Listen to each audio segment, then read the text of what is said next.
Are we here? Are we alive? Are you here? Am I here? Are we actually here? Is Elden Ring here? Let's get some game audio. There we go. Hello, hello, hello everybody. Good morning, afternoon, evening, wherever you are in the world. Hi, Lumi here, and welcome back to Elden Ring, Shadow of the Erd Tree, where last time we made our way through Inner Ilum. We took down Needle Knight Letta and her allies in a very, very awesome and cinematic fight. And now we are up to the final boss of the DLC, the second last boss that we have to do for this entire playthrough series. Promised Consort, Radahn, and Mikola, who we are fighting at the Gate of Divinity. And we had about 1 hour of attempts, like an hour and a half-ish of attempts of the fight yesterday, and we did make some pretty good progress in the fight. I am getting a lot better at it as I continue making attempts, and I've done my research off stream now. I've looked up a couple of the moves. I've looked up how the fight was actually nerfed from its original version. So I've done my research. I know how to dodge all the moves now. It's just a matter of executing correctly, and we'll just have to see how things go. But welcome into stream, everyone. It's lovely to see you all around. Hello to Pokey, and hello to Leo K. Rogue. Hope you're all doing alright. And of course, hello to any lurkers and VOD watchers. It's lovely to see you all around. Pokey actually redeemed a Lumi introduction, so just in case anyone is here who's completely new to the channel, hi, I'm Lumi. I'm a Hot Lady Night VTuber, and I do slow-paced, analytical playthroughs of RPGs and Souls-likes, but I also like to dabble in a bunch of other genres as well, based on my current hyperfixations and interests. And this series here has been a first-time, blind, 100% all bosses, all NPC quest lines, lore-focused playthrough of Elden Ring, including the DLC. So I've had some spoiler-free guides, essentially, along the way, so that we've been able to do all of the quest lines, aside from the mutually exclusive stuff. And we've been reading every single item description. We've done everything, essentially. The only things that we haven't done at this point, we have not inherited the Frenzied Flame, and we have not done the final boss of the base game. Those are the only two things we're missing. And also, we haven't done the final boss of the DLC here. We are in the middle of attempting to beat it. But once we're done with that, there's a few more things we can do in the DLC. We can go to St. Trina again. We can go to Sir Moore again. And that's kind of it. Yeah. And we are getting all endings, obviously. We're going for all Steam achievements. We've gotten every single Steam achievement thus far.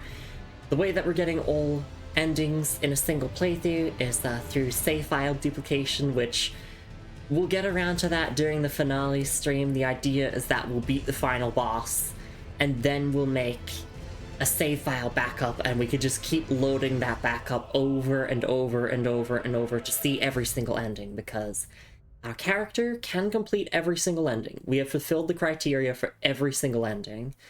Aside from, we haven't inherited the Frenzied Flame yet, but we literally can go and do that whenever. But anyway, hopefully that was a good Lumi introduction there. Oh, right, as for how I'm doing, I'm pretty okay.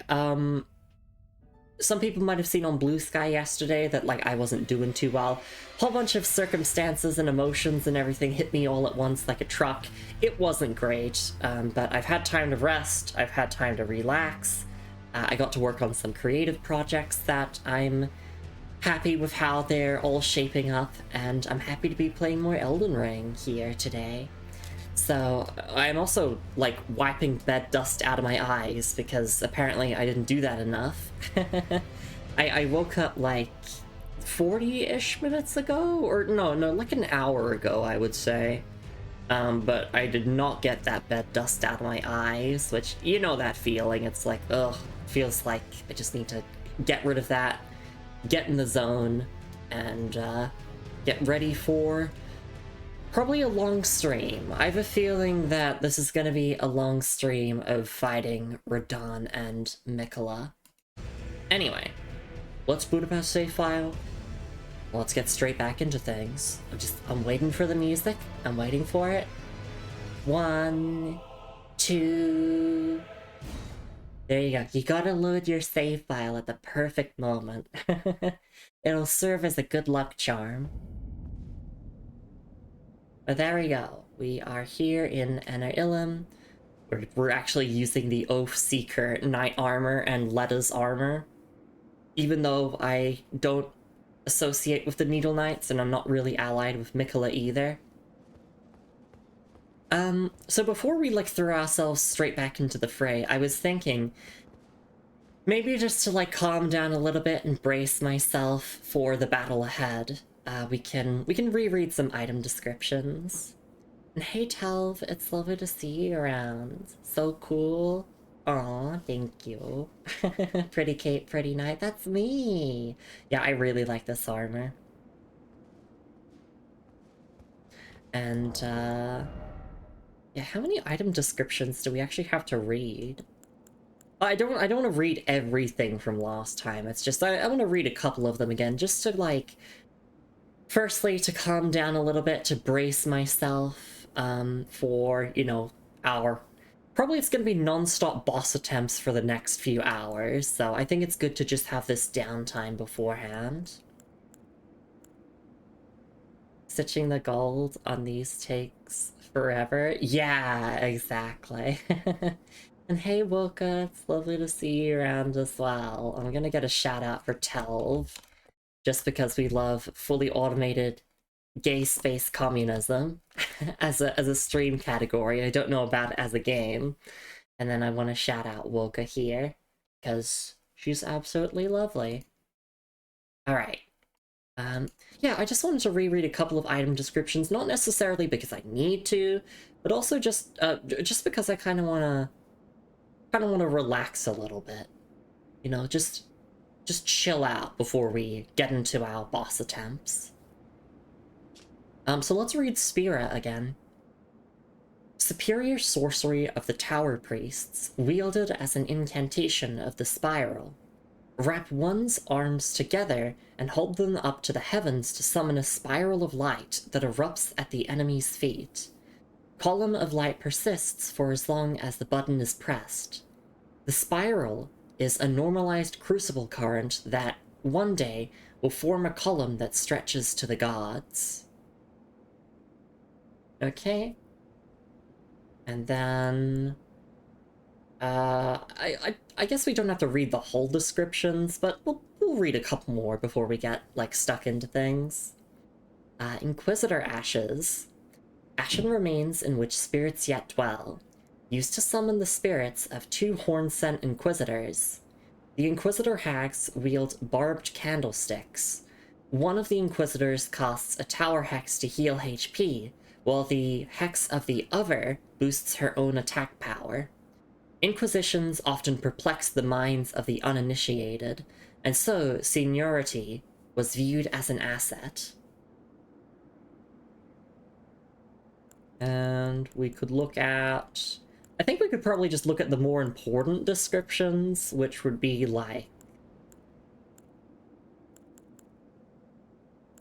I guess the Divine Beast Warrior armor, and then the armor and the bits and pieces we got from the big battle with Letta and her allies. Divine Beast Warrior armor. Armor of fetid horned warriors chosen to become Divine Beast Warriors, adorned with a lion's pelt. Among the Divine Beast Warriors, only those who truly excel at Divine Invocation become Sculpted Keepers, and are granted the honor of the Lion Dance. And... yeah, I mean, we could just get started with, everything from the big fight that we had yesterday.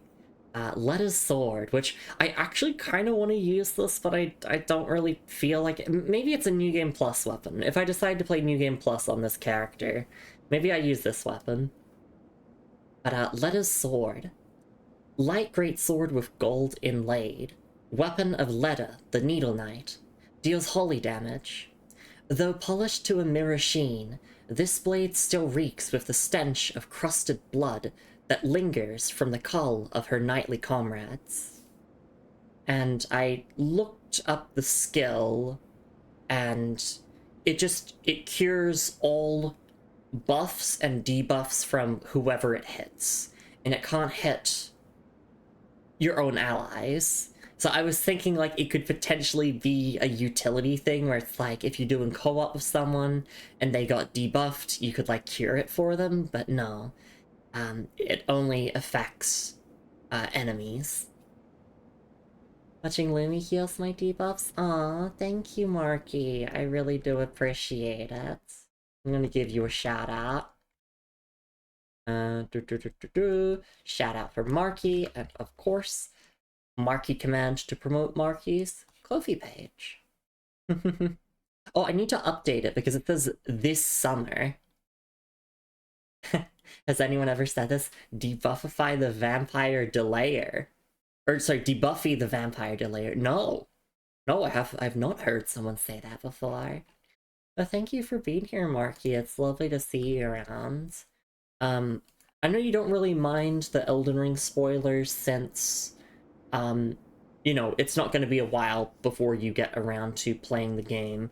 But I am going to warn you that we are currently fighting the final boss of the DLC. So if you, like,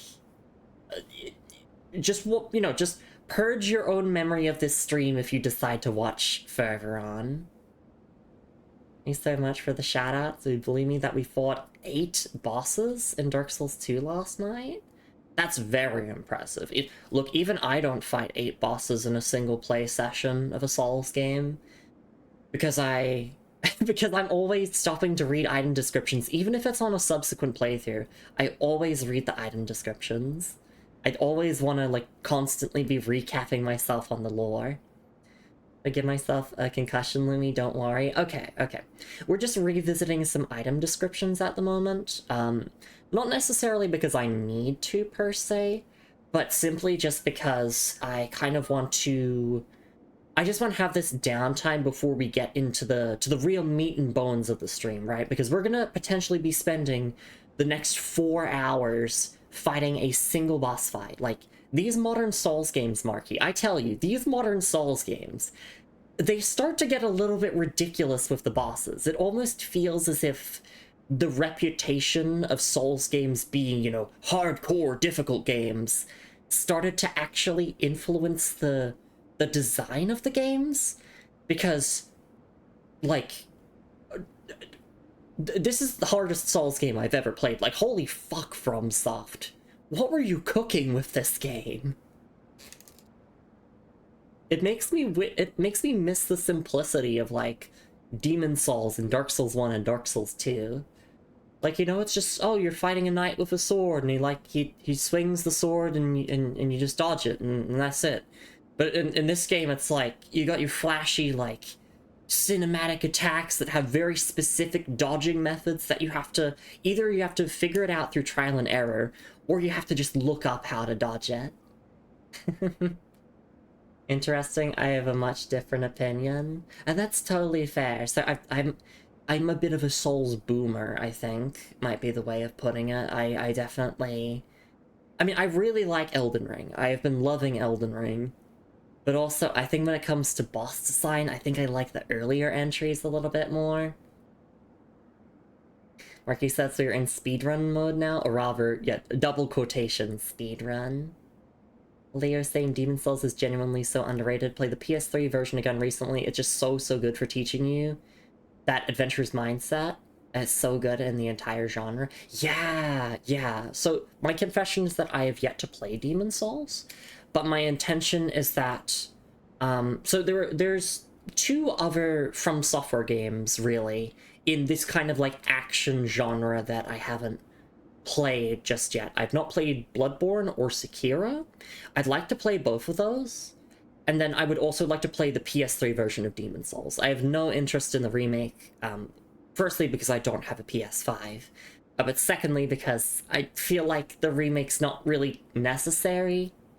It feels like a pretty unnecessary remake, but I've watched a bunch of Demon Souls. I've watched people play Demon Souls, and it really does look like something that I would enjoy. You know, that like slower pace. It kind of has that like semi-open structure, but it's also level-based. It's cool. It's cool. I very much enjoy a more open Souls game that has a bit of linearity to it. Like I don't really like how Dark Souls 3 is structured too much. That game is like a little bit too linear for my liking. It does have some paths that split off here and there, but you know, it doesn't hit that same kind of feeling of exploration as like Dark Souls 1 and 2 do for me, where it's like they very much feel like almost a Metroidvania is a better way to put it. Should play it sometime too. Yeah, that would be lovely, Marky. I would love to watch that. Sorry, I was just getting through item descriptions. Yeah, so though polished to a mere sheen, this blade still reeks with the stench of crusted blood that lingers from the call of her knightly comrades. And then we have Freya's stuff. I'm not gonna read everything again, but I will read this helm again because, I mean, this is pretty significant to Freya's story. Freya's helm. Golden helm of Redmane Freya, member of General Radahn's most distinguished knights. A hideous scarlet wound was once hewn into the center of her face. Later, Mikola gently put his lips to it, and the unfading scar became the compass that Freya would thereafter follow. And then Golden Armor of Redmane Freya, member of General Radahn's most distinguished knights, affixed with a black woolen mantle. After witnessing Freya's valor as a gladiator in his youth, Radahn invited her to join the ranks of his most trusted warriors. Dane's Footwork. A technique for hand-to-hand combat without the aid of a weapon, this martial art focuses on kicking techniques. This kick-based martial art is unique to Dane, a dryleaf and sworn ally of Leda. He acquired these skills by training with the aid of a waterfall, letting the water beat his body and throwing himself into its basin. And then, of course, we have Leda's armor, which we're currently wearing. Chest armor of Needle Knight Leda. Slightly strengthens attacks following a dodge roll or backstep, as well as dash attacks. Embroidered with a golden cross tree motif, the chalk-white cloak and surcoat symbolize the honor of the Needle Knights. Kindly Mikola fashioned us as his needles to quell all, to ward away all. So yeah, I'm not reading every single item description of what we picked up from last time, because we already did that. We already read everything. We have read every single item description from everything in the game up until this point. So there's no need to read everything a second time, but I want to read a little bit, just to, firstly, to calm down a little bit, to ready myself mentally for the battle ahead. And then also just to, I don't know, maybe just recap myself on some of those item descriptions. I was so tired yesterday from just all of the hype moments that were going on.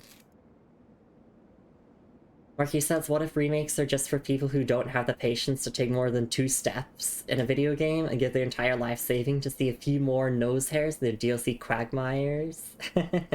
Exactly, Marky, so true. Aside from being savage and unruly, she'll eat some food and calm down. I'm an old man after all. No, that's okay, Marky. I also am of the opinion that a lot of remakes are very unnecessary. There's very few remakes out there that make me go like, you know, that's, you know, like, this was a worthwhile remake. Didn't reread every description last night either. Yeah.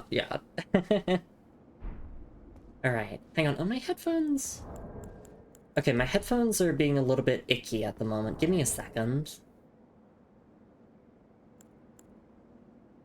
Unfortunately, my headphones have some audio issues. Where sometimes, because they're wireless, right? Sometimes the Bluetooth part of them, like, fucks up a little bit, and I just need to, like, reset them a couple of times so that I can actually hear properly. Because right now, my audio just, like, sounded really, how do I put it? Like, unclear? I don't know how to put it. And I want to be able to listen to the boss music and everything, so... It's also pretty hard to actually tell, if they're working correctly, because it's quiet here.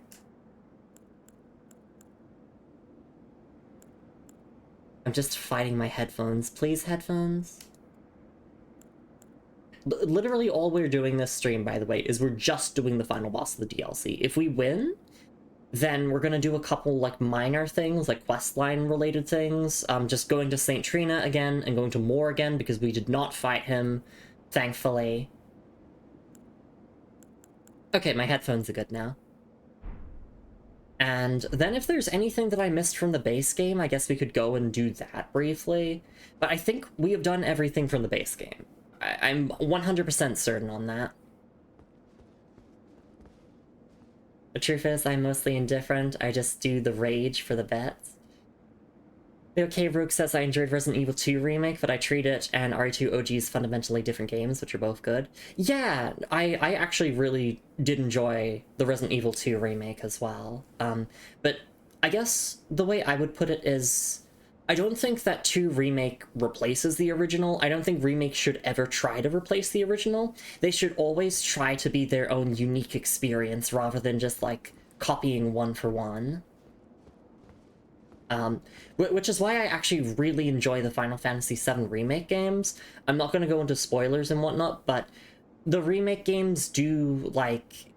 They follow the same general beats as the original Final Fantasy VII, but they also expand upon a lot of plot points, and they explore some new ideas that make it a very unique experience from the original. And in fact, one of the messages that I'm getting from the remake trilogy thus far is basically Square Enix screaming at the players saying, if you want to play the original Final Fantasy VII, just go and play that instead.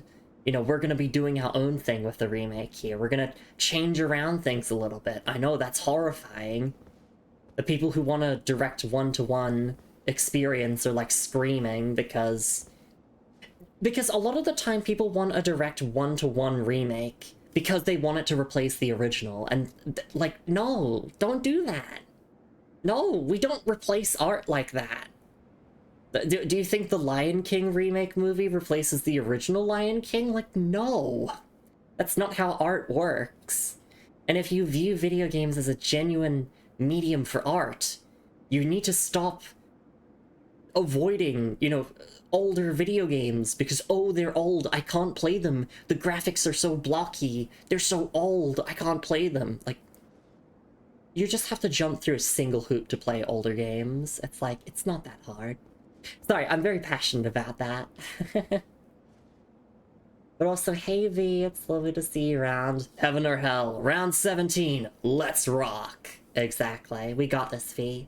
We will win this stream. I hope. Ricky says, personally, I haven't played either yet. I'd like to check out the original only, but that is because I can't really handle the gore in the remake. Enjoy watching it when I can cover my eyes. Yeah, Marky, I very much agree with you on that. I played the remake, and it's definitely a lot at times. As someone who's not, like, I'm not the best with horror. I do enjoy horror, but I'm not really good with it. But yeah, the remake can be quite a lot at times. Final Fantasy remakes, they're fascinating because they're secretly sequels. Yeah, they're like meta sequels. They're very meta. Not like in a cringy fourth wall breaking way, but it's like the developers expect you to have played the original Final Fantasy VII. Alright, that's enough yapping, that's enough preamble. Let's crush a rune arc. And let's get into this. Alright, so I've done my research. I know how to dodge a couple of the Phase 2 moves now. I had the right idea with a lot of the Phase 2 moves. It's nice to feel validated for, like, looking it up and being like, oh, so I was trying to dodge that correctly. I just have to execute a little bit better. We're not summoning Onspock or Tiolier. Just because that inflates the boss health bar too much, and also we already heard the dialogue from these two if you summon them for the fight. And it doesn't affect the outcome of their quest lines if you don't summon them for this. Hey, Radon.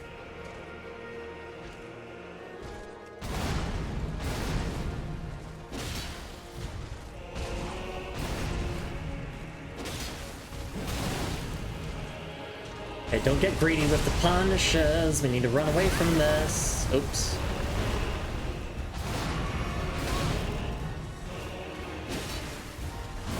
I'm getting scooped. I'm dead. Ooh.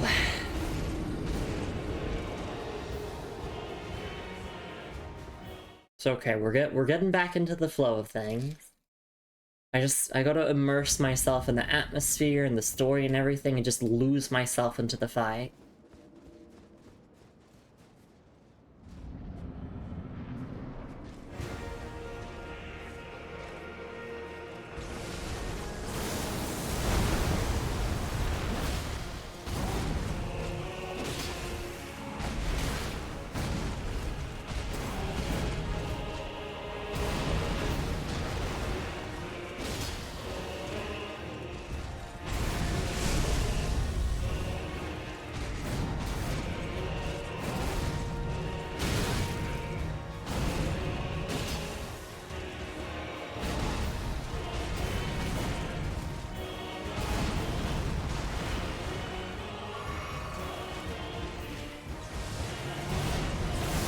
And then we run from this. And then yeah, we turn and jump to make it a bit more consistent with dodging the meteors. Oh no, yeah, that can have two.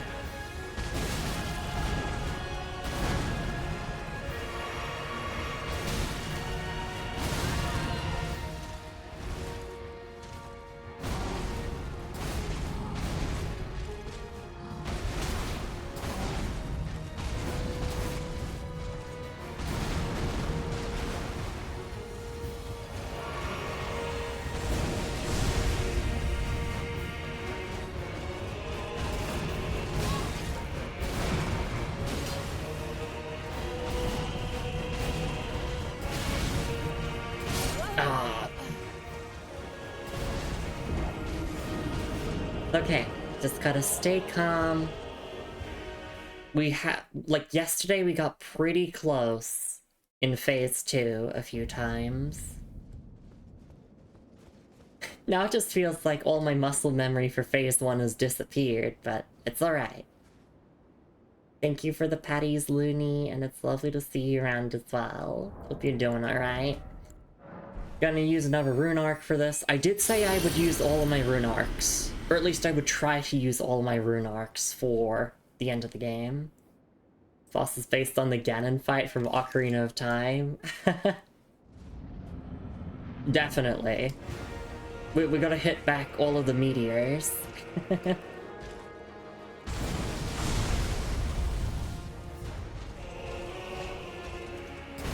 I've actually heard a couple of people refer to Radon as Ganon a couple of times.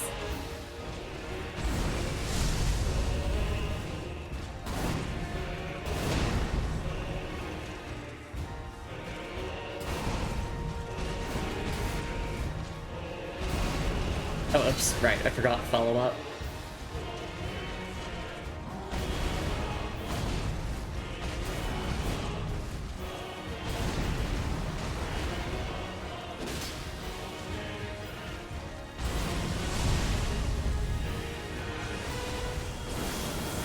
Charge heavy punish here.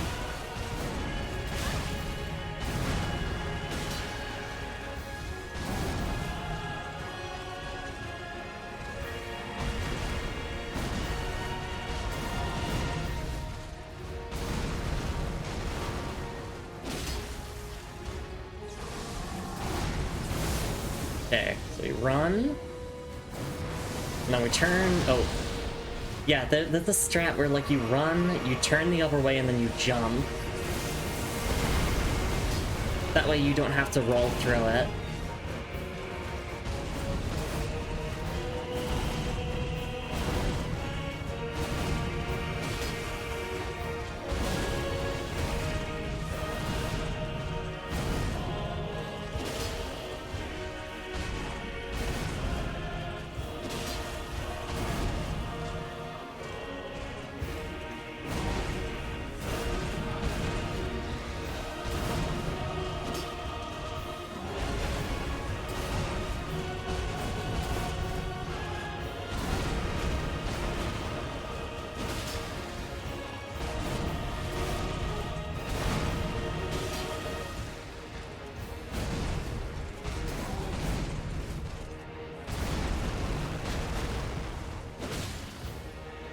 Okay, we'll rewatch the cutscene here. I can talk over it. We've seen this before. I just need it as like a quick mental break, because my heart is pounding. So we can say hi to Mikola, and all that. Oh, also, I forgot. So I looked it up yesterday. So Mikola's discarded rune, or Great Rune, is a consumable, and you actually use it after you get grabbed to dispel the charm, because if Mikola grabs you twice, Lord brother, then you get charmed and die. So I need to make sure to equip that. at long last you are returned.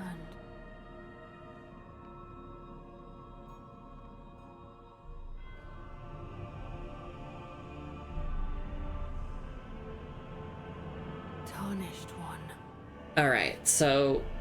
And I've also looked up how to dodge a lot of the Phase 2 moves now. The problem is that I'm an old-ass grandma, If you grieve for this one, and I don't know how to react to some of these. then yield the path forward. But you'd to get us. caught twice if you comment last stream about it protecting me. I did not get caught twice, thankfully.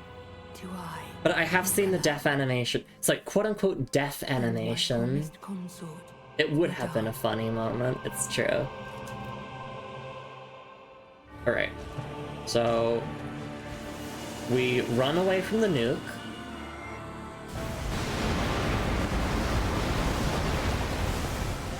And now I just need to be able to react to a lot of this shit.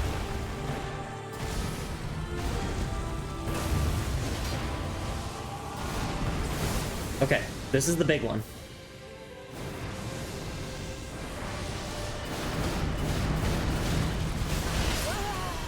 Shit. I had the right idea, so... You dodge the meteors as, like, you know, he jumps up into the air. And then you run away from them, and then you jump away from them. And then he summons... I think it's 5 after images. You dodge the 5th one, you dodge into the 5th one, and then you dodge the follow-up explosion. And that's how you punish that. But, yes, where is Mikola's discarded rune? Where is... Oh, here it is. Mikola's Great Rune. Yeah, it says right here. A Great Rune relinquished by Mikola. Broken and bereft of its bounty, it retains naught but the power to resist charms. Mikola set off for the tower enshrouded by shadow, abandoning everything. His golden flesh, his blinding strength, even his fate, all in an effort to bury the original sin, to embrace the whole of it, and be reborn as a new god. Which, in my head, I think the original sin is the seduction and the betrayal that is referred to in the Shadow of the Erd Tree, story trailer. I can't believe Letta doesn't say that in the game. That's a little bit upsetting.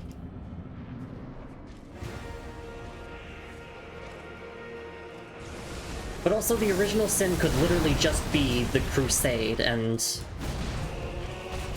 Marika basically abandoning the Realm of Shadow.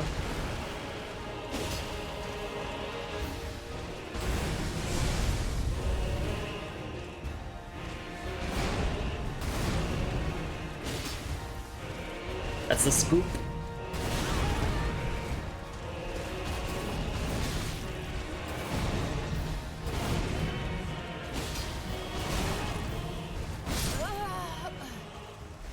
I got caught by the delay move.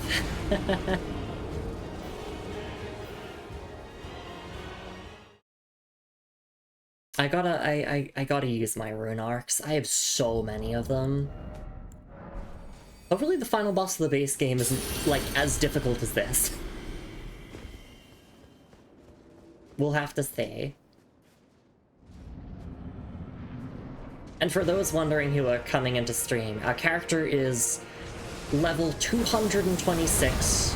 We have fully maxed out our Shadow Tree Blessing as well. Like, I'm as prepared as it gets. I have damage negation talismans on.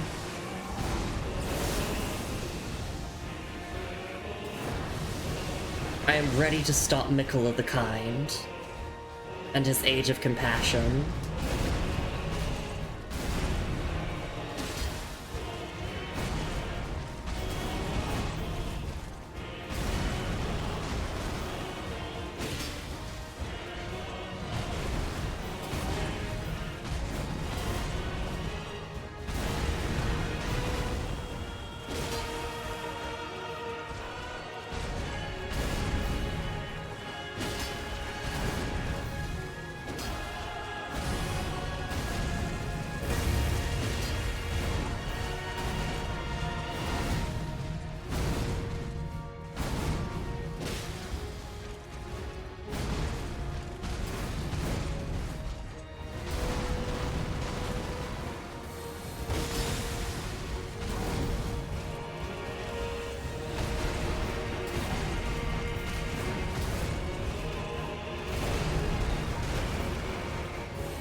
Okay, there we go, phase 2.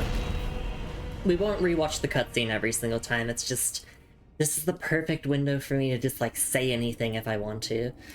So fun fact, phase 1 is actually weak to Holly. And phase 2 is when, you know, he finally gets a resistance to Holly. Because, you know, Mikola shows up. Alright, let's do this. I think it's awesome to beat Holly with Holly, so that's what we're doing.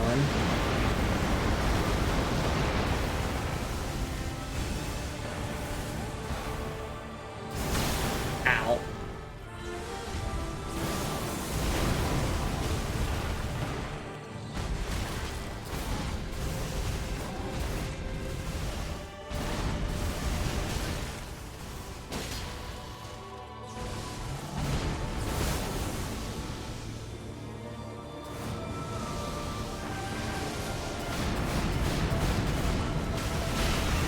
I dodged it! Oh, message was a praise? Thank you, random person!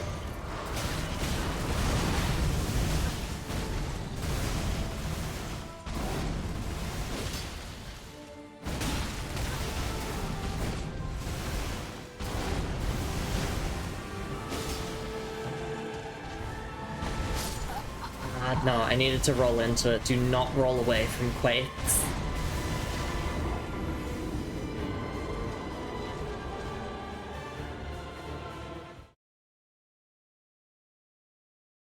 Okay, I think... Do we have Shard of Alexander equipped? We do. Okay. I'm just thinking I need to land more of Ordovis's Vortex to justify using it. Because if not, then I would replace it with maybe the two-headed turtle talisman or, like, a Spelldrake talisman.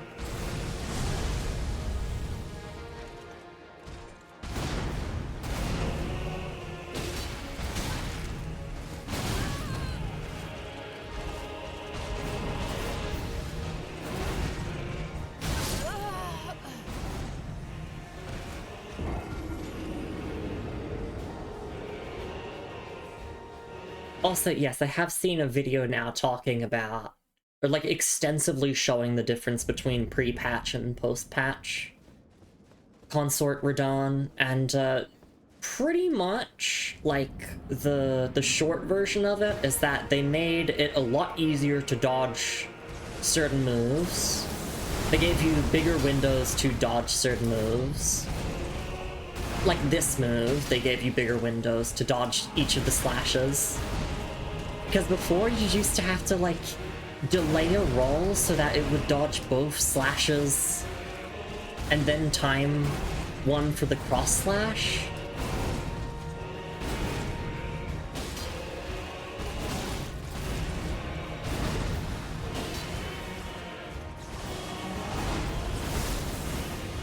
And then the biggest change they made to him is that, they gave him, like, an extra 16 frames of recovery after pretty much all of his moves.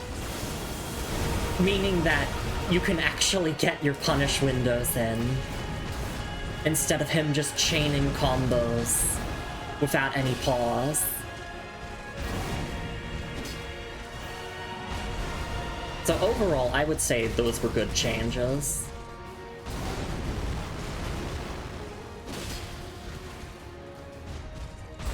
Because, yeah, it does seem like pre-patch Consort Radon was absolute bullshit.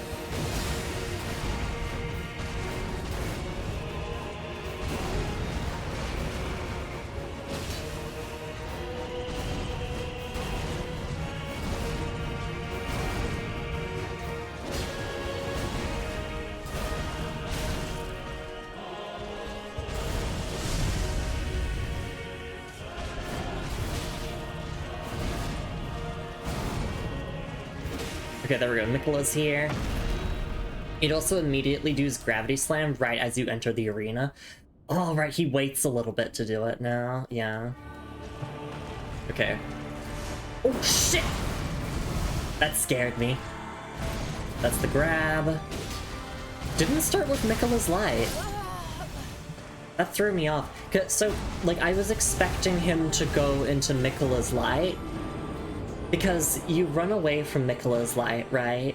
And then as it's going off, as the light show is happening, you could just, like, drink a flask and buff up. Like, it's the perfect time to buff.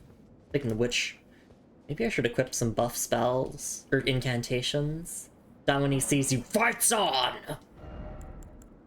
Okay. Holy damage is gonna be absolute shit in the second phase. Like, pure holy damage. So, let's put Flame Grant Me Strength here.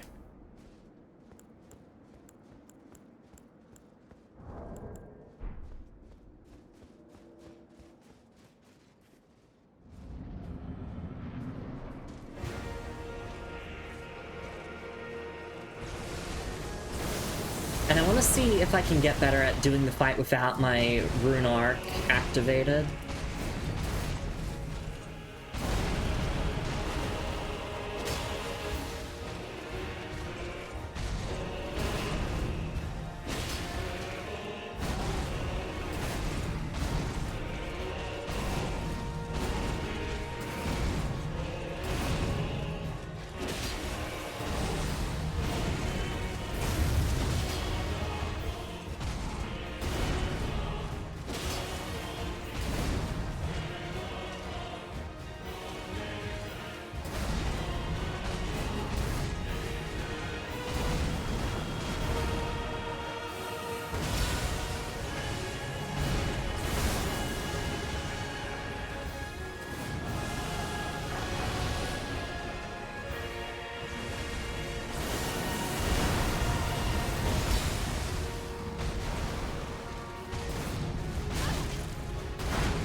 Okay, nice. Please go into Miquella's light this time instead of jump scaring me. Okay, thank you.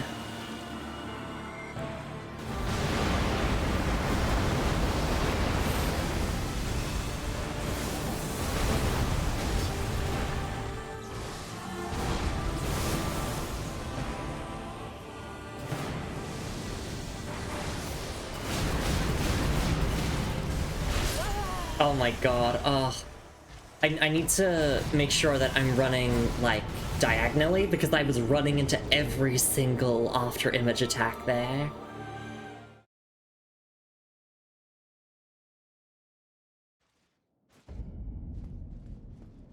The Primer Dawn is taking us, he sure is. And Miquella, it's both of them.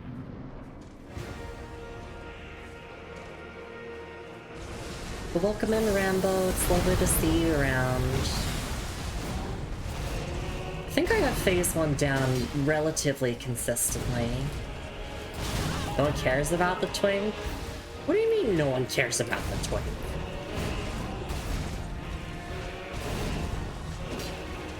I care as a lore enjoyer.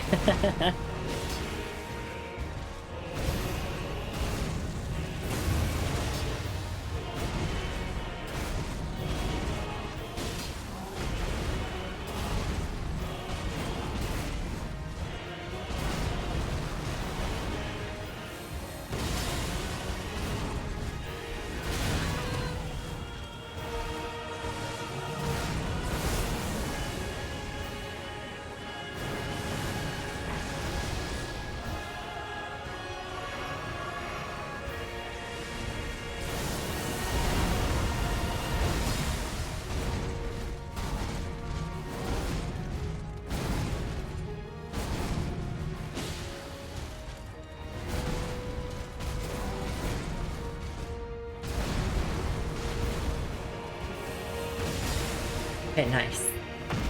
Not fair, but still fuck that guy. True, I mean... We really don't want Miquella's Age of Compassion to come to fruition.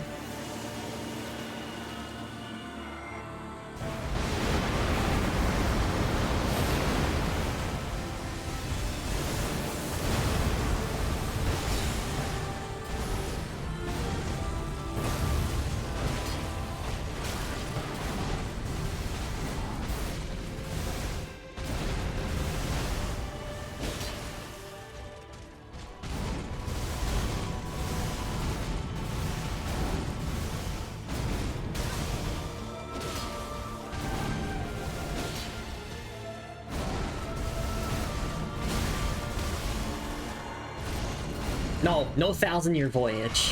Fuck that.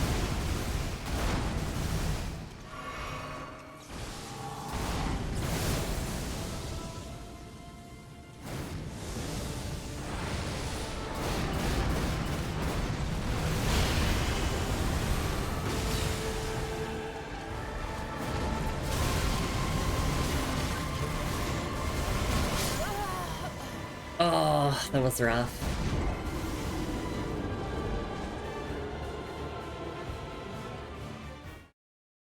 But we're making progress. We're getting past the halfway point relatively consistently.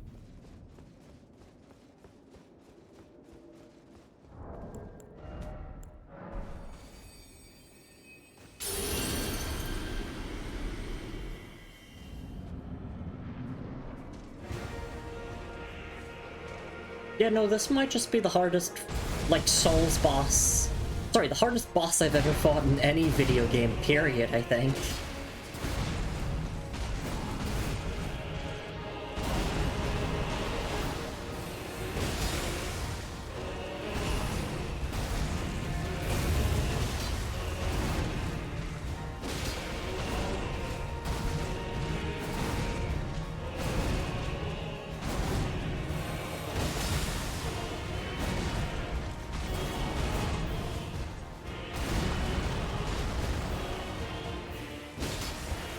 Like, even with the nerf, still very difficult. But it's a fair fight, that's the thing. To me, it doesn't feel like Millennia where it's like, Waterfowl Dance is kind of bullshit and you have to play around it the whole time. This fight feels very fair.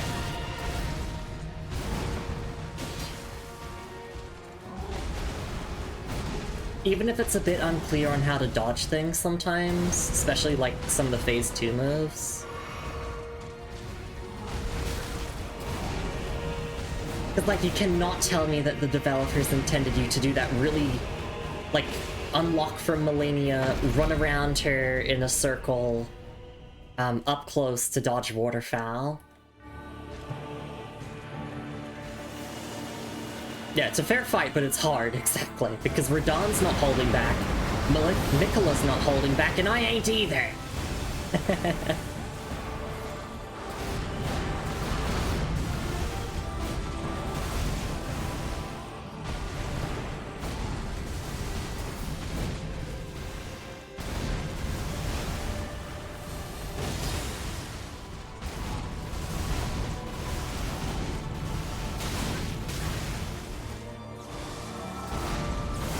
Okay.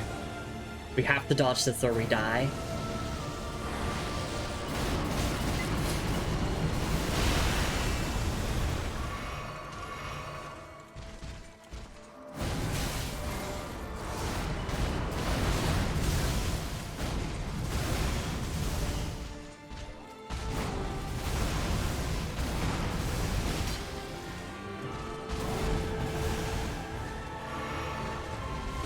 I'm getting hit by the scoop.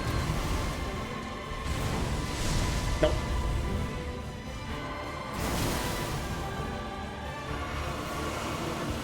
Really?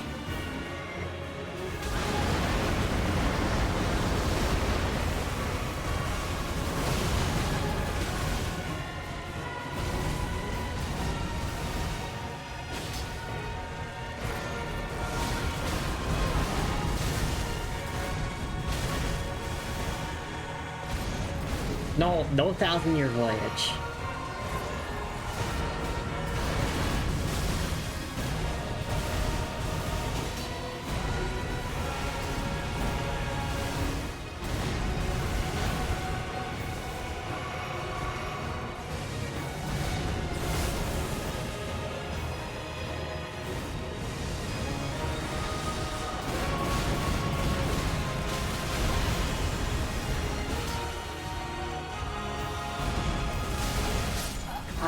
The problem with that attack is if I keep running myself into a corner in the arena. The idea is that you're meant to run away from... So it's 5 after image attacks, you run away from 4 of them, and then you roll into the 5th one. But if I get stuck on a wall, then I'm just fucked. So I have to make sure that I'm actually standing in a good spot. Basically, Radon is priming God. Radon is scary demigod. Exactly. V says, I don't mind Melania, I just like him because too much light show and disrupt my vision of him, so in that way I find Melania fair. Oh, yeah, you're not getting flashbanged in Melania at the very least. At the very least, but I know the flashbangs were even worse on launch of the DLC. Yeah, Mikolada's side doesn't help that, exactly.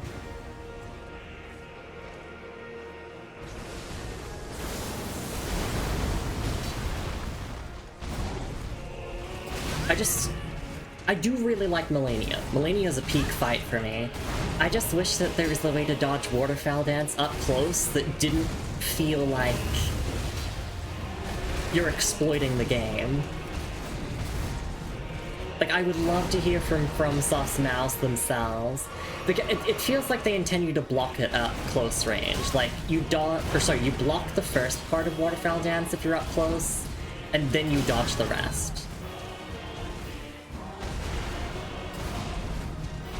But I think okay, no. I was gonna say, I think everything should be dodgeable. But how much is that just my bias? This is Elden Ring, bitch. You gotta use all of the systems. You can't just dodge everything. You gotta do your jumps. You gotta use your running. You gotta use everything.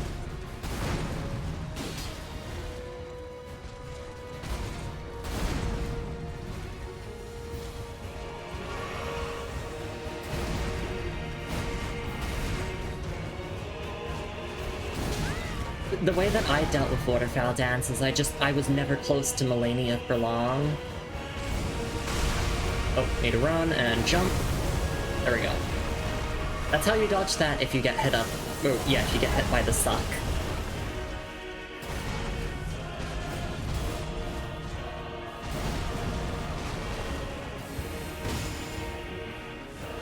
Oh.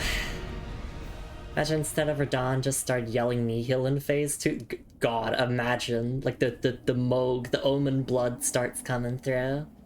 Waterfowl up close is really hard. V says, I don't find my way of dodging Waterfowl weird. It's very hard to discuss in words only. Okay, that makes sense.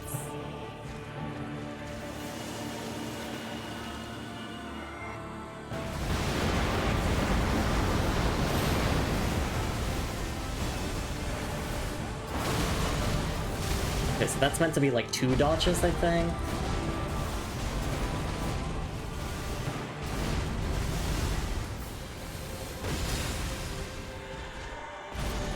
No compassion, stop it. Your compassion is hollow. Why did you abandon St. Trina? 1, 2, 3, 4, 5, and... It's like if I fuck up one part of the dodge, then I just die. Oh, wait, no, I think... Oh, wait, I know what I'm doing wrong. I know I'm doing wrong. You're meant to just run backwards. You don't run, like, diagonally. You just run backwards. There's another attack where you just run to the right side. It's not that attack. I don't think that's the attack where you run to the right side. Although maybe running to the right side could work, because he slashes on the opposite direction. Yeah, 1, 2, 3, 4, 5, dead.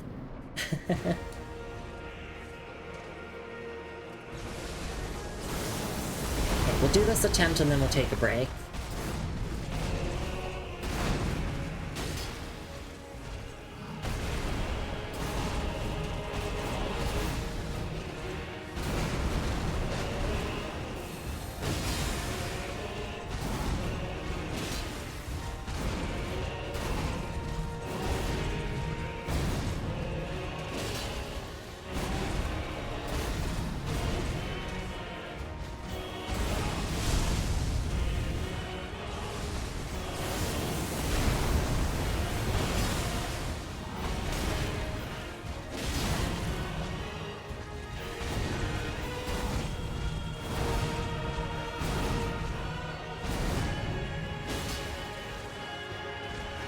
I'm getting scooped. Nope, I'm fine.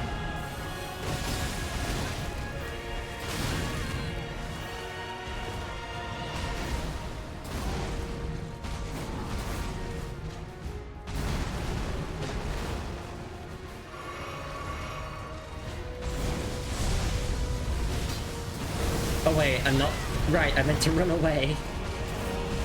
Silly me.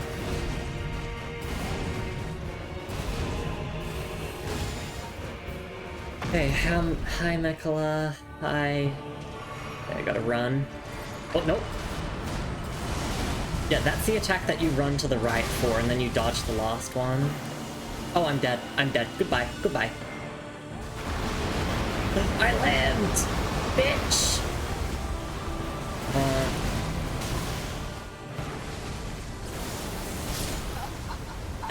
And I died. Alright, I'll go for a little stretch and hydrate break. And I'll be back in a few minutes to just keep attempting this fight. This is what the whole stream's gonna be. Just promised Consort Radahn. And Mikola. Featuring Mikola as the backing vocals. Alright, I'll see you all in a couple minutes. Please take care of yourselves, everyone. Make sure to grab yourselves a snack and a drink if you can / want to. And I'll be back in a few minutes with more PCR attempts. And I'll see you all then. Take care of yourselves, everyone.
Alright, and I am back. Thank you so much for your patience, everyone. I really do appreciate it. Yeah, let's just keep on going. That's all that we can do. We can only persevere through the challenge. This is truly a Souls-like moment. Welcome back. Thank you, Lumi. I really do appreciate it.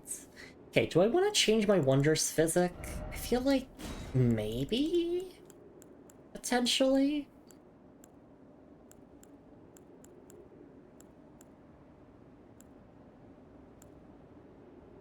Don't need Windy Crystal Tier.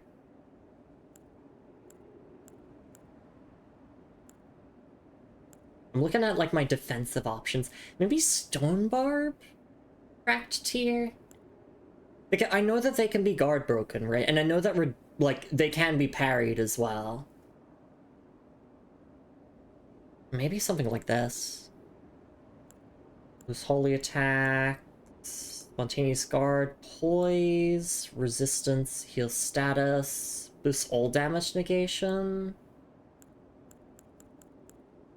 Yeah, no, let's do this.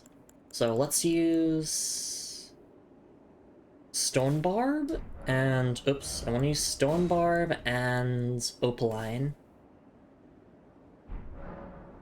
And we're gonna drink that in phase 2 after Miquella's Light happens.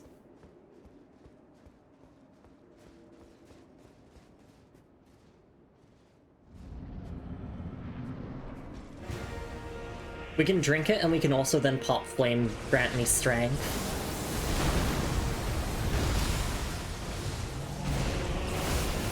That's what I love about Elden Ring, is that it's got me actually, like, really engaging with all of the systems. Like, I normally never use damage negation stuff, but it matters in Elden Ring. It matters a lot.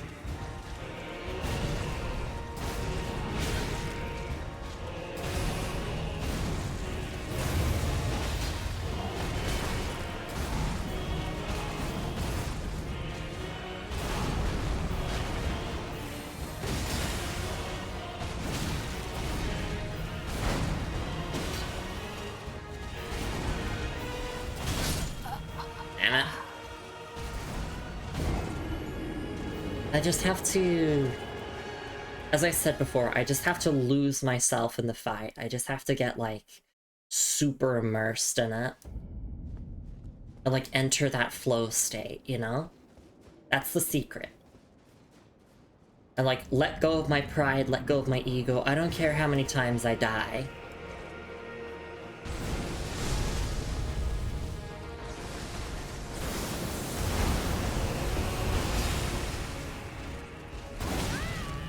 I got scooped.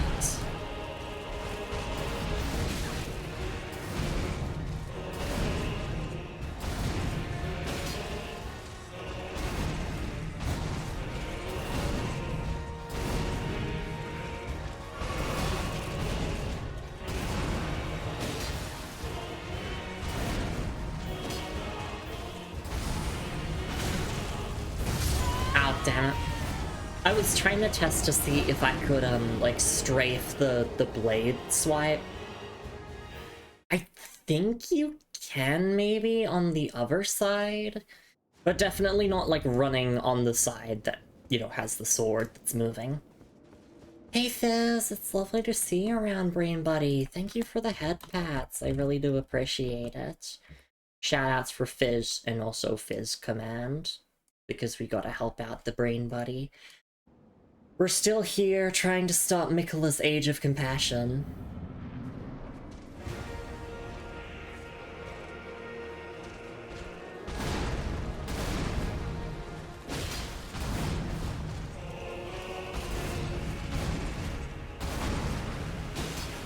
And we're just going through the ropes, you know, with each attempt we're learning and getting better.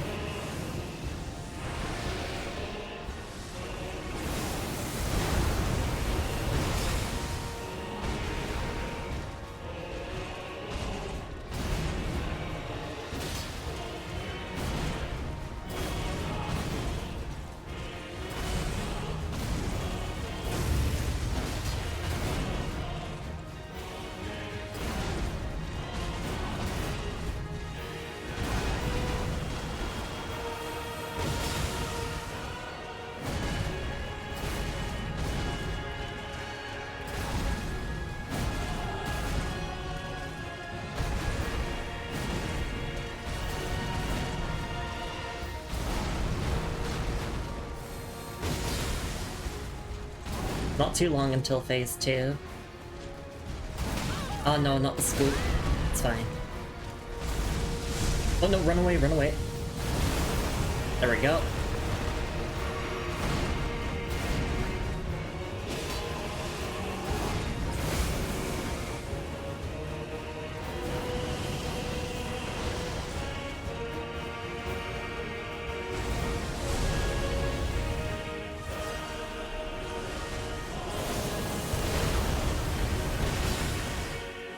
Alright, so the idea is hopefully he goes into Miquella's Light first. We run away from that and then we pop all of our buffs, and then we just lock the fuck in.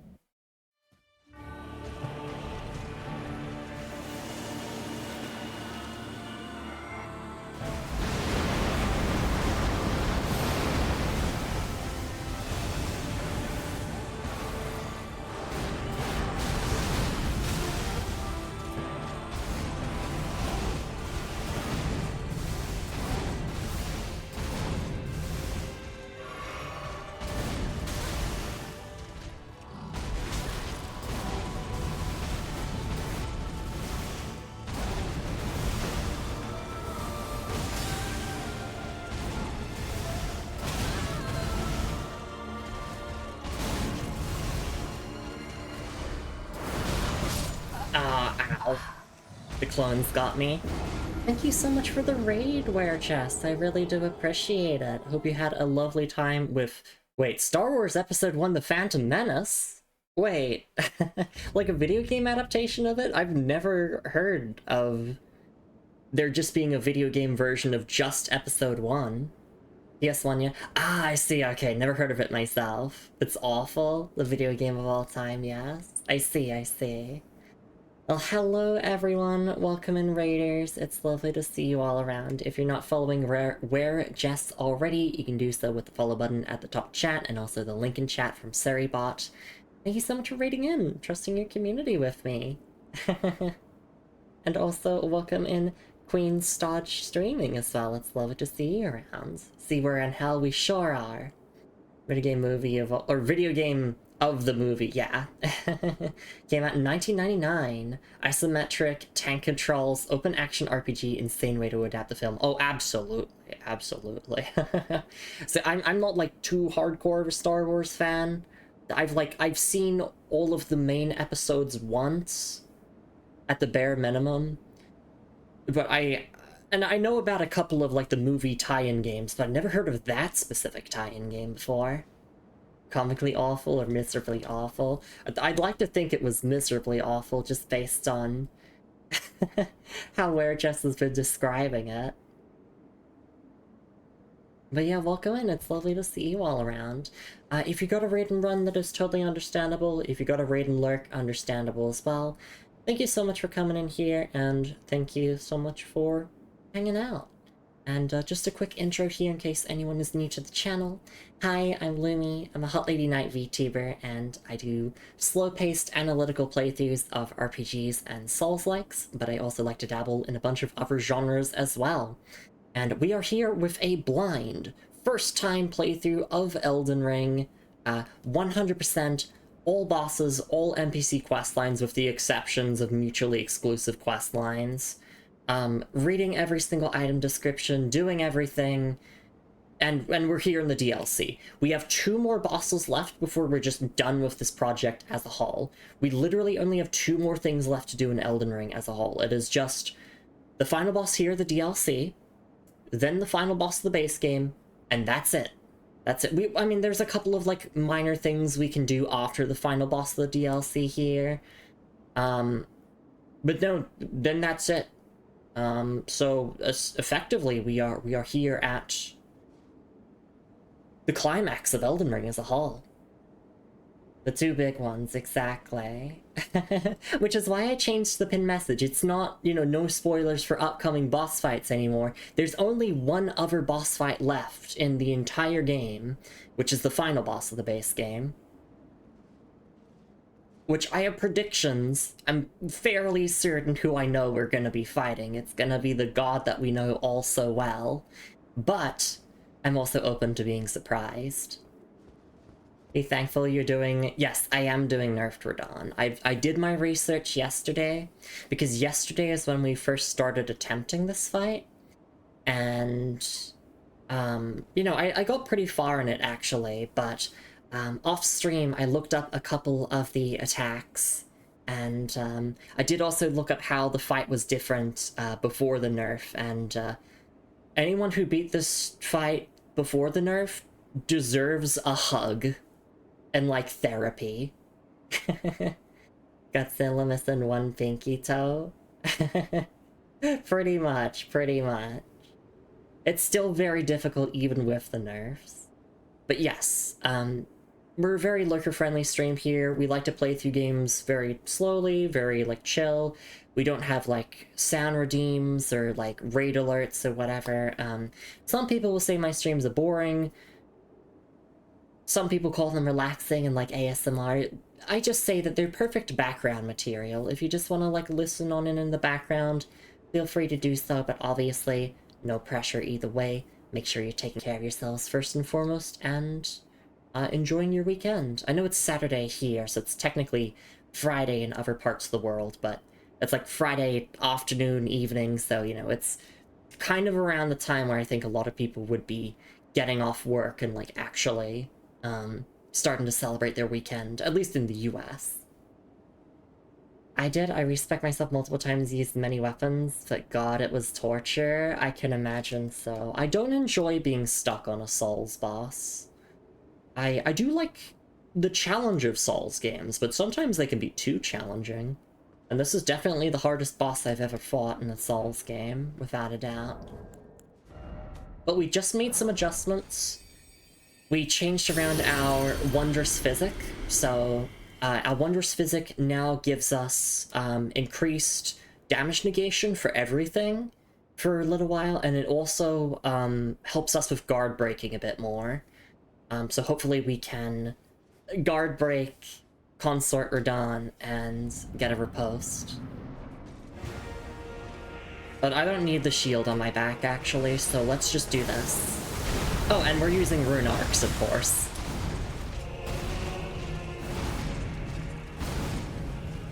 We're going on hour 2 of our attempts of this fight.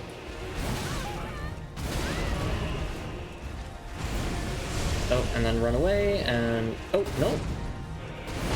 He did not go into the Quake follow-up.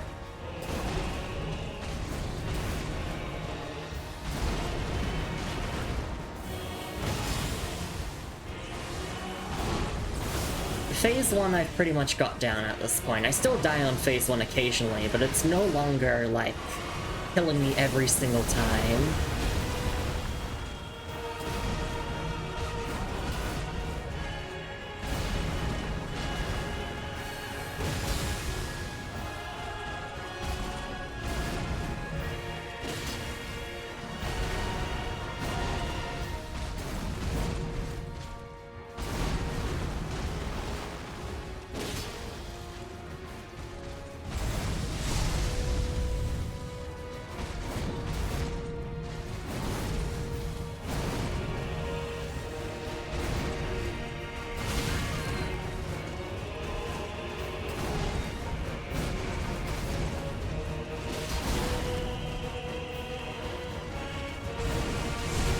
Run away and jump.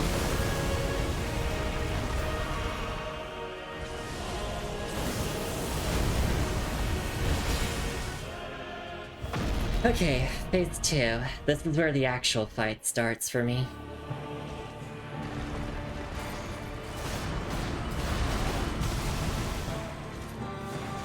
Oh shit, damn it. I don't think I reacted in time. Oh, I'm fine.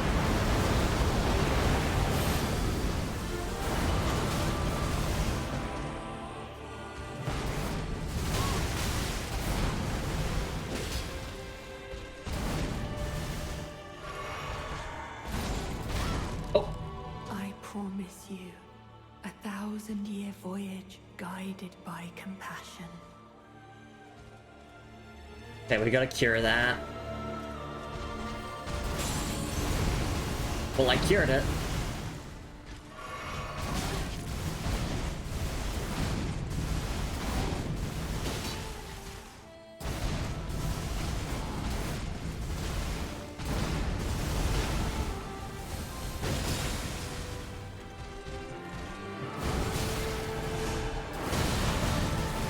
I still don't know how to dodge that one. I don't remember.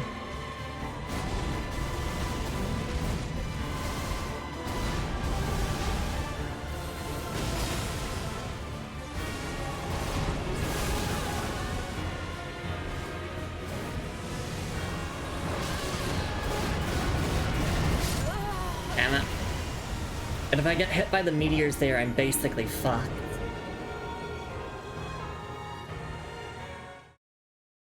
Hey Moon, it's lovely to see you, darling. Hope you're doing alright. You think you get it? Like the dash and then the double clones? Maybe I need to like run away from one and then roll into the second one? That's what I'm thinking. But I literally watched like a multiple YouTube videos on how to dodge a couple of these moves, and I've forgotten some of them, which is the problem. So I have to re-remember. He uses one sword for some of his moves, so I think you dodge the opposite side of where he's swinging. Yeah, yeah, I've seen a lot of people doing that.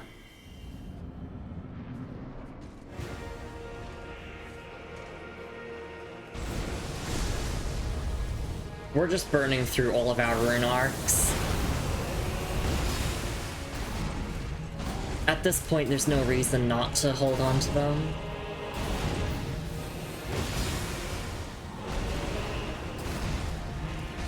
And I would advise anyone playing this game for the first time as well, hold on to your fucking rune arcs for this.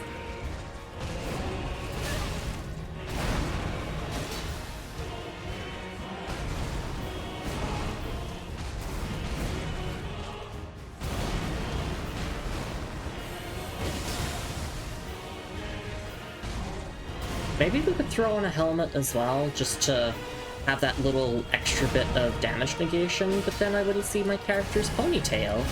And what's the point of that? Like, I gotta win being a hot lady knight. I wanna show my face.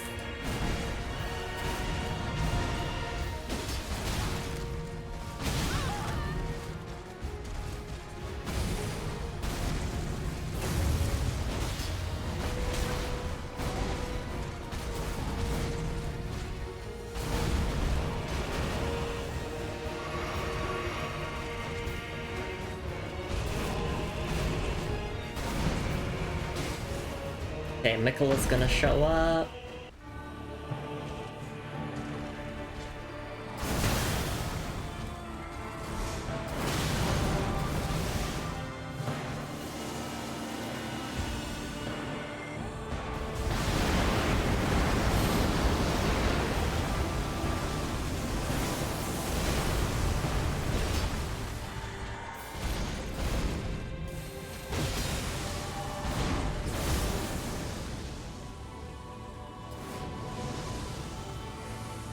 One, two, three, four, five, and roll in. I messed it up, but I lived.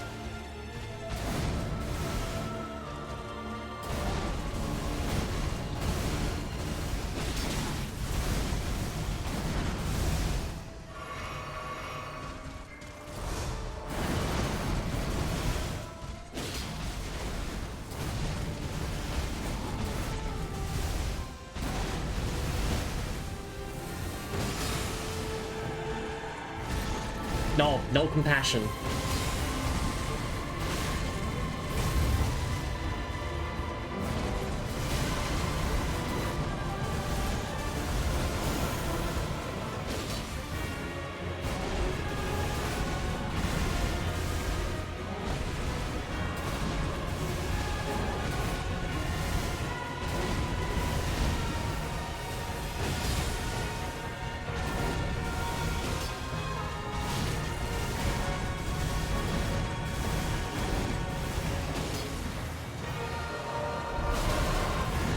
I've seen that move before, right?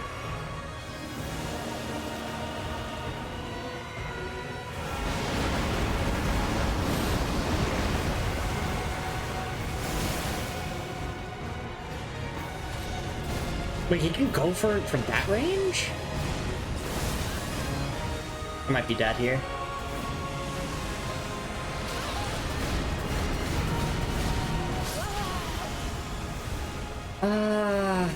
Such a good attempt. Look how close we got. It's just, if I get hit by a single one of the meteors, then I guess I should just try to stay on the ground as long as possible, so that I don't have to try and dodge all the... You cannot dodge. I'm pretty sure you cannot dodge all of those after image attacks. There's just not enough frames to do it, unless maybe you're frame perfect. I don't know. Business suit time? Okay, I can do that, Telv.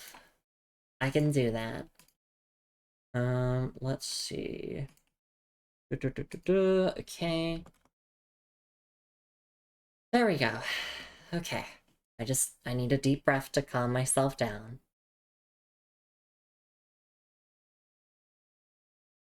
Okay. Okay. I can do this. I can do this.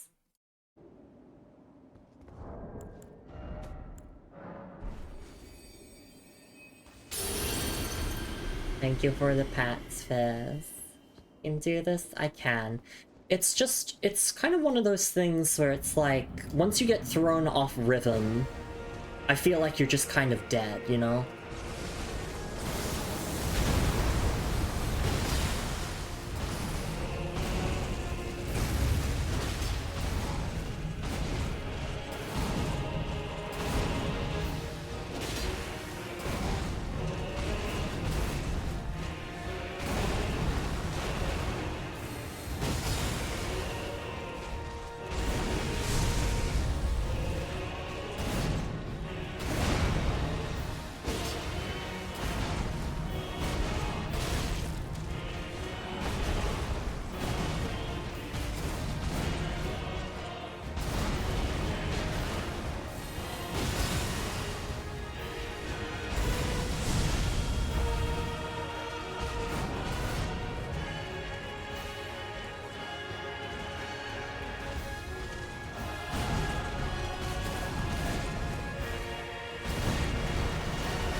Okay, there we go. Faith 2.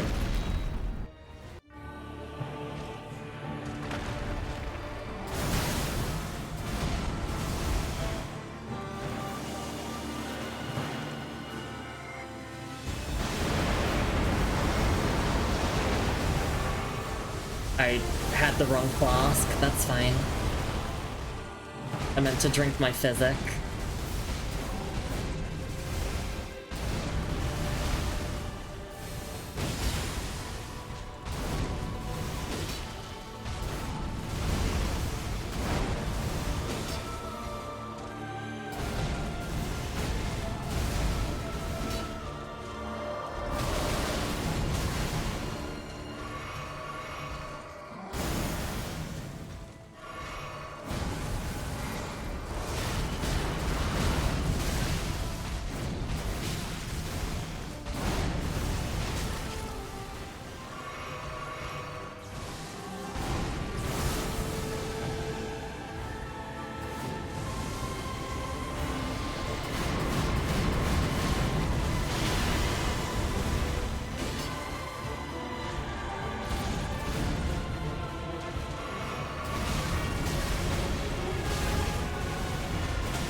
Okay, I got this.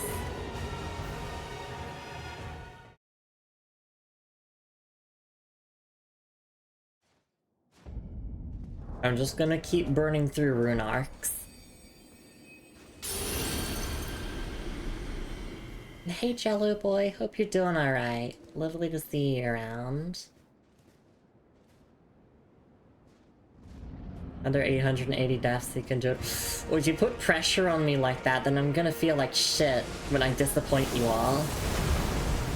Let's not focus on the death count. I'm not paying attention to it, I'm just pressing the button that increments it.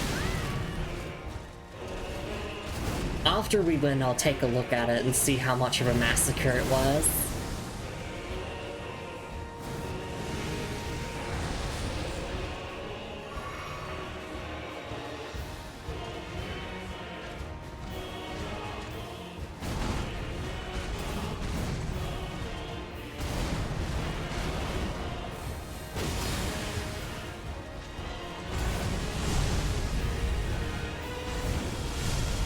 Went for it twice.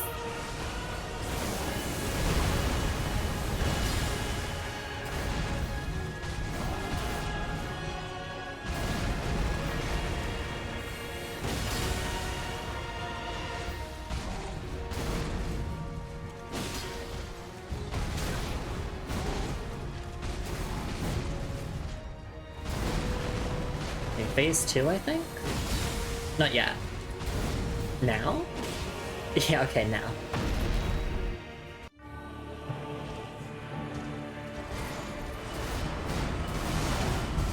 Okay, that's how you dodge that.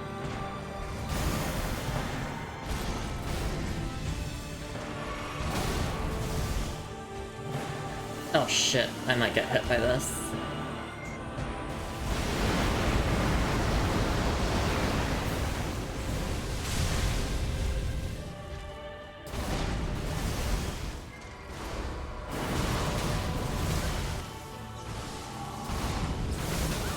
Oh, I'm dead here. That's it. Goodbye.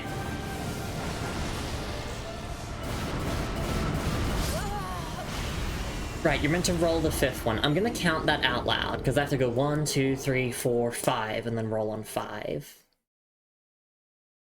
Hey Melissa, it's lovely to see you around. Hope you're doing alright.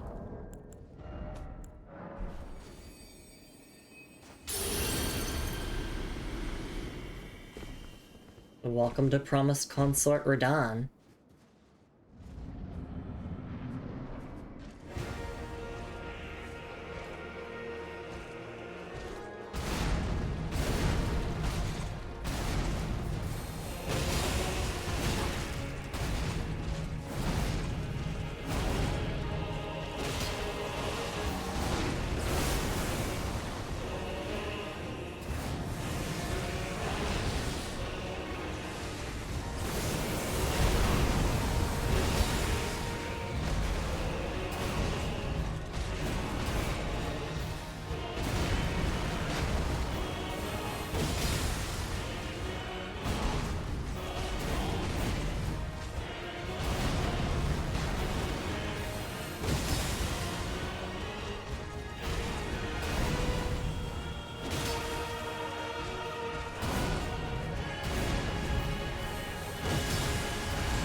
Okay, very clean phase 1. Like, I'm getting phase 1 down very easily.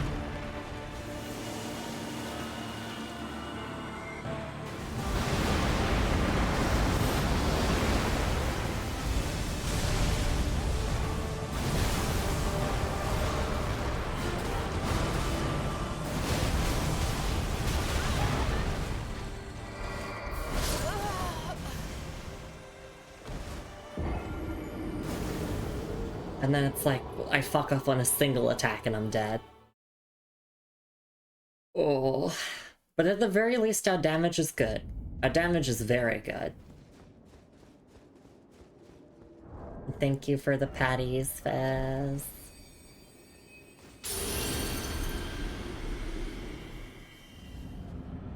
I need all the encouragement I can get, honestly, at this point. Not that I'm depressed and giving up. Fuck no.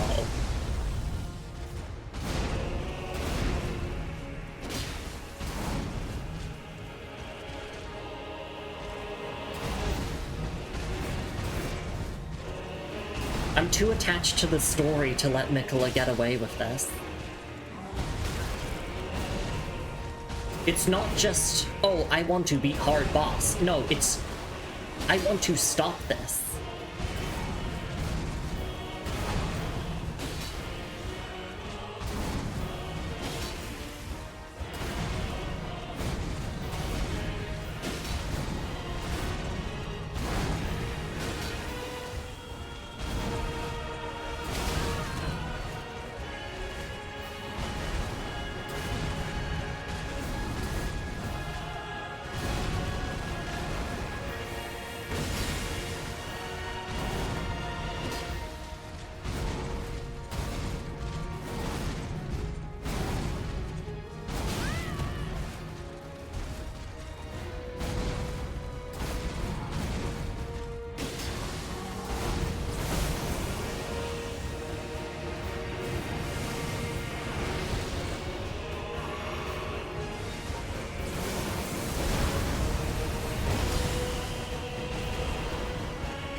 Okay, there we go. His half-brother is gonna show up.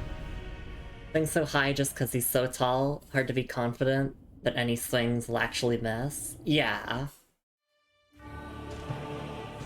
He is General Radon after all.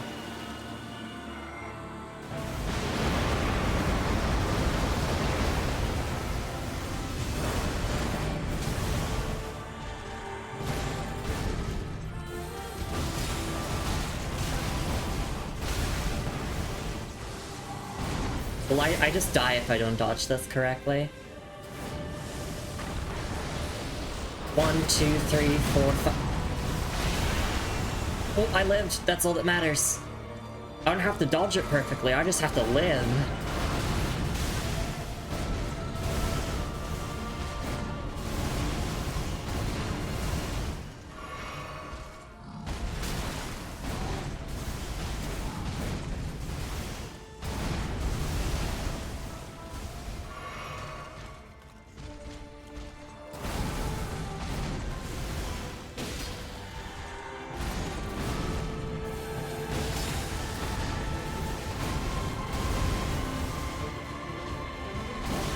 Ah, the scoop. The scoop is evil. I'm dead. Right, no, I live.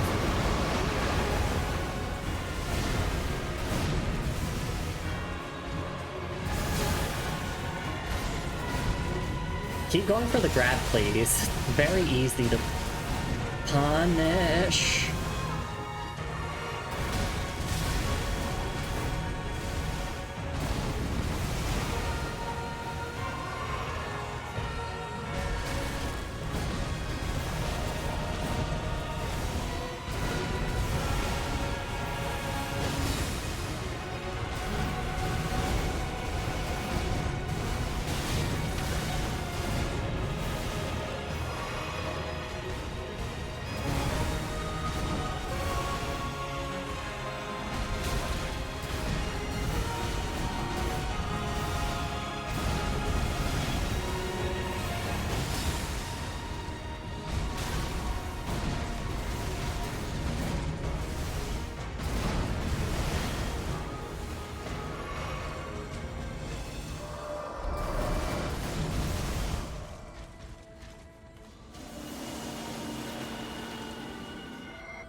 I could have just ran away from that attack. I did not have to engage with it.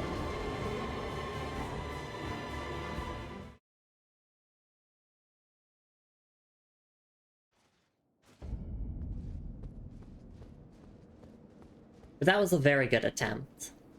It's not so much as like how far I get the HP bar that constitutes a good attempt. It's more so how good was I at surviving certain moves, right? Because it's like once I start to iron out those problem moves, the fight will be won.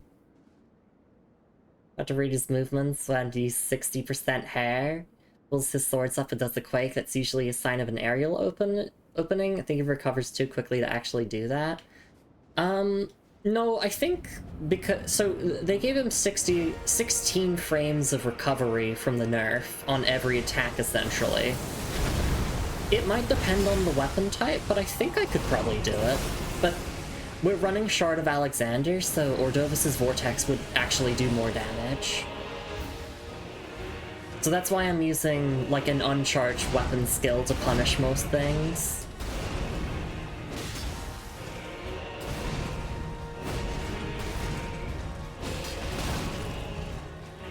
And then there's phase 1, where he's like, he gently slaps you around. It doesn't really do much damage, which is good, because a lot of the phase 1 moves carry over to phase 2, so this is like a good intro to the fight.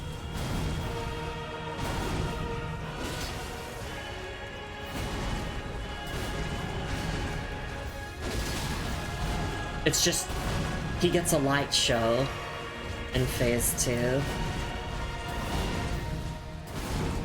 Why can't I have Ronnie on my back?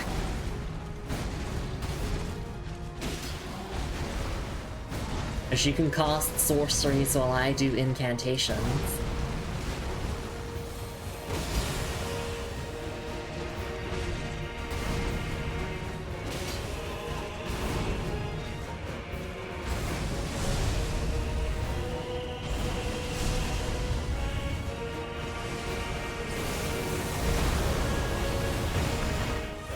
You just floated into space. Oh, that's what we're gonna do when we're done with Mikla here.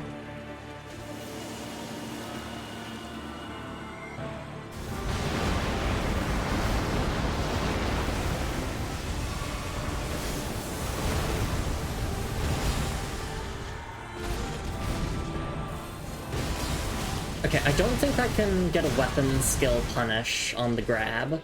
And you stop doing that.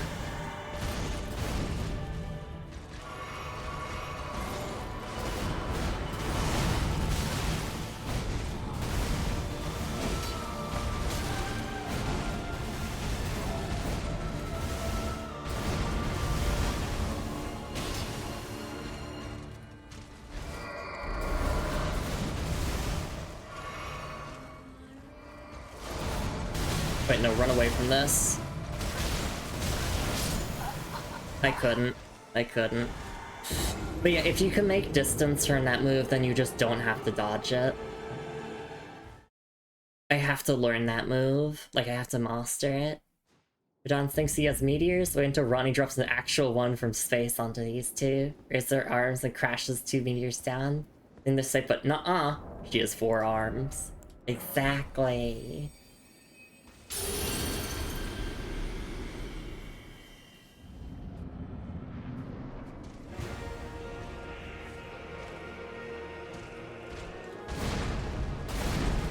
I'd like to imagine all the NPCs we've known throughout our journey cheering me on here.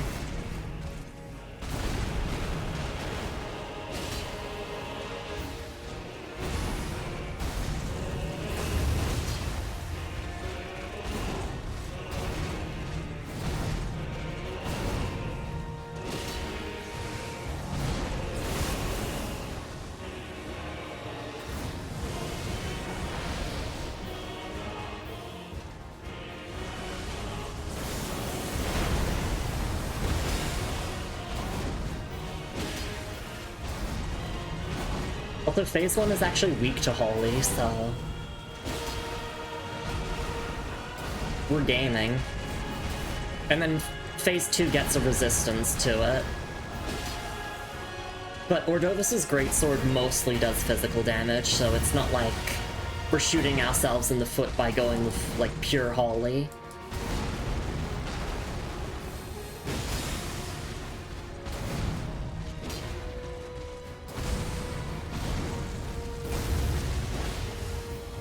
Was that a hitless phase 1?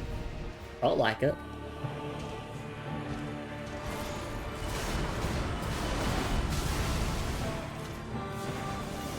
Oh, I might be getting hit here.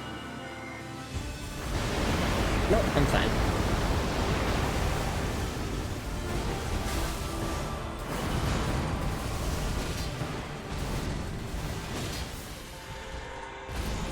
Maybe a heavy attack? Yeah, okay, heavy attack punish.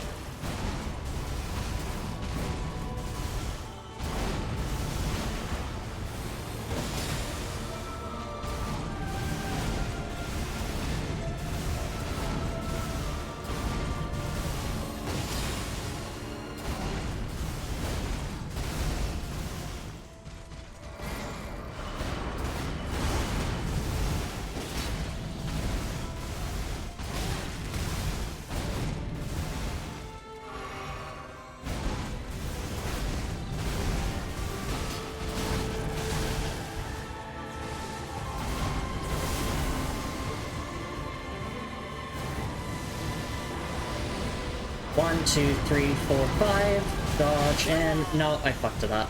I fucked it up.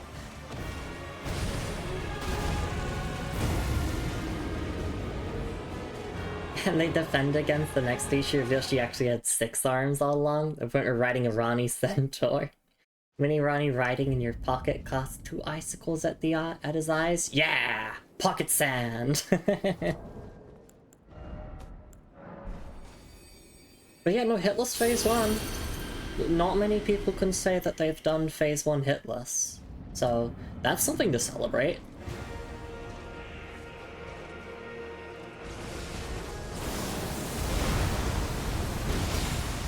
Also, I didn't say hi to you before, Goblin. Sorry, I saw you were doing redeems before. I wasn't ignoring you.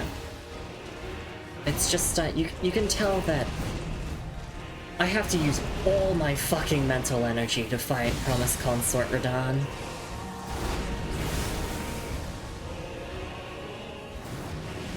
It's a very fair fight, it's just really punishing.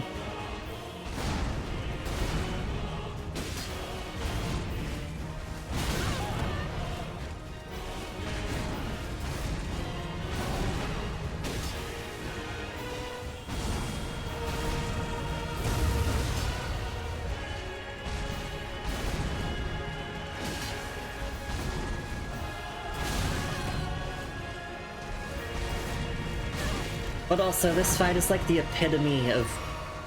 There's like... This is modern FromSoft. This fight is modern FromSoft in a nutshell.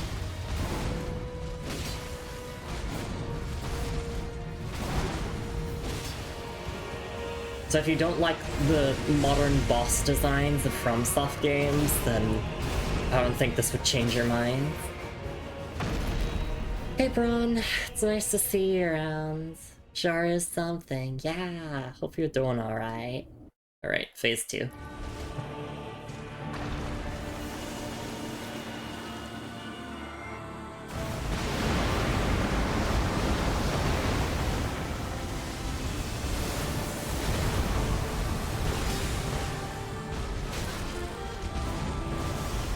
That's the delayed swing.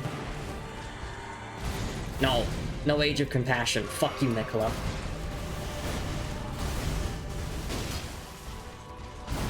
Right, that's the scoop. The scoop always gets me. Oh no, we need to run away.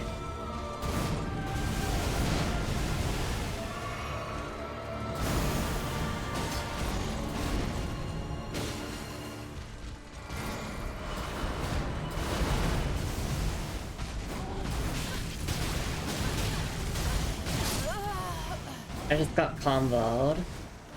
I summoned a Sparkle for trying to grab you? Yeah. It's like one of the easiest moves to dodge. Even though I get hit with it sometimes. We're just burning through all of our rune arcs.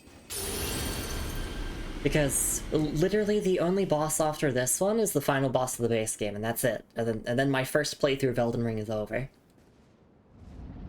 So unless the final boss of the base game is really fucking hard, I think we're fine to use all of our rune arcs here.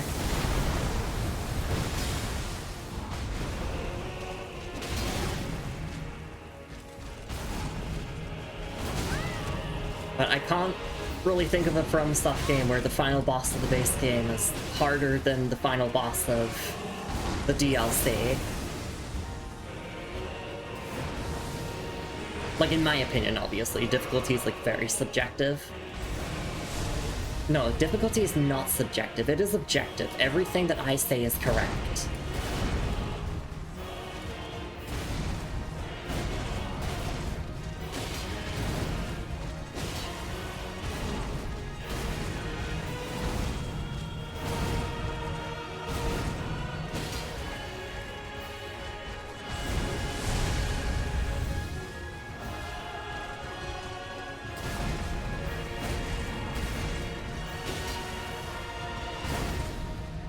I did not become ice cream there. I didn't get scooped up.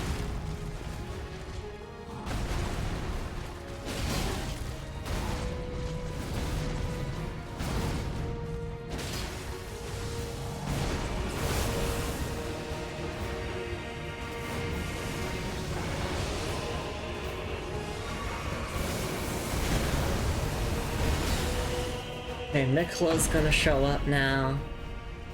Had more trouble with Soul of Cinder than Gale. Everyone says the former is the easiest thing ever and the latter is the hardest thing ever. This game is too hard. It's definitely the hardest Souls-like I've ever played, without a doubt.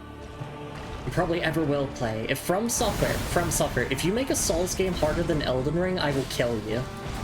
I will kill Miyazaki. If they make a Souls game harder than Elden Ring. Like, maybe chill with the difficulty for the next single-player game.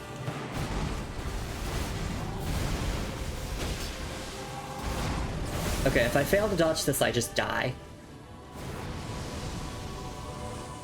1, 2, 3, 4, 5. Shit, I fucked it up. I have to roll on 5. So I should say 1, 2, 3, 4, roll. Oh. I'll do some attempts of that, a rune arc, just to get some more practice runs in without burning into my supply too much. Eldenest Ringer, prepare to die for real edition? God. This is truly prepare to die edition right here. Of course, I could be using the Mimic tier.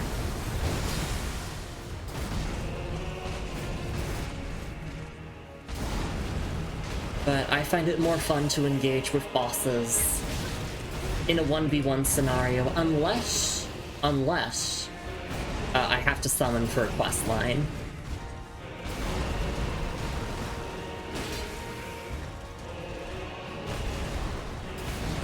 Because obviously I'm a lore enjoyer first and foremost.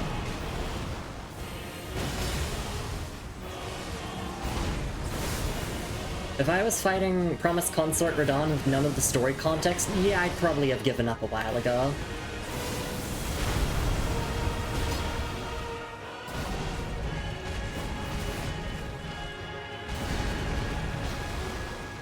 But it's like, because I'm so invested in the story and everything that's going on, I will stop Mikola the Kind. He will never become a god.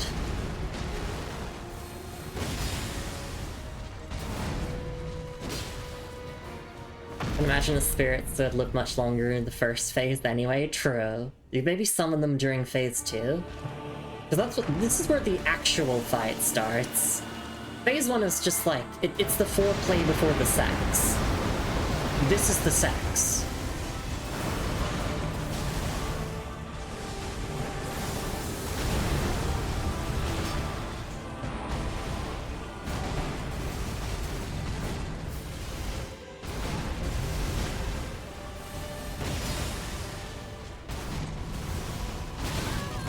Delayed swing.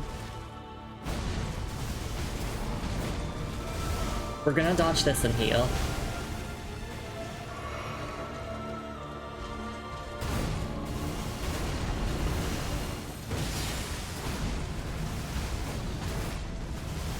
Yeah, just keep doing these easy attacks, please.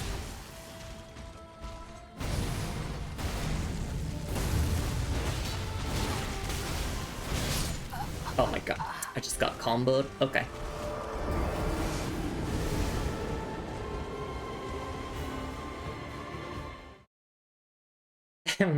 My face says the sex is actually CNC.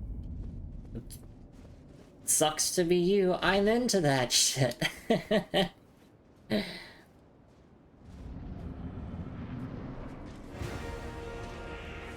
But no, I don't enjoy things being unnecessarily hard. Like, I don't play these games because they're hard. I play them for the atmosphere, and the story, and the lore. The gameplay is just kind of secondary to me in a Souls-like. I will play a Souls-like with, like, the best story ever, even if the gameplay is mid.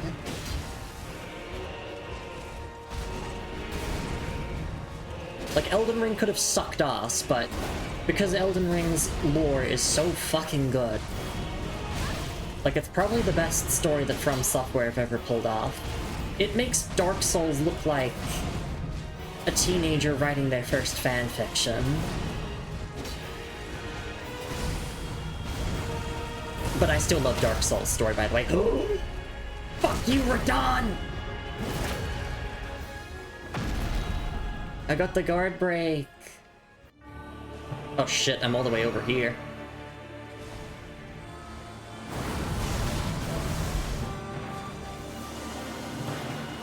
That gives us a massive damage lead for phase 2. And I don't have to dodge everything, I just have to survive. There's a difference.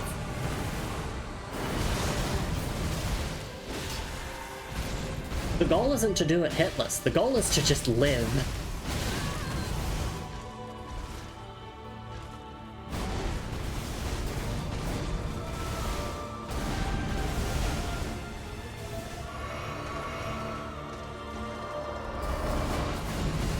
Okay, that attack is so easy.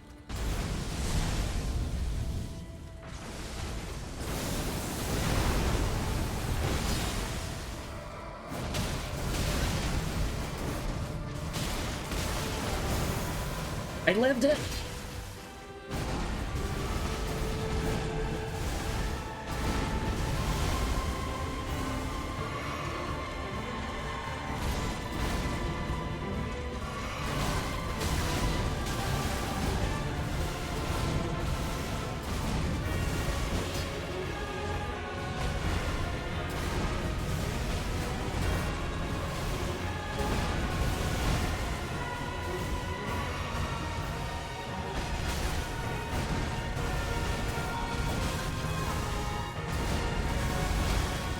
Okay, I need to heal.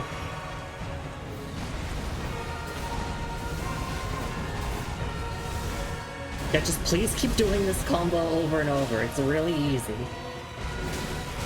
Oh, he heard me. Sorry, they both heard me.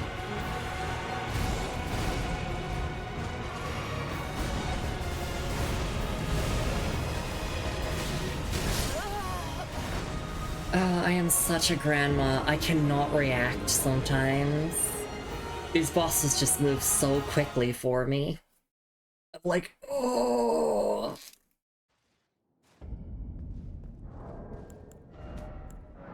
You're gonna have to put me in like a retirement home after I play Sekiro or Bloodborne. Because people say like those two are like really fast.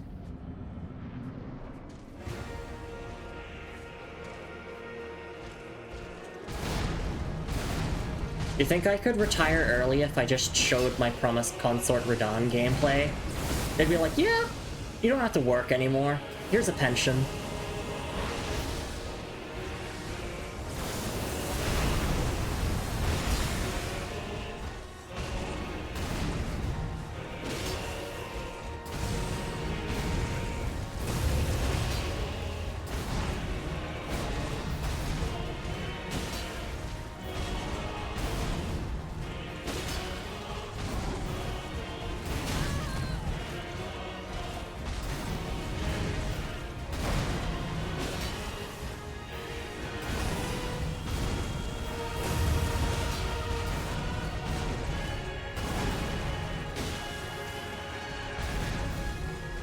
Delayed, it hits me every time.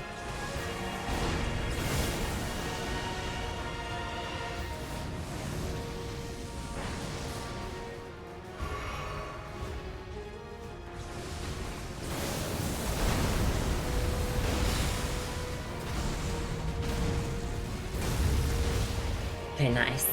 And back it up with your Divine Longsword mana skill. So true. I can't believe I pulled that off. I think that was on like the same level of difficulty as this. Just because of how little damage Divine does to manas. Hello, base department. Yeah, that's me. Hi. Okay. So this is our chance to buff up. There we go.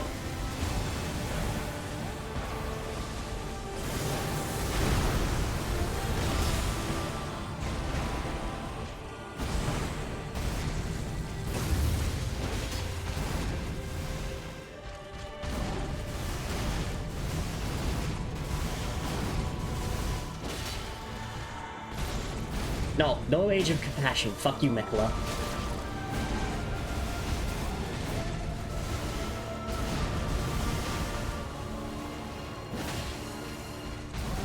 I got greedy there, went for a charge heavy.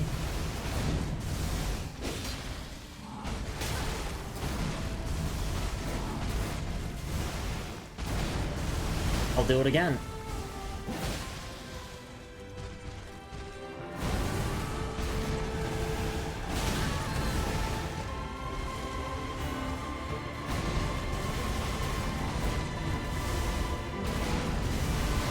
We honestly just want to avoid... Oh shit. Okay, well, here comes the cinematic attack. 1, 2, 3, 4, dodge. Dodge. I lived, that's all that matters.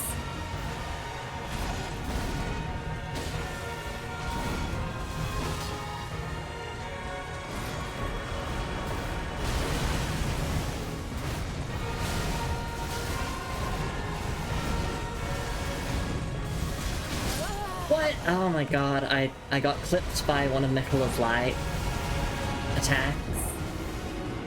So I couldn't roll. Alright, stretch and hydrate break. Mental reset time. Let's cheesy beams. It's really just to make sure that you're standing in front of Radahn the whole time. Probably, and also in range to get grabbed by Miquella. Like... You can't say that Miquella and Radahn together aren't, like, a good duo. They very much complement each other's strengths. Radahn pulls you in because he wants you to get close to Miquella so Miquella can charm you. They are working well as a duo. That's for certain. Oh, but okay. I'm gonna go for stretch and hydrate break. I will be back in a couple minutes, and, yeah, it's literally just a promised Consort Radahn stream. Just that. So, I'll see you all in a few minutes. Take care of yourselves, everyone. Grab yourselves a snack and a drink if you can / want to. And I'll be back after a short break. I'll see you all then. Take care.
Alright, and I am back. Thank you so much for your patience, everyone. It's always appreciated. Oh, alright, back into the fray. Just a moment to collect myself. We were rereading item descriptions at the start of the stream, just to kind of like calm down before getting into our attempts. Maybe we could reread some now. We could reread Euphoria. Twin blades symbolizing abundance, the secret treasure of the tower. Though the blades, fashioned from golden shoots, are largely wilted and darkened, their luster can be restored by dealing damage to foes. However, damage dealt to those who live in death will have no such effect. But these are cool. I'm glad I picked them up. Welcome back, thank you, Fizz. Alright.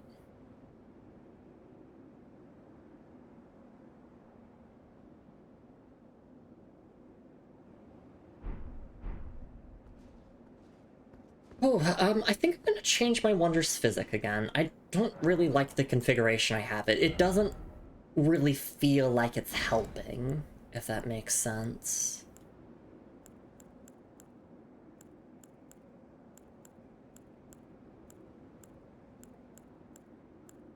I'm thinking... I really boost strength, stamina recovery... Yeah, we could do stamina recovery.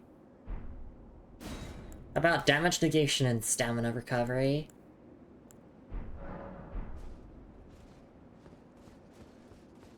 Because we haven't really gotten to the point where I need to make my Wondrous Physic, like a healing flask.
Okay, there we go.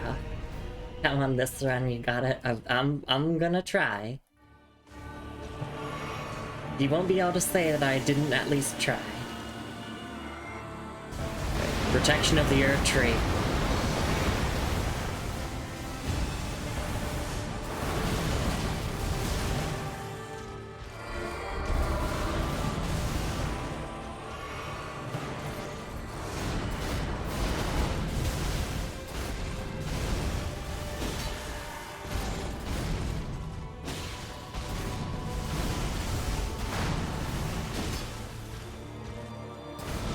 Oh, I forgot to drink my Wondrous Physic. That's okay.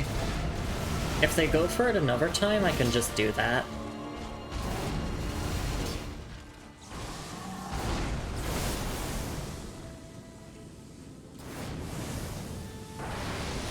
One, two, three, four, dodge.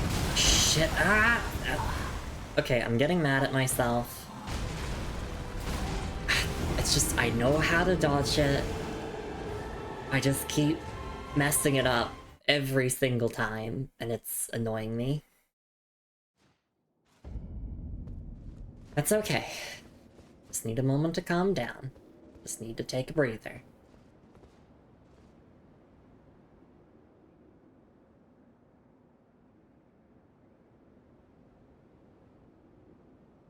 Okay. Can do this. I've come this far.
Nice. Okay. Phase 2.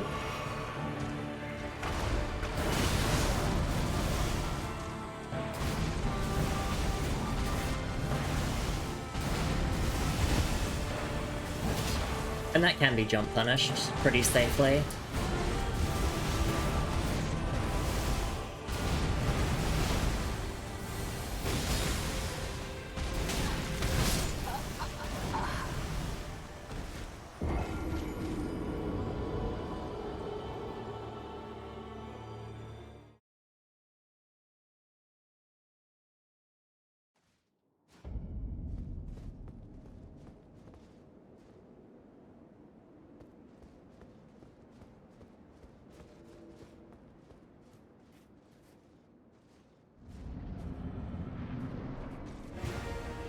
Just giving myself a little, like, mental reset instead of running immediately into the door.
Okay, phase 2.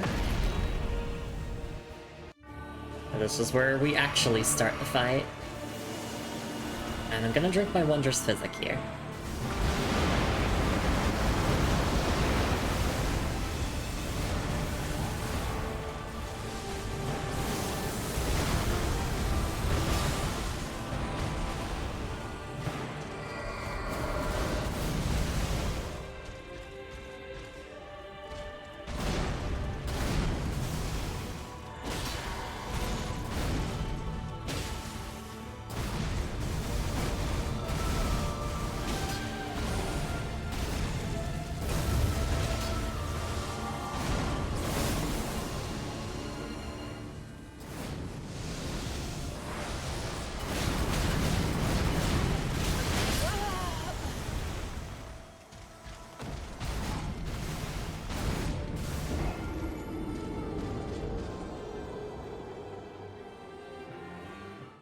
I'm not winning until I can dodge it perfectly.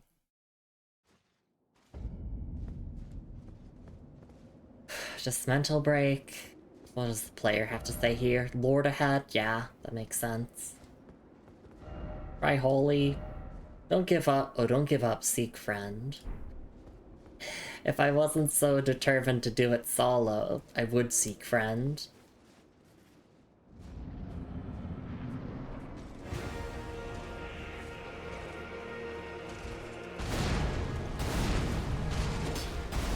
I just need to be like General Radon. I need to just lose myself to the battle.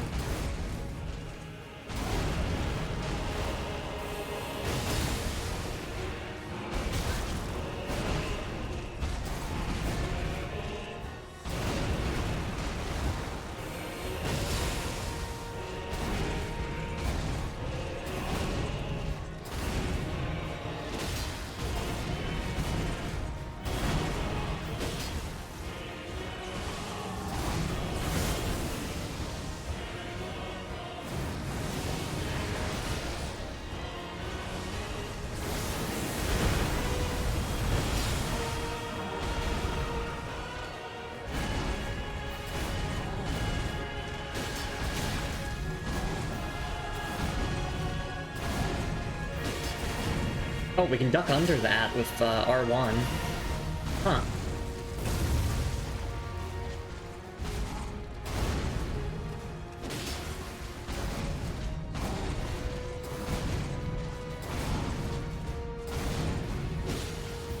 Okay, very clean phase 1. Like, I'm proud of myself for how well I'm doing phase 1 at this point. And I can dodge that one pretty well now. And I've always, like, dodged the grabs super consistent, so rather than whine about what I can't dodge, let's celebrate what I can actually deal with so far.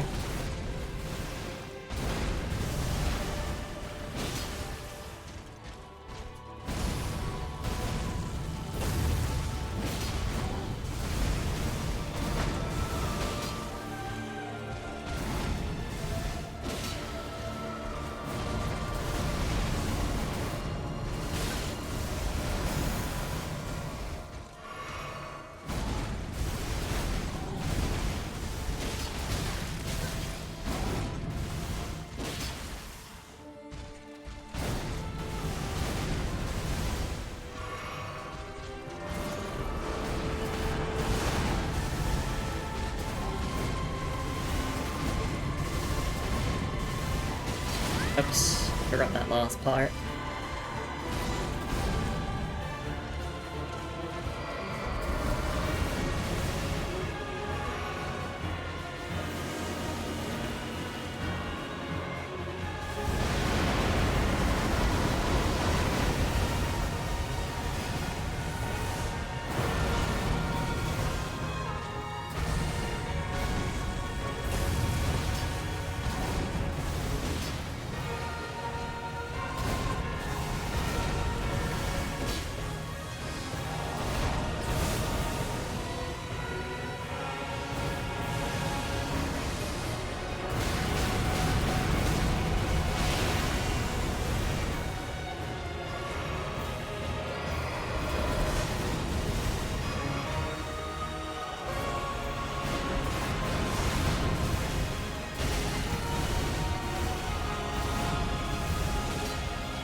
What?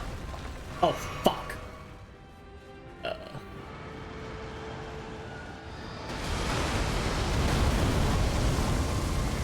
Oh, he did the meteor again. I'm gonna hit by this. Oh, no, I'm fine, I'm fine.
Oh, we were one hit. My heart. Oh, we can do it. We can do it. That's okay. I'm not upset about losing there. I'm not raging there. I'm not upset. I'm actually, like, I'm smiling. But my heart is pounding. About you fighting against the greed. I wasn't going for it. I was waiting. I was waiting. But it's okay. It's okay. Hey RPG Julie, it's lovely to see you around. Hang on, I forgot to do a bunch of shoutouts for all the streamer friends here. Sorry, my hands are shaking. I need to shout out Brun. I need to shout out Goblin. And I'm also going to shout out Julie. Welcome into stream, it's lovely to see you. We're fighting potentially the hardest boss in all of Souls-likes. I feel like this is absolutely the hardest boss I've ever fought in any Souls-like ever. This feels like the pinnacle of difficulty in a Souls-like. But it's okay, Mikola the Kind won't win.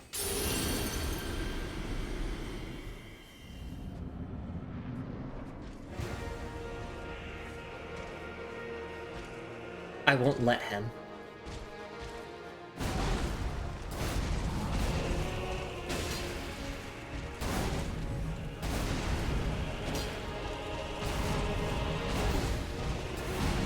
Yeah, it is a very fairly designed boss. Some of the attacks are like really difficult, obviously, and it feels like you kind of have to look up what to do to dodge them. But the music and the story payoff and everything.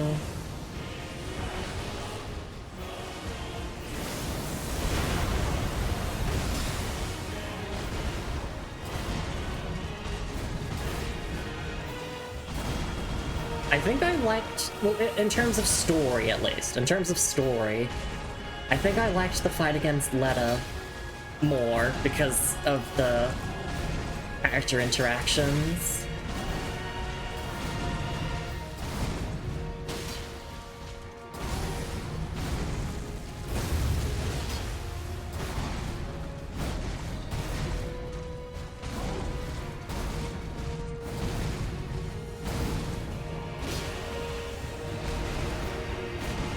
I don't have to perfectly dodge all the attacks, I just have to survive. There's a difference.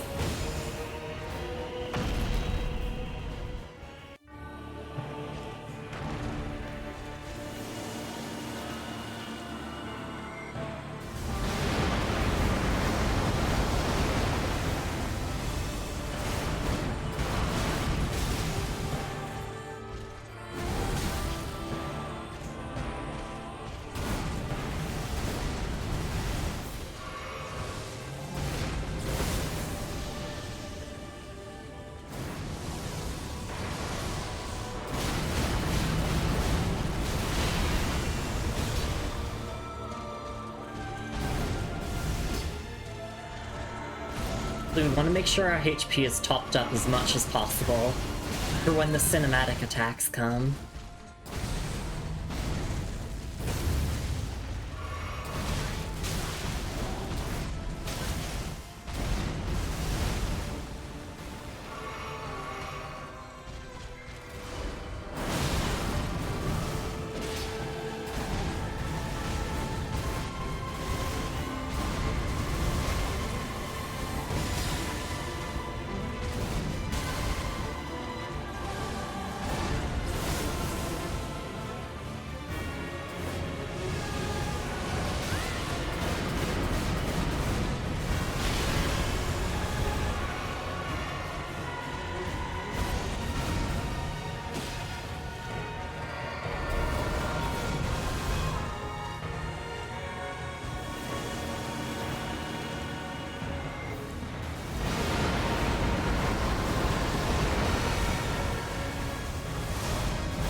Oh, that was a good attempt. Very good attempt. I'm getting better at taking less damage from the attacks, right? It shouldn't be like... I shouldn't treat failure as, oh, I got hit. It should be, how much did I get hit? Like, did I dodge... You know, did I dodge 50% of that, you know, cinematic attack, or did I dodge 70% of it? You know, I don't have to dodge everything. In fact, I could even block if I wanted to.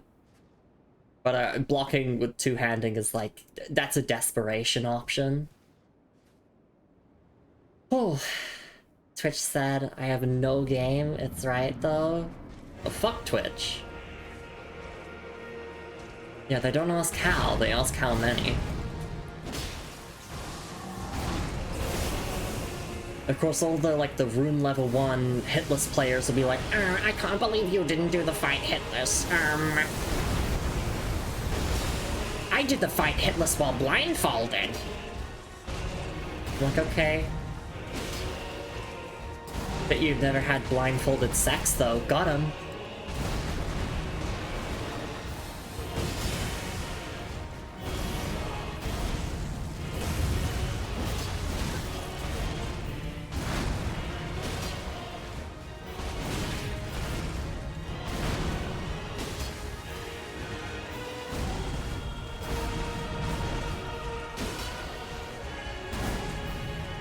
I'm so happy I can dodge the scoop now.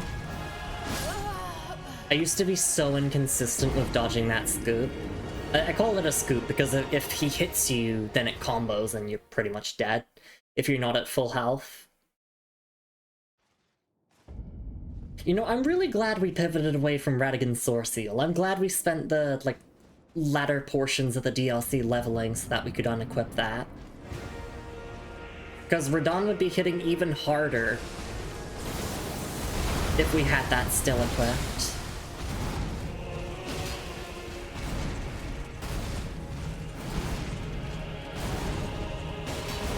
Yeah, see, we can dodge under that if I time my attack correctly.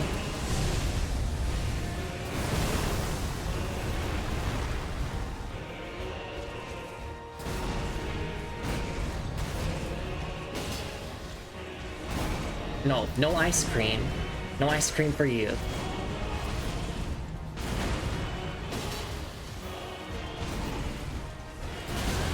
I gotta stop getting hit by that delayed strike, though. I'm calling myself out on that one. I always get hit by it.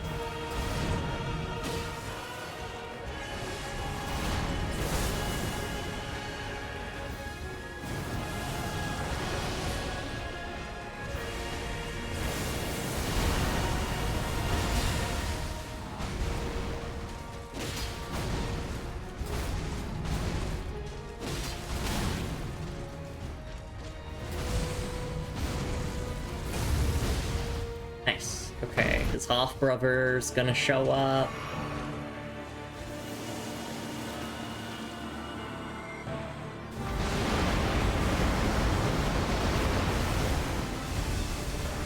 Just for the story context, for those who don't know, we're trying to stop Mikola because he basically wants to brainwash everyone in the world. For good reason. He wants peace in the world, but this ain't it.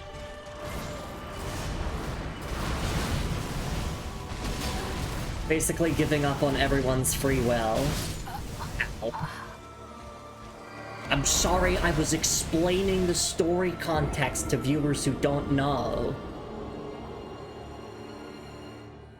And Mikola constructed this whole entire plot to revive Radahn and make him his consort. So Mikola's gay. Well, a consort doesn't necessarily have to be romantic, but still. Westleaf can't stay to see you defeat him. Hope you show him who's boss. Have a good one, everyone. Thank you, V. You'll know if we beat him. You'll know.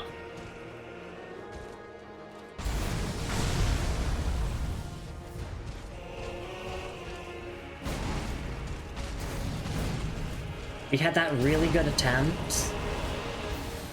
Now we just have to get back into the fray.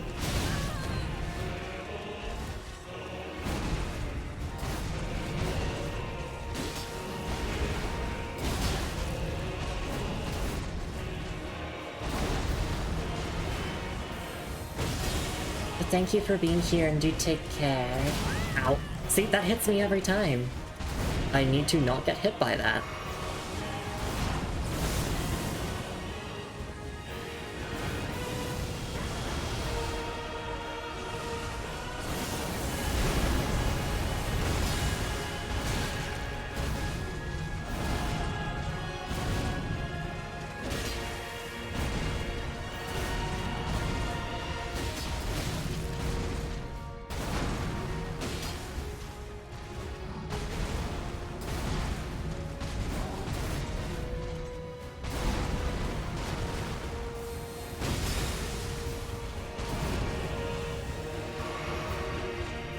I didn't realize how low I was. We're waking up a cold sweat. Oh shoot, Lumi beat Promise Consort. Falling back asleep with a smile and cold pillow. Exactly, you deserve that.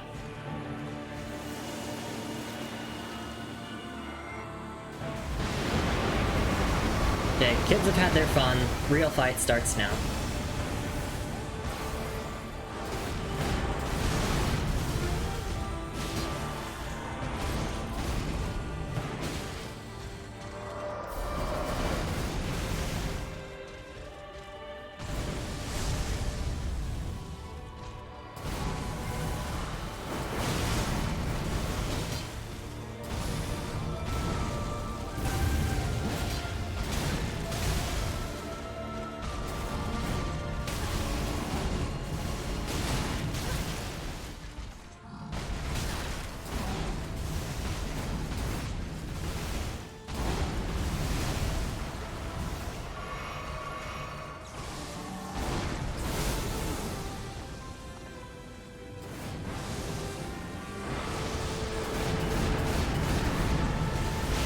I dodged it!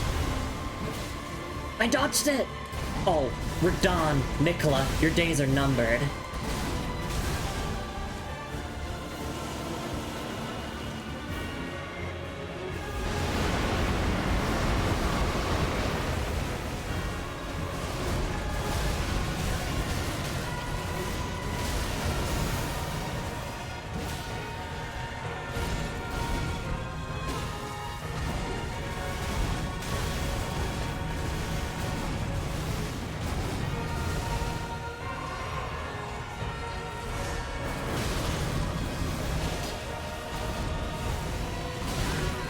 See, that still hits me. We need to iron out that move. I need to get better at recognizing it. Oh, doing it again, an encore? Oh, no. Yeah, see, if I get hit by one of the meteors, then it's just kind of over. I tried to intentionally stay on the ground there to, like, try to... Because I think... you can avoid some of the hits if you just stay on the ground. 888, now you get him. I don't know, every single time a chatter said that, it's resulted in colossal failure. You know, maybe we can't jinx it. Make Nicola single. Okay. I'm breaking up the blowjob brothers because just a reminder, they are half brothers.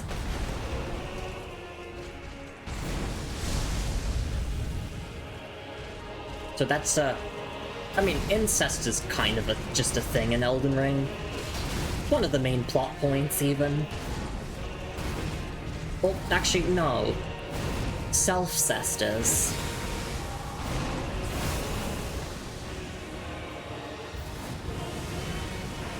Yeah, you heard that right. The plot of Elden Ring is focused around self-cest.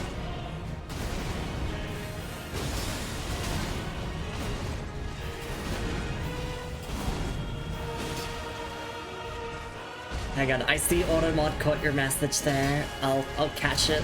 I'll get it.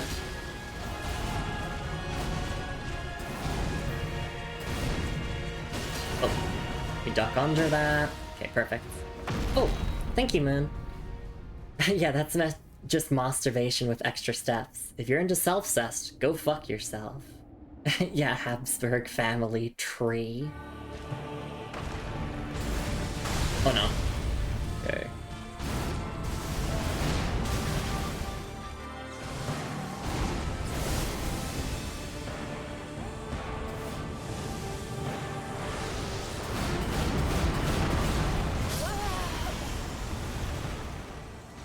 okay. It's okay. If you're into somnophilia, knock yourself out. So true. But yeah, no. Here's just a warning for chat. Every single time you say this is the run, it's not going to be the run. It's the power of jinxing. You're gonna jinx it, right? Like, our victory attempt is just gonna be a random attempt with, like, nothing special about it.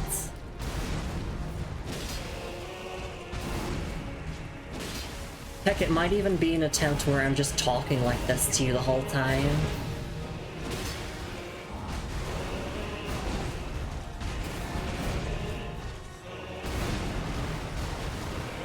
But we were one hit away from winning, so I know I can do it. I don't have to dodge everything perfectly. That's perfectionist bullshit. You just gotta survive. That's the difference. I'm not here to do it hitless. I'm here to survive.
It's one of those fights where if you get hit once, it just kind of keeps going, you know? You keep falling into all of the subsequent hits.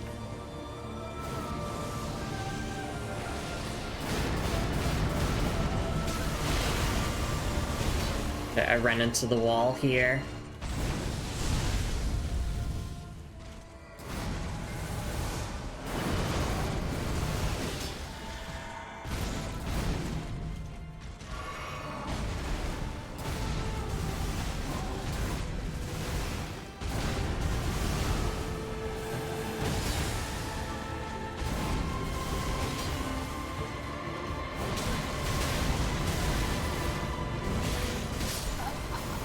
Oh, that was rough. Yeah, okay, and I need to learn how to dodge that up close. It's like 1, 2, 1, 2, 1, 2, or like a pattern like that, basically. Oh.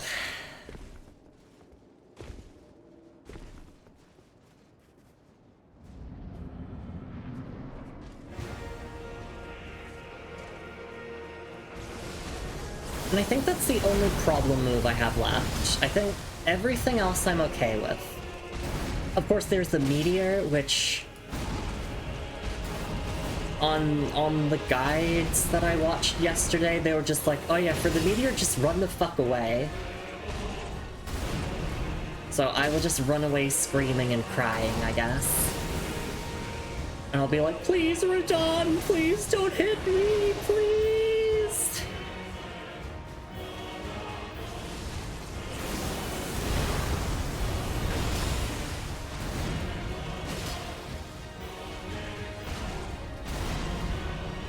Actually, I have an idea for a future attempt.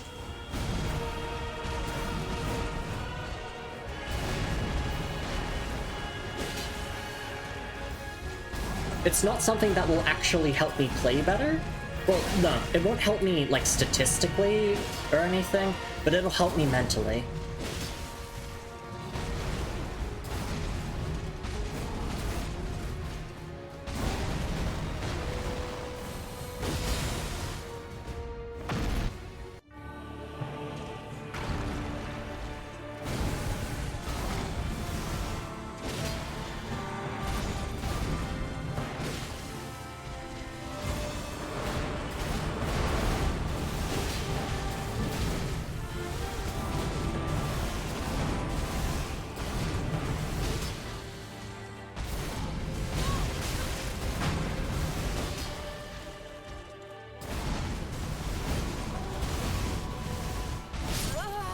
I didn't react. Grandma reaction speed. Okay.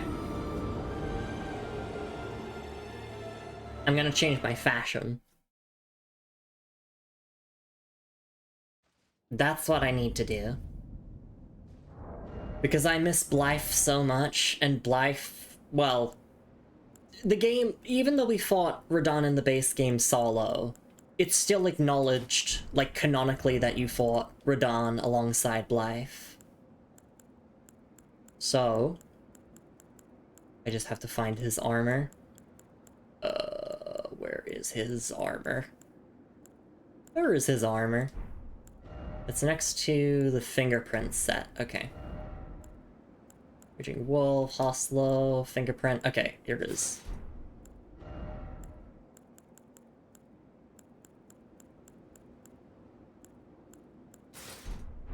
There we go. Now I can imagine that Blythe is here cheering me on. Give him a good fight, Tarnished. You've done it before, you can do it again.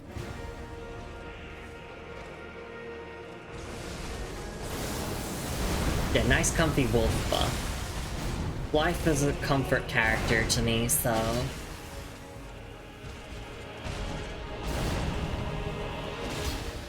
if he was here, he'd want us to fuck him up.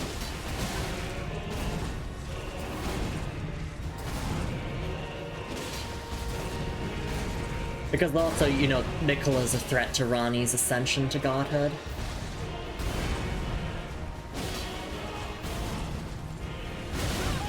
I gotta stop getting hit by that. That's also another move I wanna, like, iron out. I just have to stop falling for it, essentially. I have to recognize the delay. Like, I'm good at this now. And that's like a super delayed move.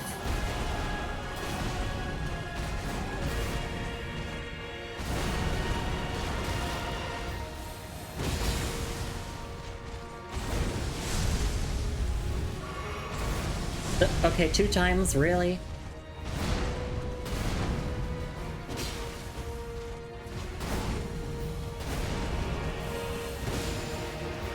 Okay, hey Nicola.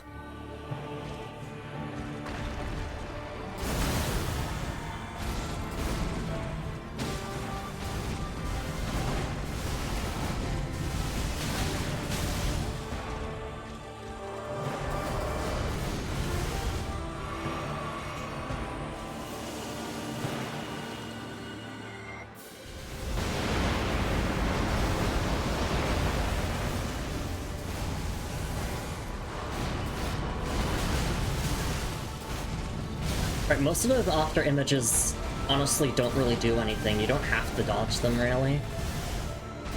They're just there to scare you.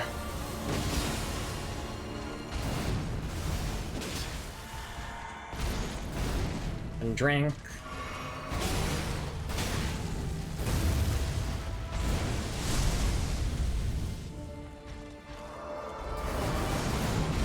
That move is so easy to dodge.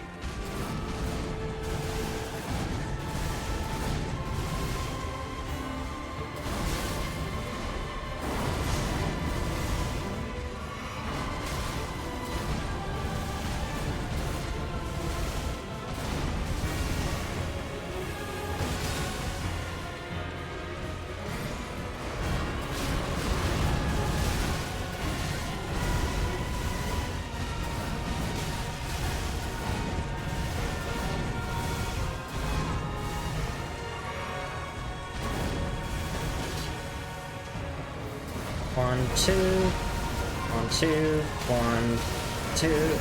I lived it, that's all that matters.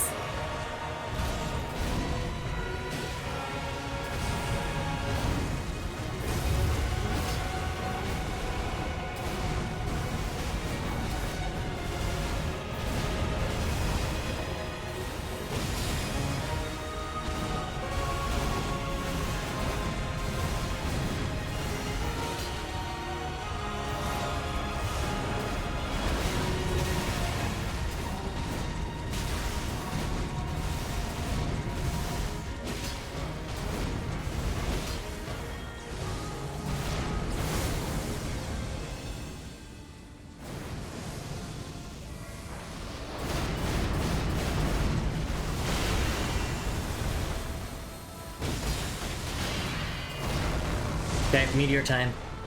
I'm running. I don't care what direction, I'm just running.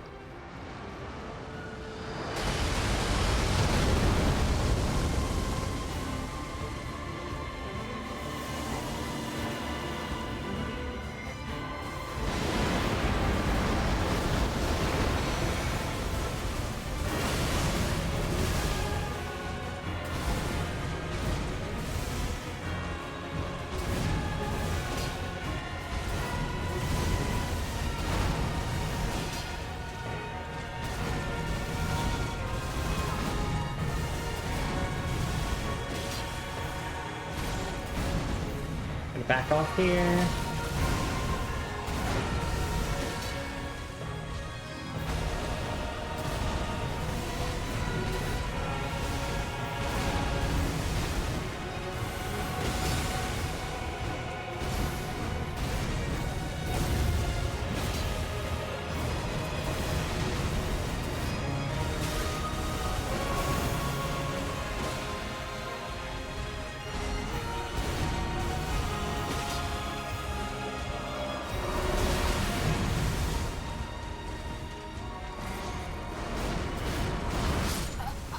Oh, that was another winning attempt.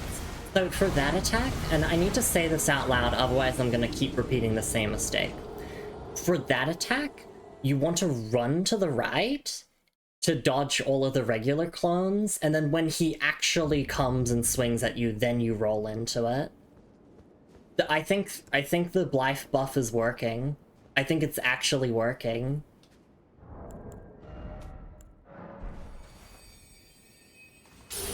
Not only is it Blythe powering me and pushing me forward, but also it's the power of Wolf. Thank you so much for the raid, Pokey. I really do appreciate it. I hope you had a lovely time with Menhara Arium. I don't know how to say that. But thank you so much for raiding in. Really do appreciate it. If you're not following Pokey already, you can do so with the follow button at the top of chat and also the link in chat. Thank you so much for raiding in and trusting your community with me. I really do appreciate it. And I do hope that you had a wonderful time with your stream. It's Menharium. Okay. Yeah, hope you had a lovely time with it. I'm not sure what that game is, but feel free to tell me if you'd like to. Obviously, if you need to raid and run, that is totally understandable. If you go to raid and lurk as well, totally understandable. Please prioritize your own self-care first and foremost. But thank you so much for being here. Really, really do appreciate it. And just in case anyone here is new to the stream, hi, I'm Lumi. I'm a Hot Lady Night VTuber, and I do slow-paced and analytical playthroughs of RPGs and Souls-likes, but I also like to dabble in a bunch of other genres as well, based on my current interests. And we are here with a first-time, blind, 100% all bosses, all NPC quest lines, lore-focused playthrough of Elden Ring, including the DLC. And we have 2 bosses left until we're done with this project as a whole. The first one being the final boss of the DLC here, and the next one being the final boss of the base game that I don't know about. And obviously, you know, spoilers free, please. But yeah, thank you for being here, really do appreciate it. If you need to, like, lurk and whatnot, please just prioritize your own self-care. We're very lurker-friendly here. We don't have loud sound redeems or sound alerts or anything. Some people say the stream's boring, other people say it's cozy. I just say it's a Lumi stream. But thank you for being here. Yes, welcome in again, Pokey, and also welcome in Bubble Monkey. It's lovely to see you around. Elden Ring is so much fun. It is. We've gotten very close multiple times to defeating Radahn and Mikola, but we're not quite there yet. We're not quite there. But I swapped my armor around because I knew that Blythe would want us to win, so we got this.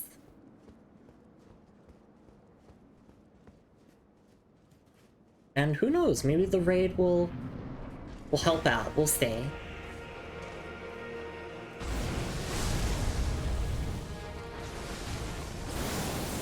Firstly, we just gotta get through phase 1, which... I think I'm basically an expert in phase 1 now.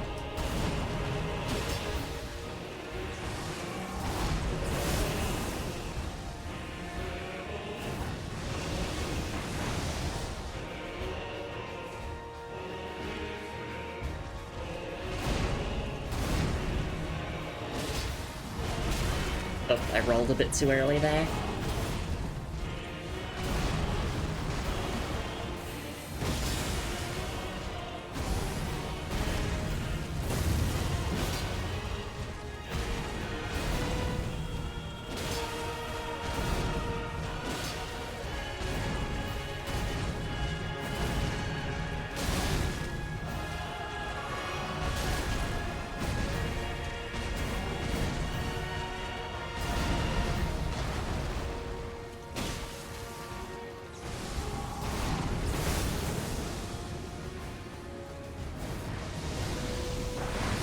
Oh god, why didn't I do my normal dodge strategy? I think I'm just a bit frazzled after getting so close on our last attempt. Okay, phase 2. Miquella's here. Hi, Miquella.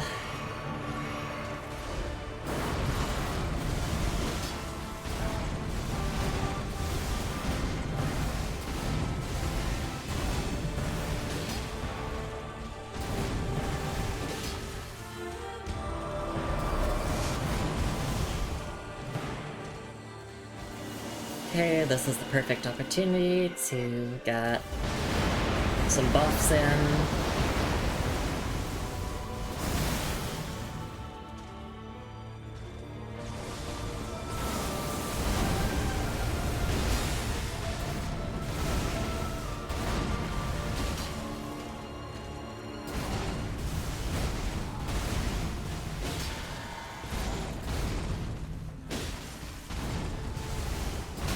Right, that delay always hits me, and I keep calling myself out for getting hit by it.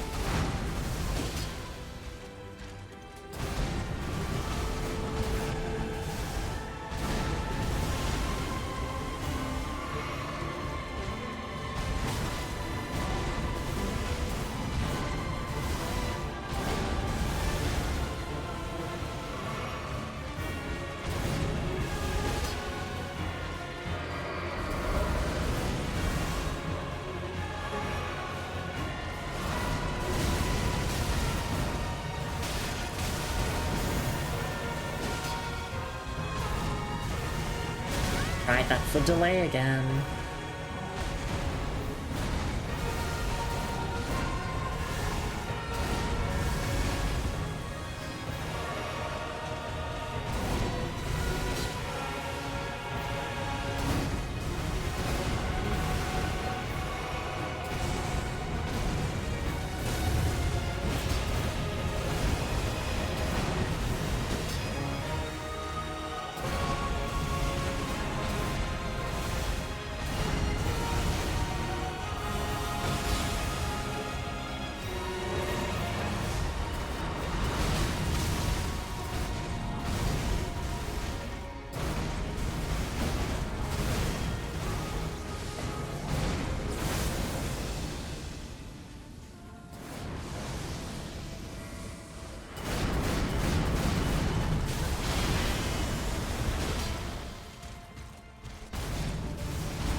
Right, here comes the meteor. Let's just run.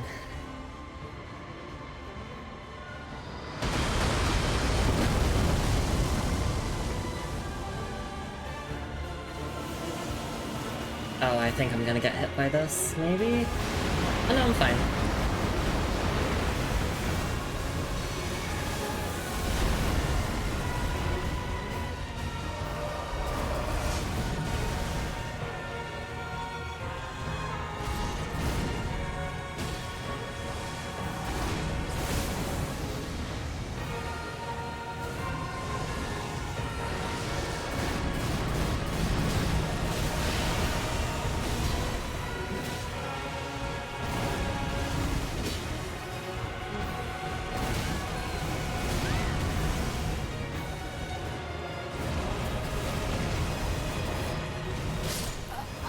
Okay, I think I know how to dodge that move now. Those are very good attempts, but I know how to dodge that move now.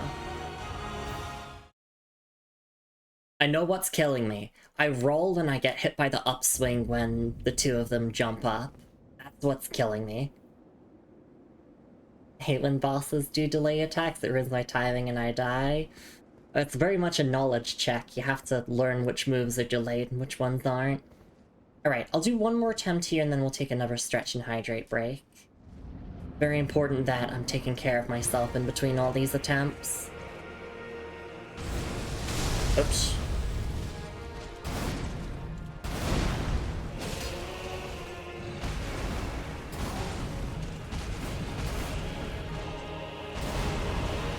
I feel like I do better on my attempts where I don't use the rune arc, funnily enough.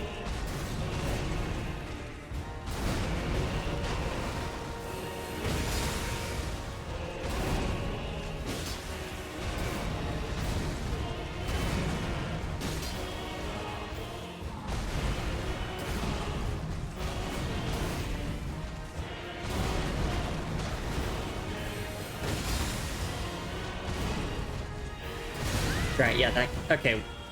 I think I know how to recognize that move now.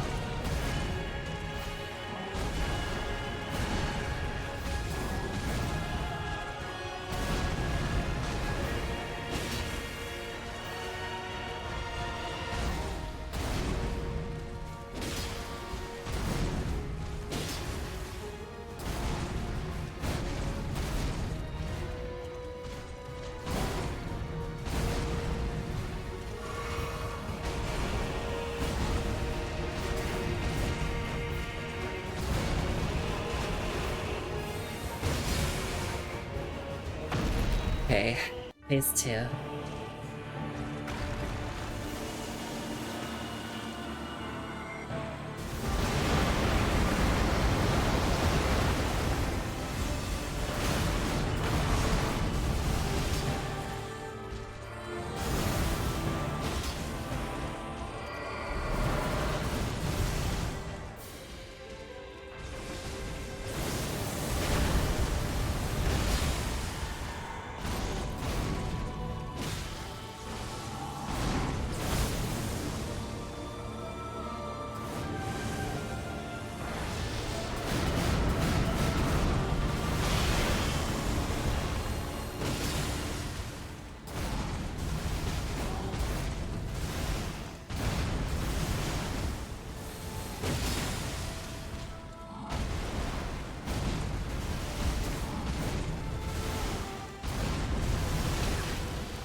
No, I didn't recognize it. Nicola's hair.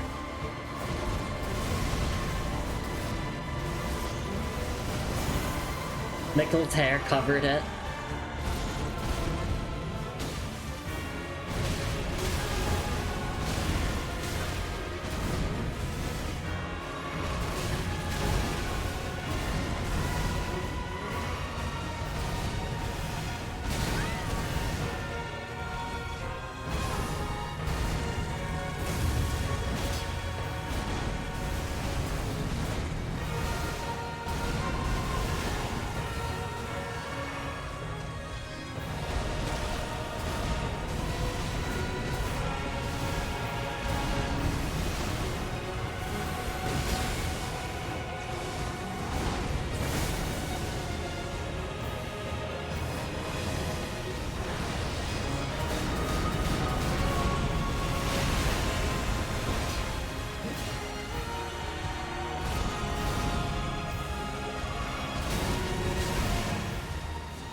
Perfect time to buff up.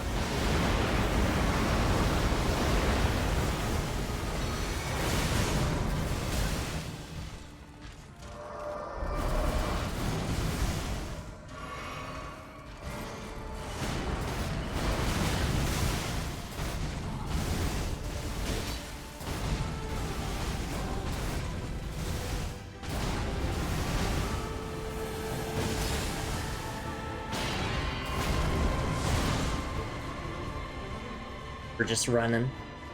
Don't know what direction, we're just running.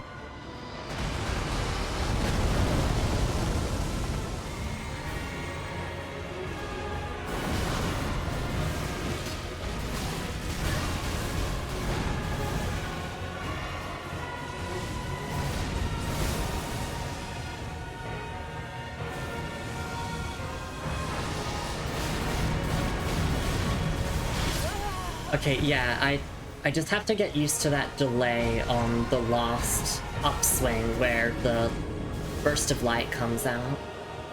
But that was a really good attempt, and I'm happy to take a stretch and hydrate break before we settle into, I guess, the final hour of stream. We might be able to pull it off before the end of stream, who knows? I was fully ready to dedicate this entire stream to just this, and also potentially the next Elden Ring stream to just this. But yes, I will be back in a couple minutes. Please take care of yourselves, everyone. Thank you again for the raid, Pokey. I really do appreciate it.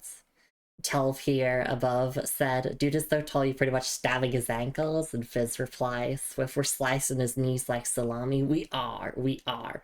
And we're making progress, one step at a time. Alright, I'm gonna go just quickly cool off, mentally, physically, all that kind of stuff, and I'll be right back after. Short break. I'll see you all then. Take care, everyone.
Right, and I am back. Thank you so much for your patience, everyone. I really do appreciate it. You can do it. Fizza's getting so good at it, almost won a few chimes already. It is inevitable. Oh, absolutely. Miquella's fall is inevitable. If it doesn't happen this stream, it's definitely happening next time. And if it's not happening next time, then it'll happen the time after that. Welcome back. Thank you, Looney. Honestly, the thing that, like, I'm most worried about is, am I gonna be able to read item descriptions with my hands shaking and my brain fried after the fight? Welcome back, thank you. Alright.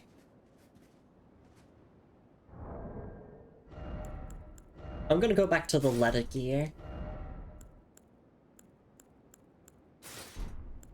The Blythe buff was working, but also, I wonder, can we carry over that buff into what my current fashion is on my character?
No, okay.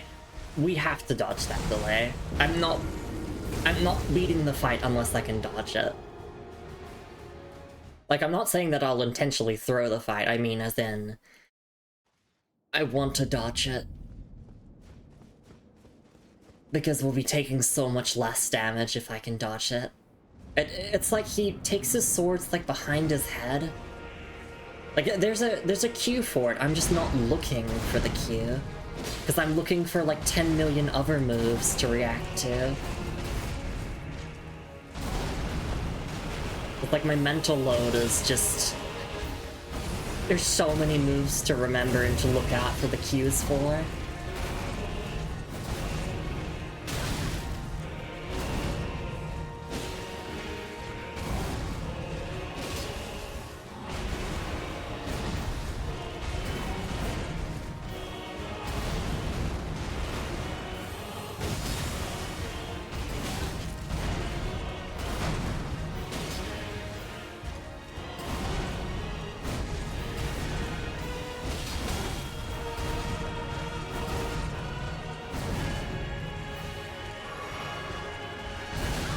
Oh, I'm dead. I got scooped.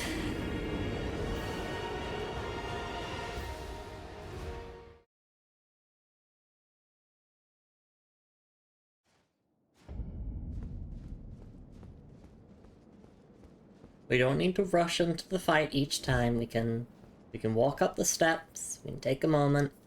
Now we can head back in.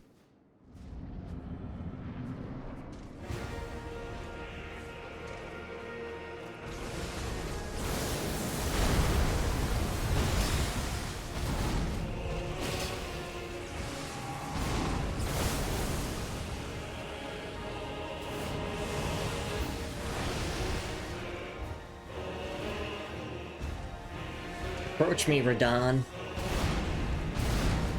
There we go.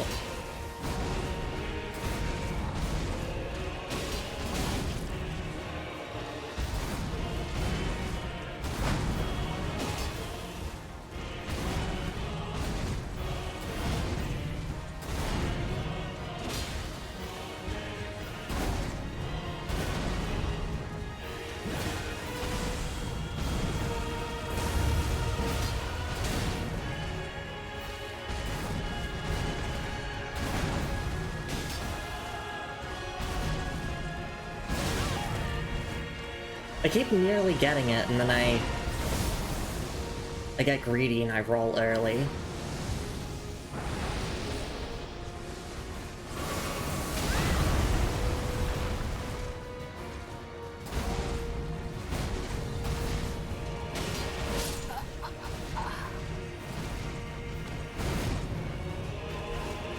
So, just as a reminder, Slave Knight Gale in Dark Souls 3 took me 3 goes to beat.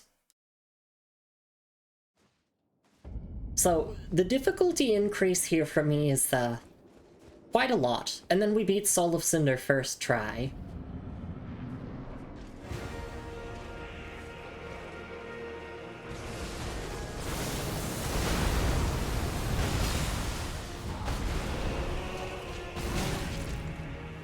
I dodged it! I dodged the delay.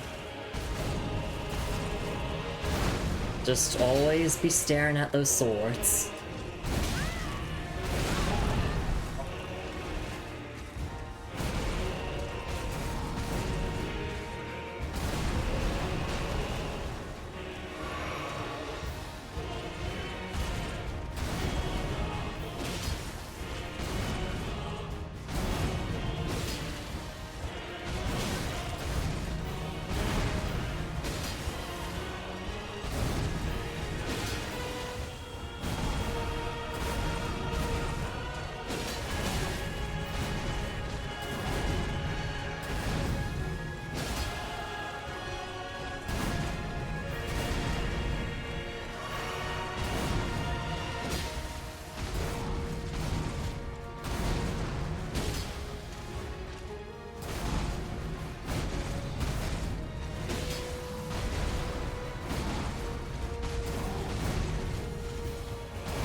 Okay, phase 2.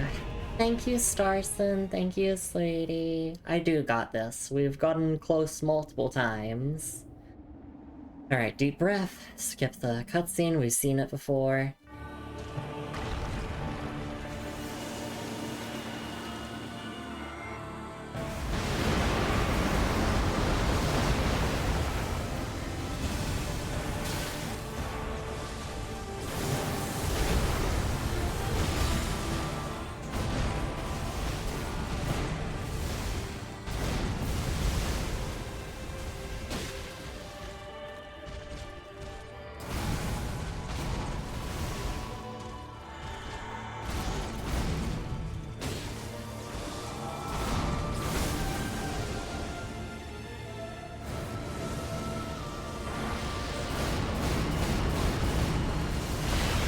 There we go, that's how you dodge that.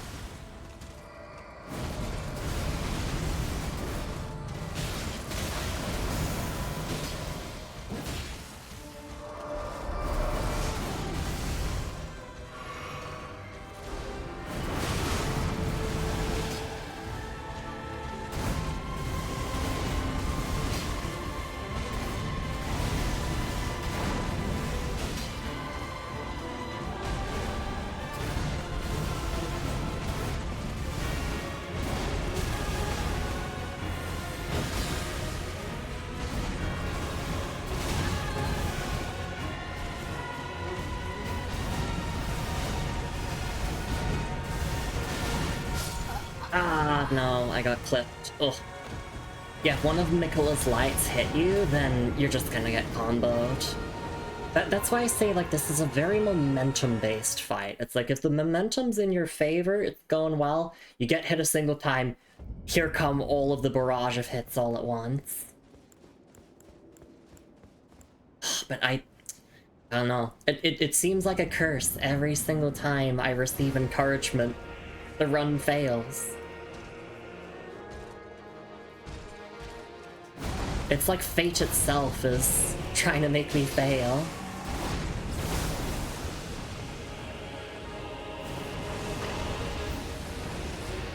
And I'll do that outfit swap after this attempt, Lumi. Yeah, maybe the samurai outfit might help.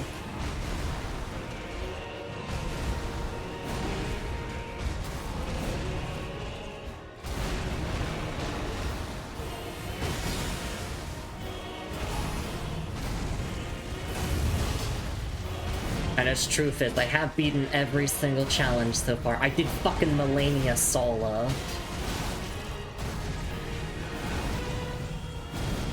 That's something to celebrate.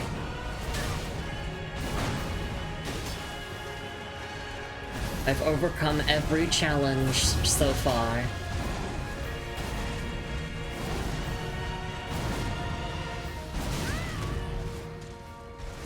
I know, I became Let Me Solo Her for a moment. And now I'm gonna become Let Me Solo Him. Or them, actually.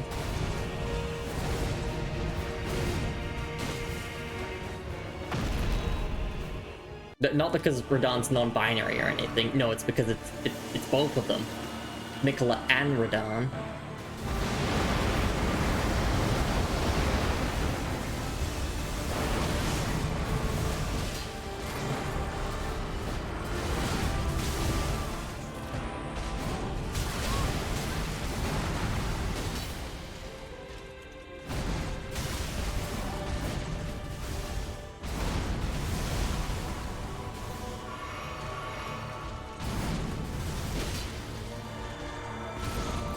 I like that Miquella just hasn't grabbed me a single time. Like, outside of the first... okay. Miquella hasn't grabbed me a second time this entire stream. In fact, I haven't even died to Miquella's charm once.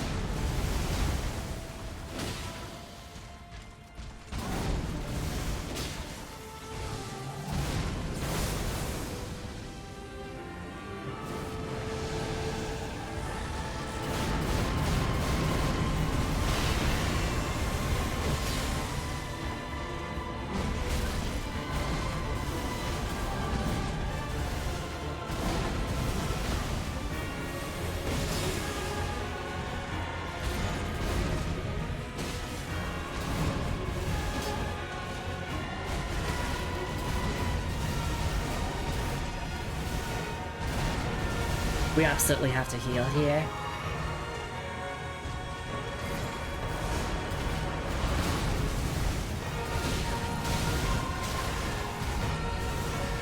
No, not the delay! Oh. Have you heard of the one known as Let Me Tank Him? I think I have. It's like a person wearing Moore's armor, I think, who just like uses a great shield and blocks everything in this fight. So close. We've gotten close multiple times. We've gotten within range of one hit would kill.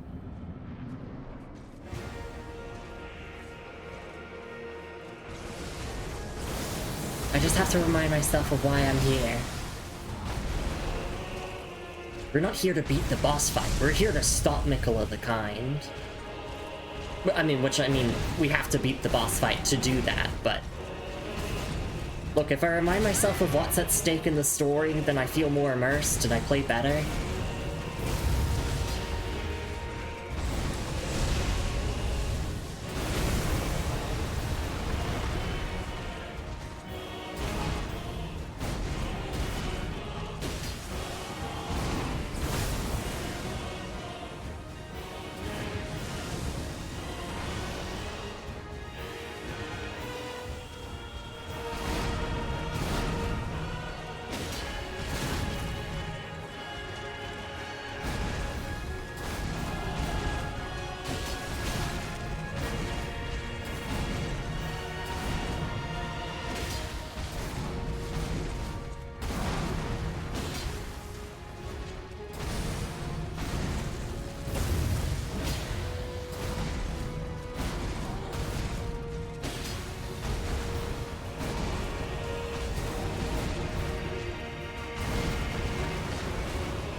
Okay, nice. Fate's 2.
Okay, meteor time.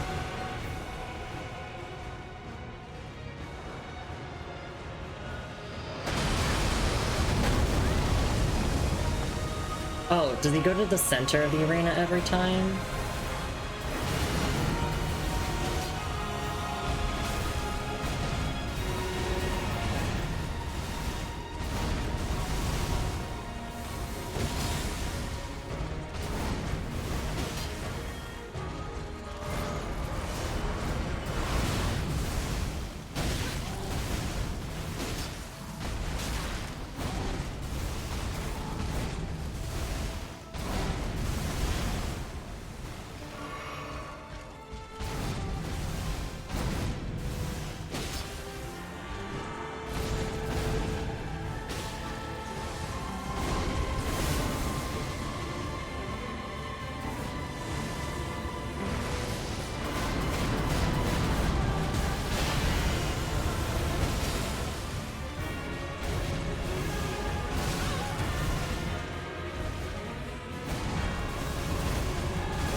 Oh boy.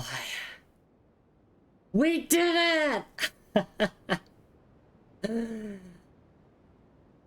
That's Elden Ring Shadow of the Erd Tree completed.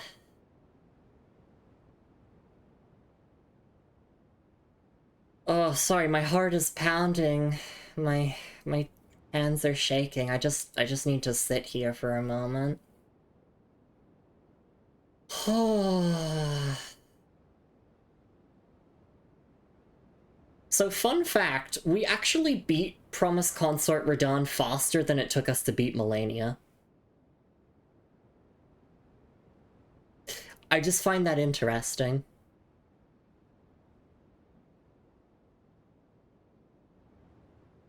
Oh, okay, I need to calm down. Before we read any item descriptions, before we continue on with, you know, like the finale of the DLC, I just need to sit here for a moment. Just enjoy the tranquil peace.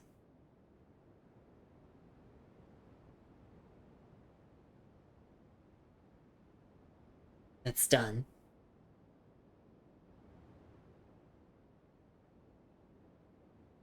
Under 900, good job.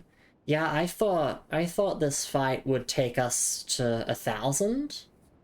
We might beat Elden Ring in sub 1,000 deaths, depending on how... Because there's only one thing left to do in the game, right? All we have to do is the final boss of the base game, and that's it. Pressure's off, next step can be to a rat. Exactly, like, I can die to a rat, I can die to, like, a regular soldier, like... Oh. Sorry, I'm not gonna continue on. To beat that, the standard boss... Yeah, is a non-threat, exactly. That's true.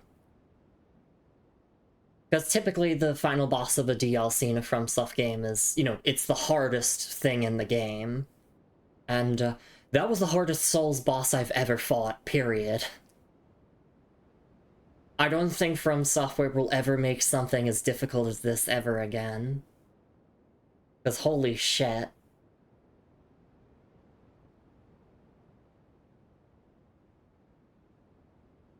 Thank you for the patties, everyone. My hands are shaking still. I just wanna take some time to calm down. Sorry, I didn't swap into the samurai outfit for you, Looney. I can refund that, at a later point in the stream. I just need a moment. I just need a moment. My brain is frazzled, my hands are shaking. I just need to take deep breaths. I don't know if I can do redeems right now. I'll make sure to refund everyone their channel points. I just need to rest. That's okay, thank you. I just need to rest.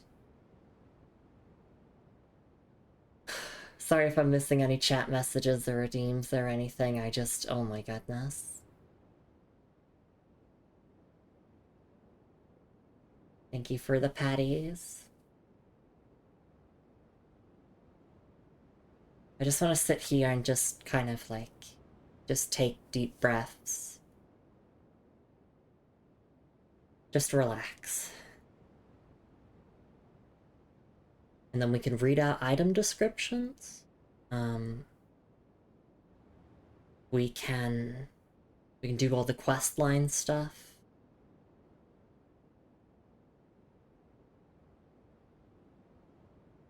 We did it.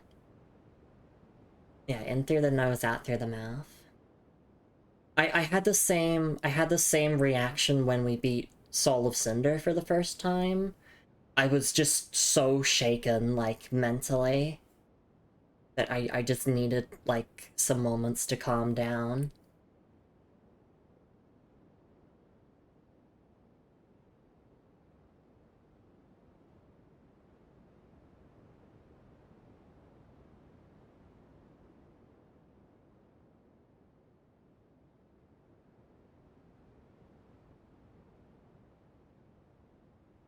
Just breathing in and out.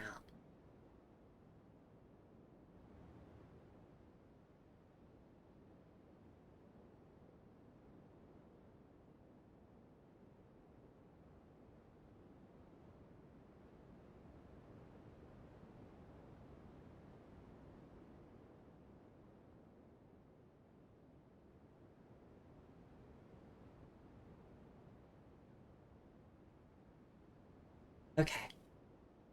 I think I'm alright.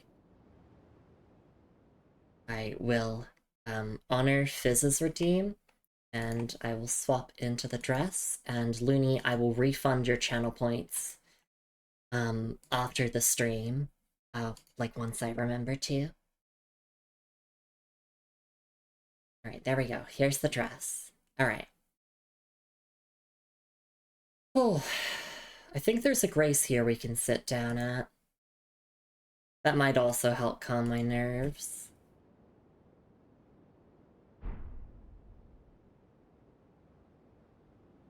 Alright. There is a grace here, right? Oh, I see it. There it is.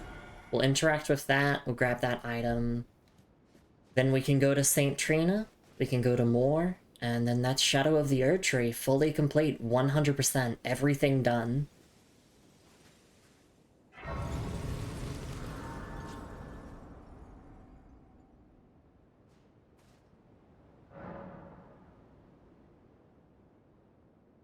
Okay. Yep, there's the bodies of Tialia and Onspach. They died during the fight.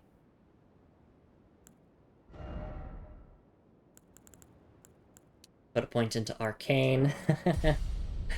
Everything but intelligence. Alright.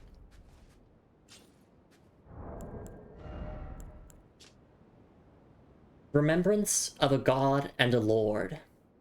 Remembrance of Radahn, consort of Mikola, hewn into the Shadow Tree. The power of its namesake can be unlocked by the Finger Reader. Alternatively, it can be used to gain a great bounty of runes. In their childhood, Mikola saw in Radahn a lord, his strength and his kindness that stood in stark contrast with their afflicted selves. And so Mikola made his heartfelt wish that Radahn would one day be his king consort.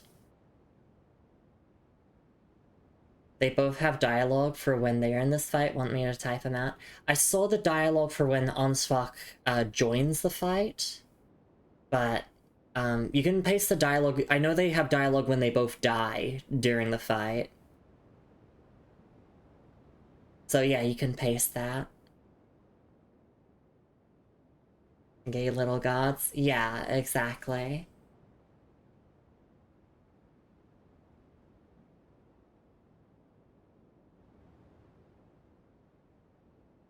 I'm just gonna read it again just because, like, you know, my nervous system is going wild and I need to, like, read again, otherwise my brain won't process information.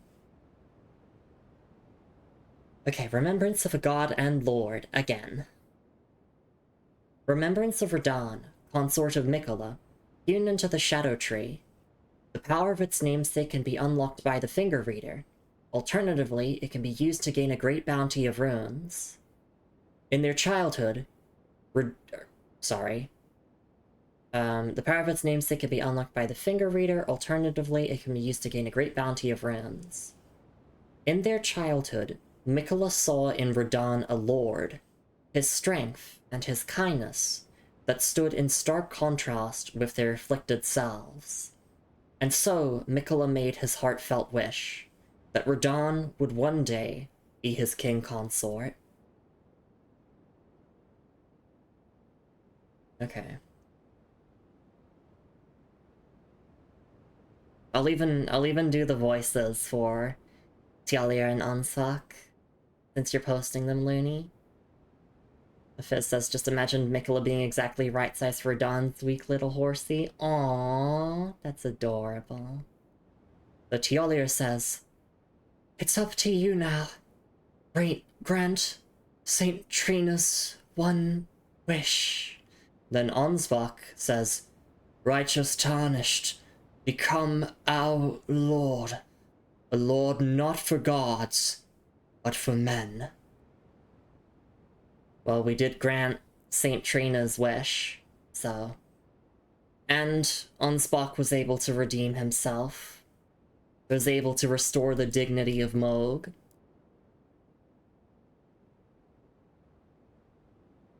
In their childhood, Mikola saw in Radahn a lord, his strength and his kindness that stood in stark contrast with their afflicted selves.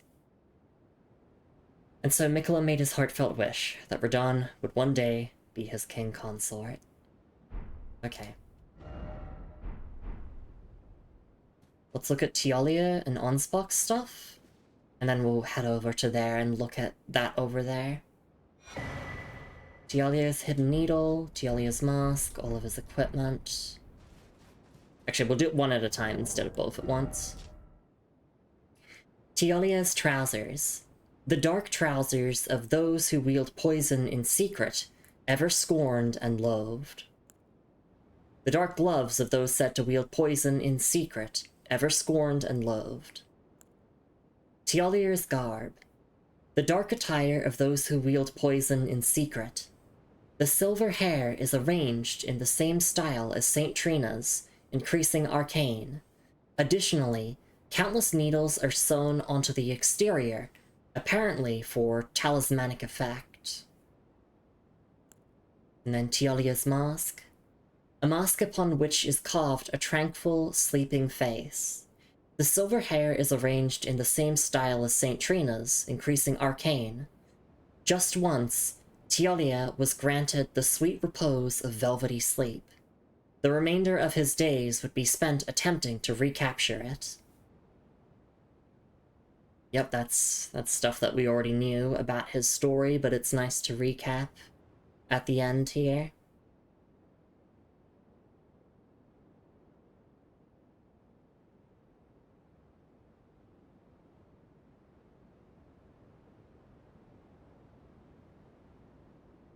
Okay, and then Tialia's hidden needle. Concealed weapon used by Tialia, of a design generally favored by poison wielders for dark and subtle purposes. Like St. Trina, who blossomed in the deep purple garden, a rich poison is secreted from within, which sends its victims into an eternal sleep. Unique skill, Sleep Evermore. Pierces the enemy deeply with a poison-coated needle that delivers eternal sleep. If the follow-up strike lands upon a foe who is already in a state of slumber or eternal sleep, it will deal significant damage. This is a fist weapon that needs intelligence, so we wouldn't be able to wield it unless we respect. And there we go, there's Tialia's stuff. Goodbye to Tialia. He fulfilled his one purpose, so... Curse of Epi, exactly.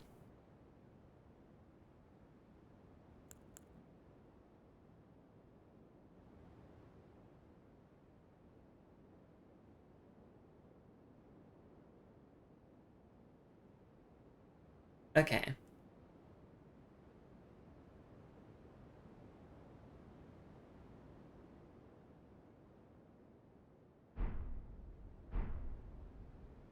Sorry, I want to look at this description again. Yeah, who blossomed in the deep purple garden. A rich poison is secreted from within, which sends its victims into an eternal sleep.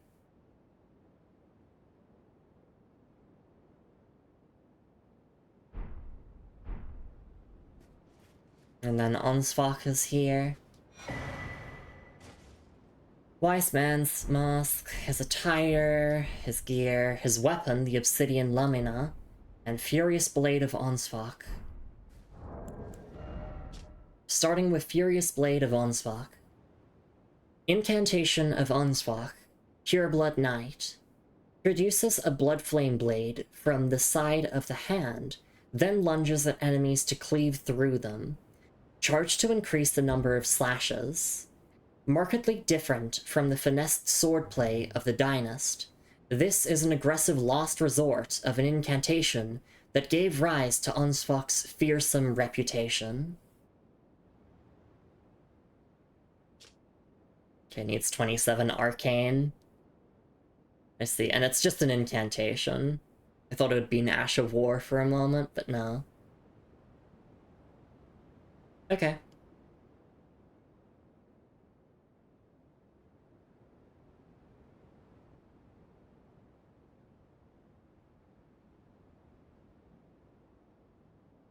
Alright. And then Obsidian Lamina. Signature weapon of the Pureblood Knight Onsvak. A viciously keen and slender scythe made for combat. The obsidian edge relies not upon trickery to fulfill its violent purpose. Only well-honed skill is required to rip and rend through foes, sowing blossoms of red upon the battlefield. And the skill is Dynastic Sickle Play. A finessed evasive skill that creates space to maneuver. Inputs dictate direction of the backstep. Follow up with a strong attack to perform an advancing upward slash. Press strong attack again to bring the weapon back down. And we can actually use this. It's a Reaper, with mostly Dex and Arcane as its primary scaling attributes. It's a very cool weapon. And it's true to Onsvak himself. He did not rely upon trickery. He was honest the whole time in the Realm of Shadow. Like, Scythe I think is fun to use. When I saw him using it in our fight against Nido Knight Letta, it did look really cool. But there we go.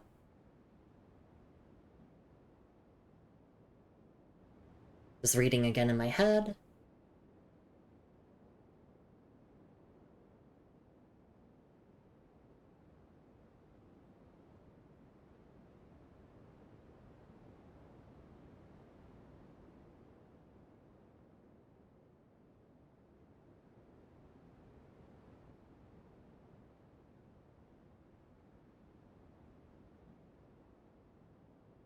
Okay, and then Onsvak's boots. Boots of Sir Onsvak. Black leather adorned with gold embroidery. Slightly enhances Blood Oath and Dynastic skills. And this is also just black leather adorned with gold embroidery. Onsvak's attire. Attire of Sir Onsvak. The embroidered crest of the Pureblood Knights has now all but faded away. Slightly enhances Blood Oath and Dynastic skills. Onsvak understood that keeping his oath to his old master was not an act of logic, nor would it bear any justice, but it was for these very reasons he was unable to let go. That makes sense.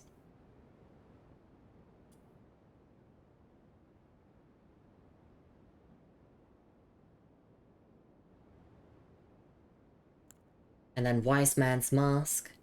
The Iron Mask of Sir Onsfaq, giving the appearance of a quiet, wise, old bearded man. But an old fear lurks beneath, together with the cold, unflinching discipline that once honed his blade, now employed to enhance blood oath and dynastic skills. Okay, interesting.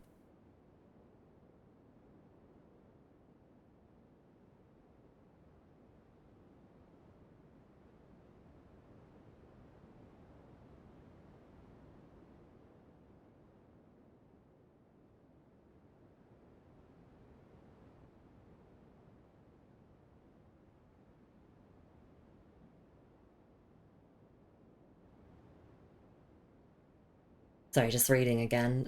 But an old fear lurks beneath, together with the cold, unflinching discipline that once honed his blade, now employed to enhance blood oath and dynastic skills.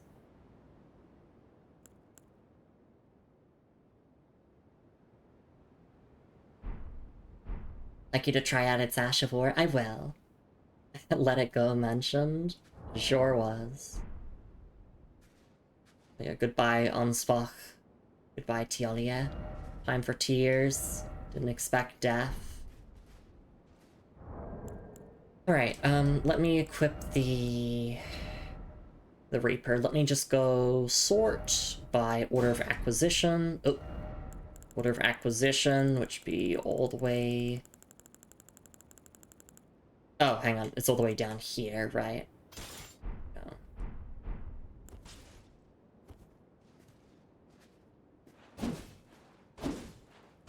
Obviously, yeah, we're checking out the Ash of War primarily. So, yeah, and you can change the direction of the backstep. Can I just chain backsteps? I can. And then I press R2, and then I can press it again to go for another follow-up if I want to.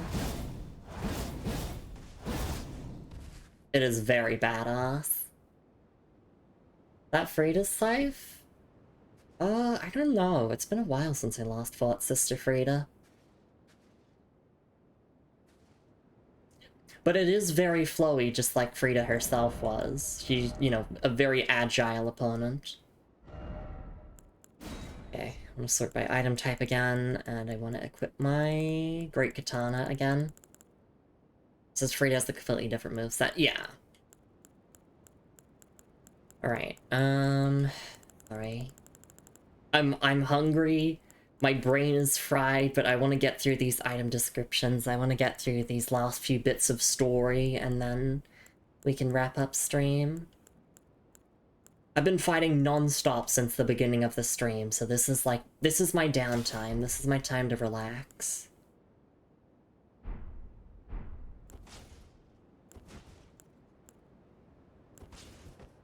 Alright.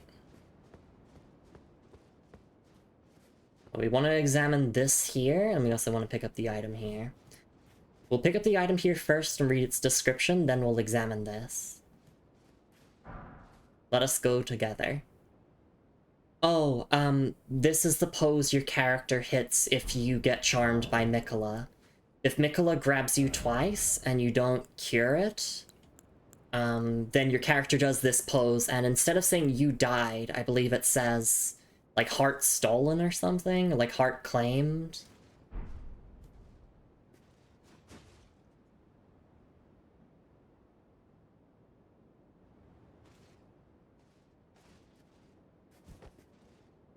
Alright, let's look at this now.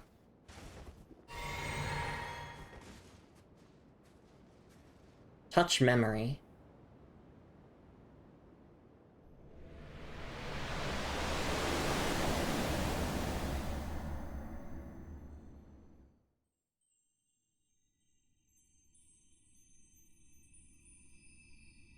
Lord brother.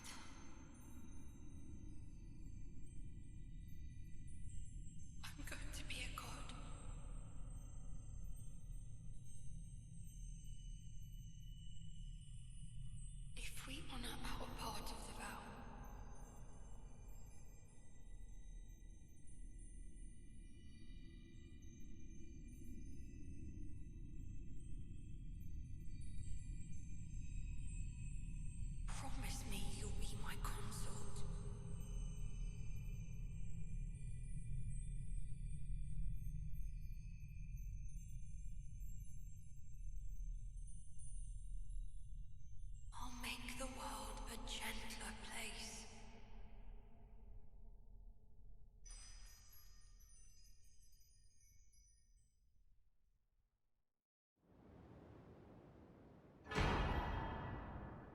You've got the circlet of light.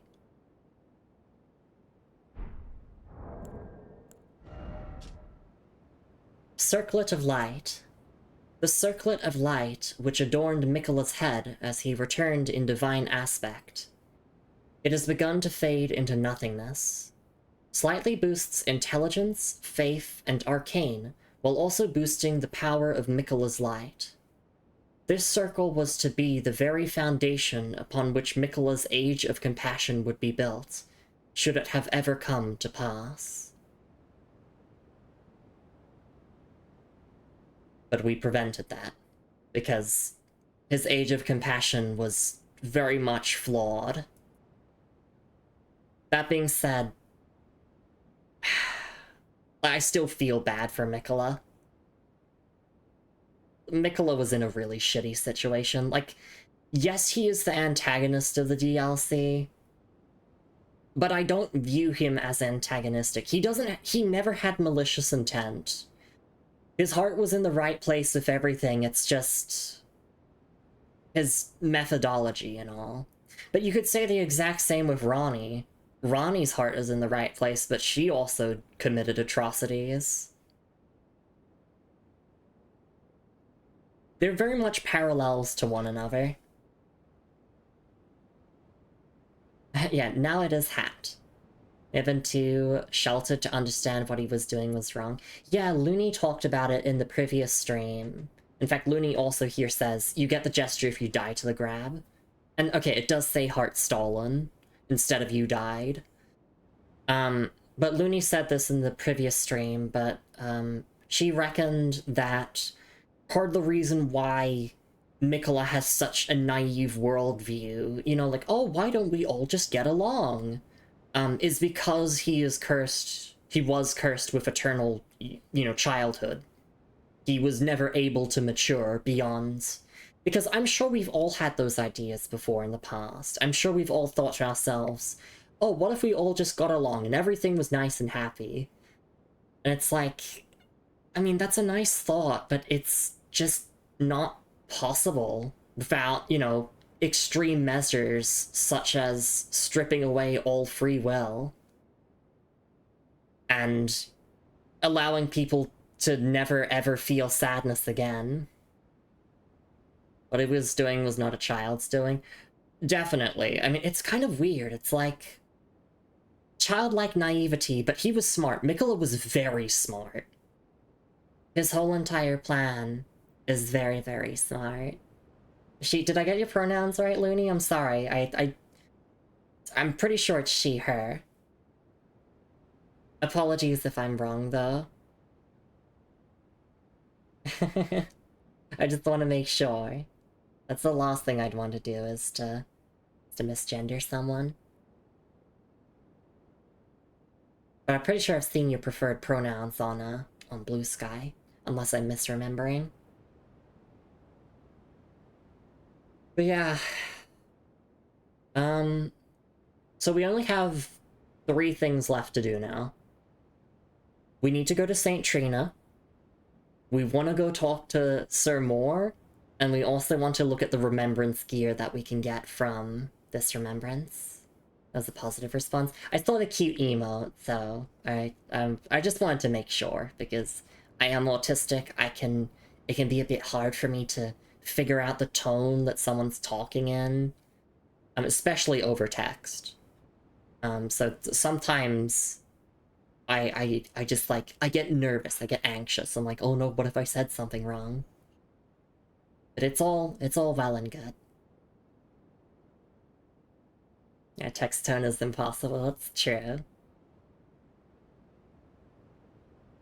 Sorry, I want to read this description again to myself. I'll read it out loud. Like, I used to have this habit where I would just read it again in my head quietly and we'd just sit here, but I can read it out loud to myself again.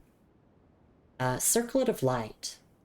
The circlet of light which adorned Miquella's head as he returned in divine aspect. It has begun to fade into nothingness.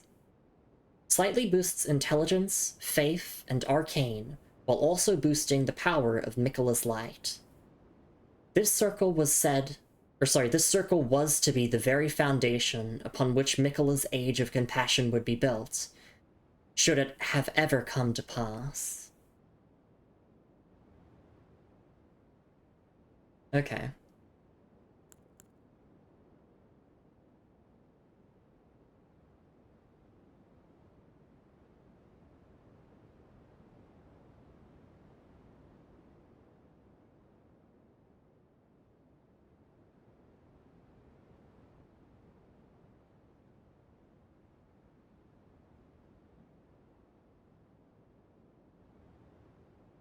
Okay.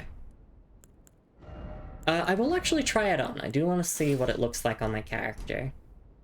It looks okay. It is pretty fitting with the Needle Knight gear.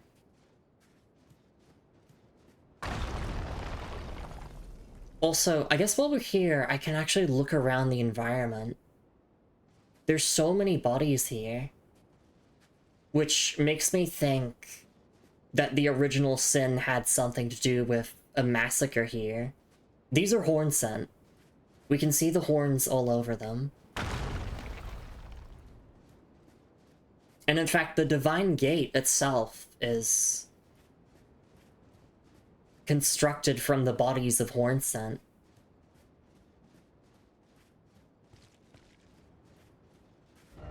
Ah, victory.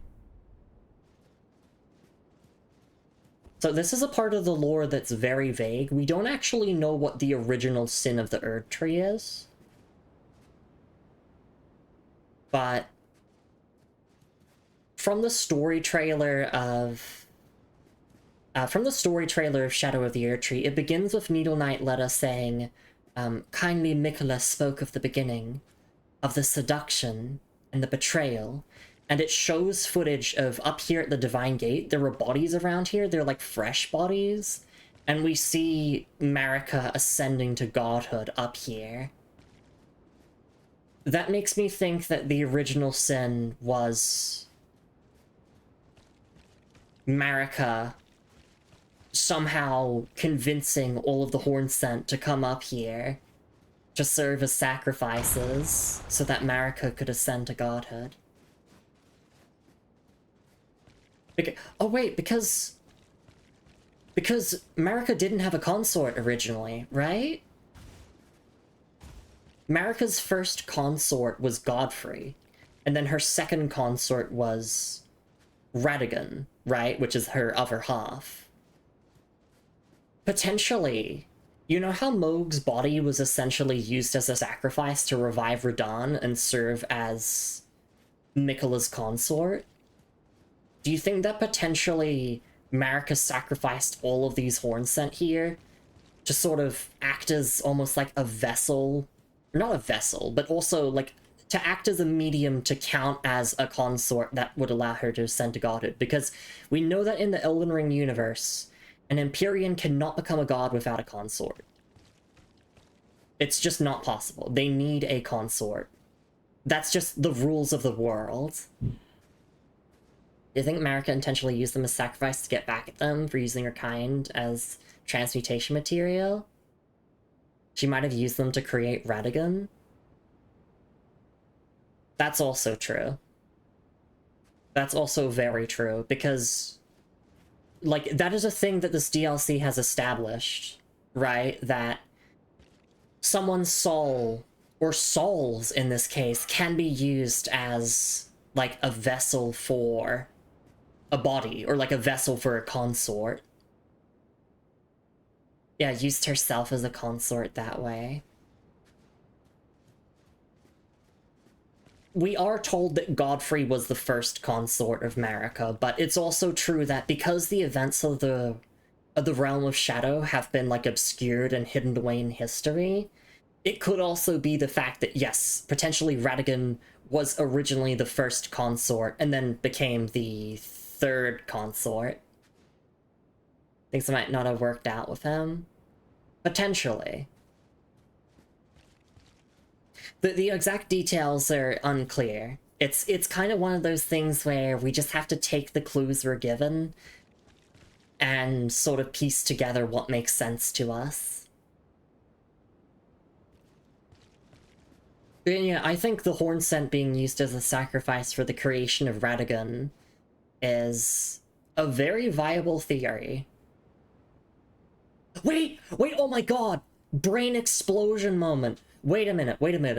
Okay, so you know the Misbegotten, right? The Misbegotten race in the base game, they also do appear in this DLC a little bit, right?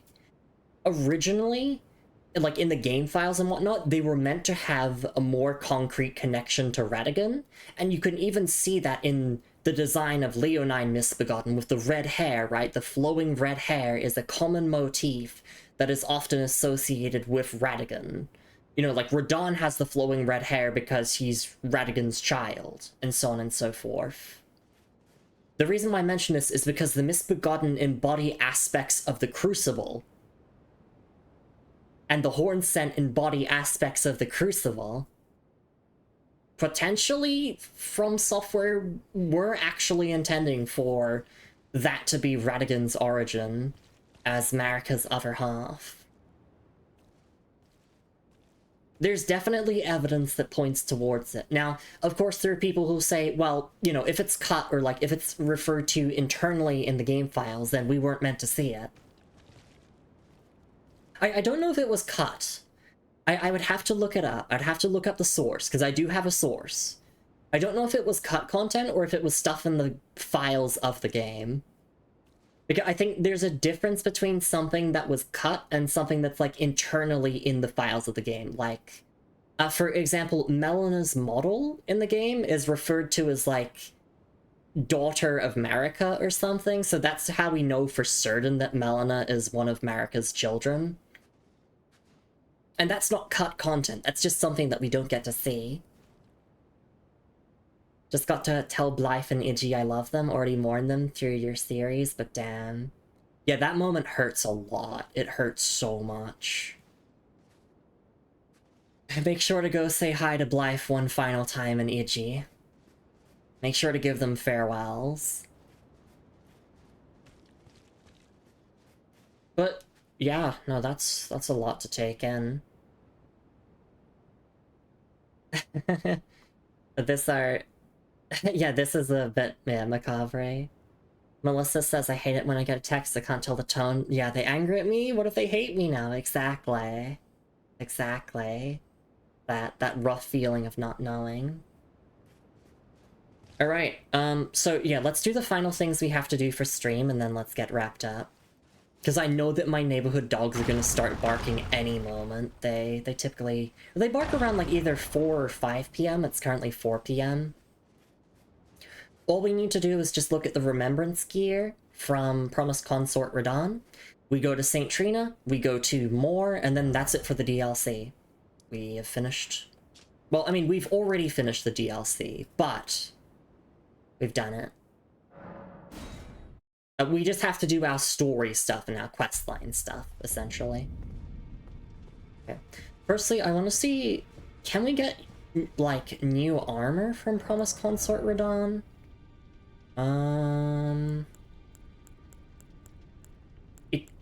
Oh, yes we can! Young Lion's armor. Yes we can!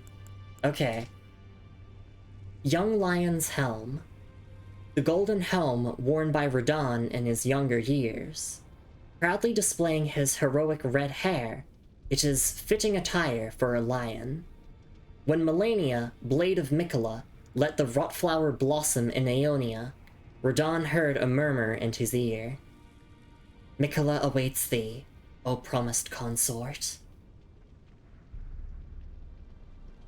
Oh my god, we're finally getting some bits about the Battle of Aeonia.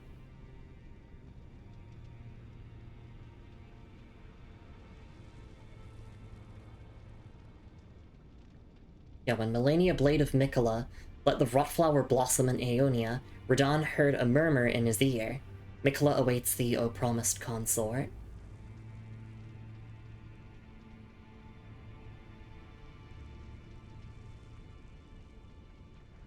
He was never able to fulfill his vow because obviously he was corrupted by the Scarlet Rot. So Mikola kind of had to take it into his own hands.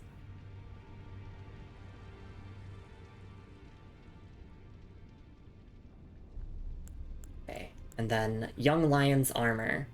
Okay, it's the exact same description, but it also mentions proudly adorned with heroic red accents. It is fitting attire for a lion.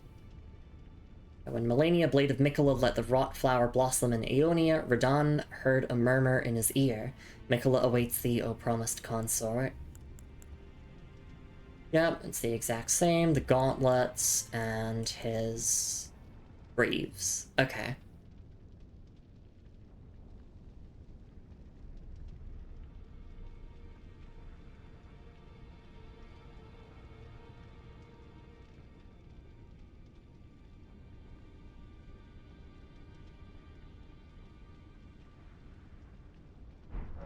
Alright, let's look at what we can actually get from this now.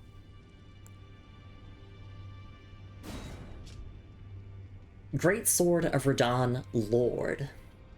Great swords of black steel wielded by Radahn in his youth. A pair of weapons decorated with a lion mane motif. These were in his possession immediately before his triumph over the stars, the swords of a lord who does not rely on physical strength and gravity alone. And the unique skill is promised consort. Imbue the two great swords with the light of Mikola, then deliver a slashing attack accompanied by columns of light. Additional input allows for up to 2 follow-up attacks. Okay, and the light version here is the exact same, it's just the skill is different. The skill here is Light Speed Slash. Assume a luminous form and leap forward to deliver a downward slash at the speed of light. This attack will be followed up by an additional light attack.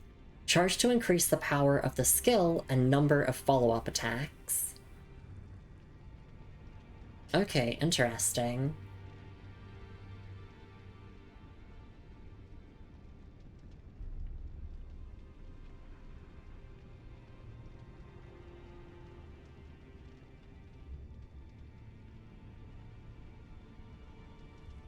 Alright, and then Light of Mikola is this here. Light of Mikola. The strength of Mikola upon... Sorry. Light of Mikola. The strength of Mikola upon his deific return, wielded as an incantation. Annihilates foes with a pillar of light. Mikola sought to accept all that was and would be, but found one that refused to be embraced.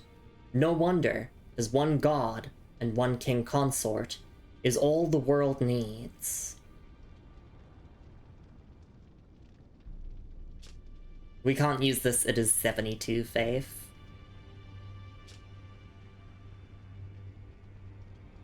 Sorry, I stuttered a lot on that. Let me just read these descriptions again out loud, and then we'll go to St. Trina, we'll go to more, and then that's it for stream.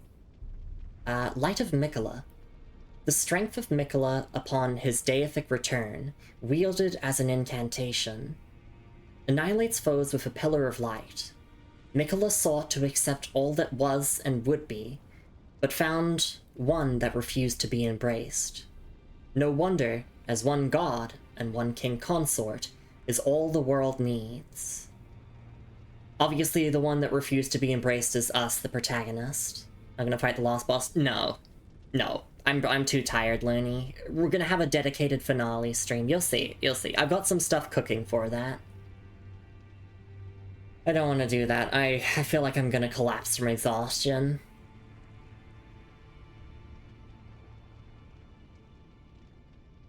We always save the final boss for its own dedicated stream, and we have to do all of the endings anyway. So the final stream of Elden Ring will be the final boss if we beat it, and then all of the endings back to back to back to back to back. Because we'll have to reload our save file multiple times through save file duplication. But yeah, Mikola sought to accept all that was and would be, but found one that refused to be embraced. No wonder, as one god and one king consort is all the world needs. And then I wanted to look at this again. Great swords of black steel wielded by Radahn in his youth. A pair of weapons decorated with a lion mane motif. These were in his possession immediately before his triumph over the stars. The swords of a lord who does not rely on physical strength and gravity alone. Which is really funny because his dad Godfrey is like, oh, strength warrants the crown, that's all you need. But Radahn was kind. He had a soft heart. Damn it, now I'm pissed at people who just characterize Radahn as just being strong. It's like, no, he was more than that. He was more than just being strong. He was a true gentleman. Yeah, he's the lad, exactly. Okay.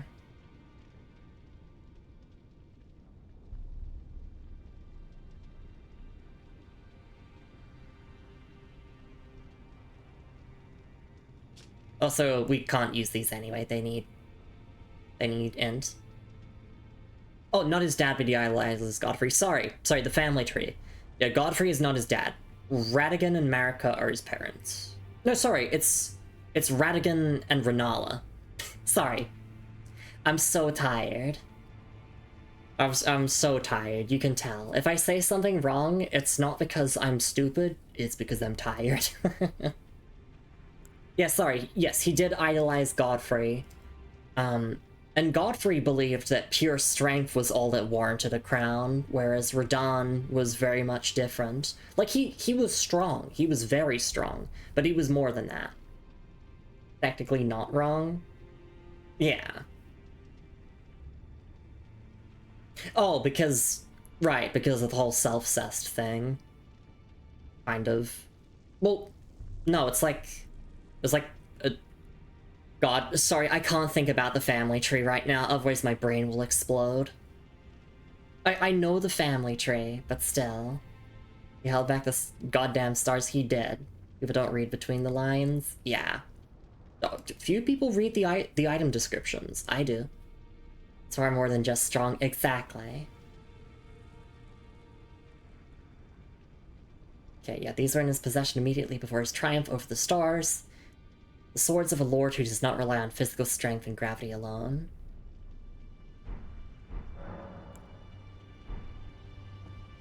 Alright. I do want to catch up on chat, but I also want to focus on getting this done. Let's go to St. Trina. And then we'll go to Moore. Moore's the only NPC that actually survived. Well, the only main NPC that survived. Because, like, Hornsent Grandam survived. She's fine. But of like, the main characters of the DLC, Moore's the only one who made it out.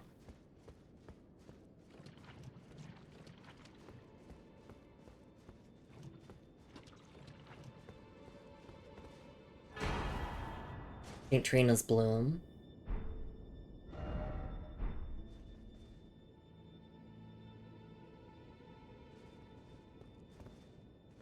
Trina's still moving? No, Trina is just in eternal sleep. That makes sense. St. Trina's Blossom. St. Trina's Blossom. St. Trina's life withered and fell, as fleeting as the seasons. At her last, she left a single water lily. Slightly boosts max FP. Despite the velvety purple hue, the flower is in no way poisonous. It merely blooms in quietude. Sadness ahead. Thank you for the patties, ominous trout. We just finished Shadow of the Erdtree.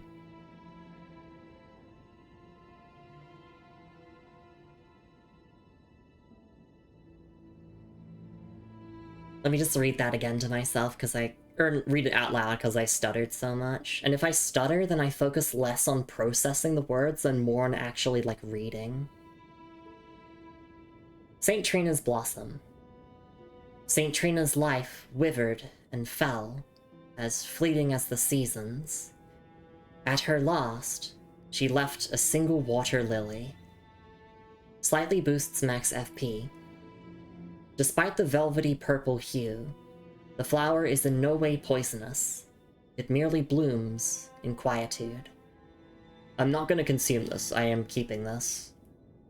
Oh, wait. Oh, it's a talisman, so I can wear this on me. It won't show up on my character, but like, you know, I can wear it.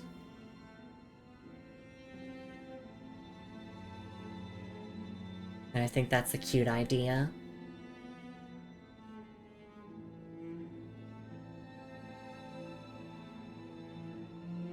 Is the music here different as well? It sounds different.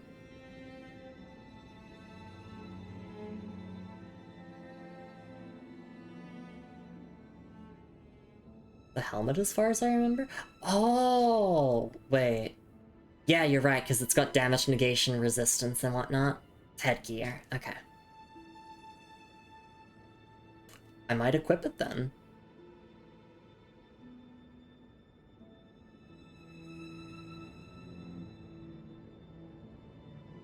I say Trina's life withered and fell, as fleeting as the seasons. At her loss, she left a single water lily.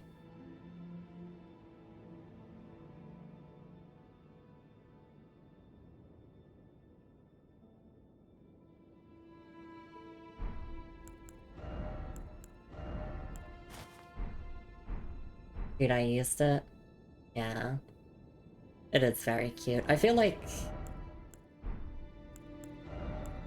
I think I'd rather wear the circlet of light. If anything.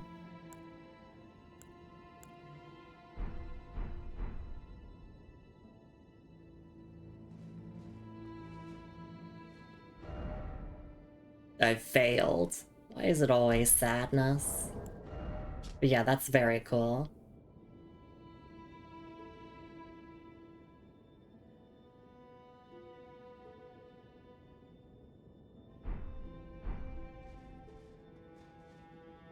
Wait, sorry, I just wanted to look at that again one more time. Yeah, blooms in quietude.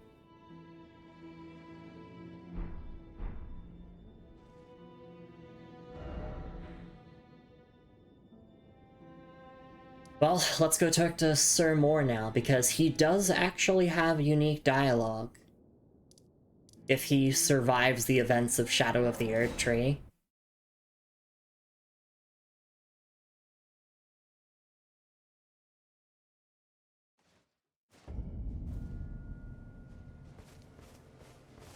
Hello. My brood is no more. No one comes to visit. Not Lady Leda. Not Father Dane. Not Sir Ansbach. Not Freya. Not Tiolier. Not the Horn Scent. Where have they all gone? My brood is no more. No one comes to visit. Not Lady Leda. Not Father Dane. Not Freya. Not Tiolier. Not the Horn. Where have they all gone? Thank you. No one comes to visit. Except you. It's okay. No one comes to visit except me. Moore and I were together. He's not alone. That's the thing. He's not going to die here alone. He's just happy here. Well, not happy here, but he's got me at the very least. Look, it's either this or we had to kill him, or he dies. Like, presumably kills himself. This is the best outcome for him, in my opinion, because at least we can still give him company. I never change. Always friend to you. My brood is no more. No one come. Not Lady Leda. Not Freya. Where have they all gone?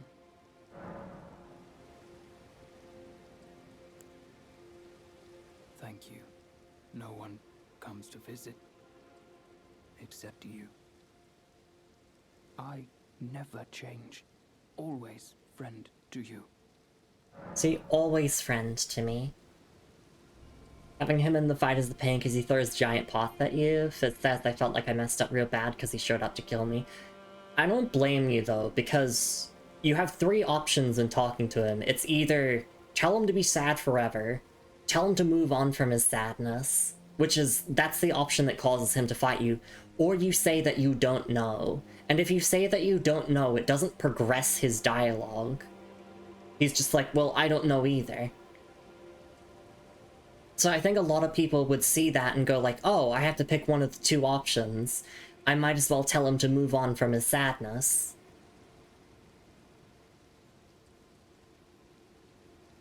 Let them be. I noticed they were peaceful. I'd kill one of the Forager Brood. Yeah, the Forager Brood are chill.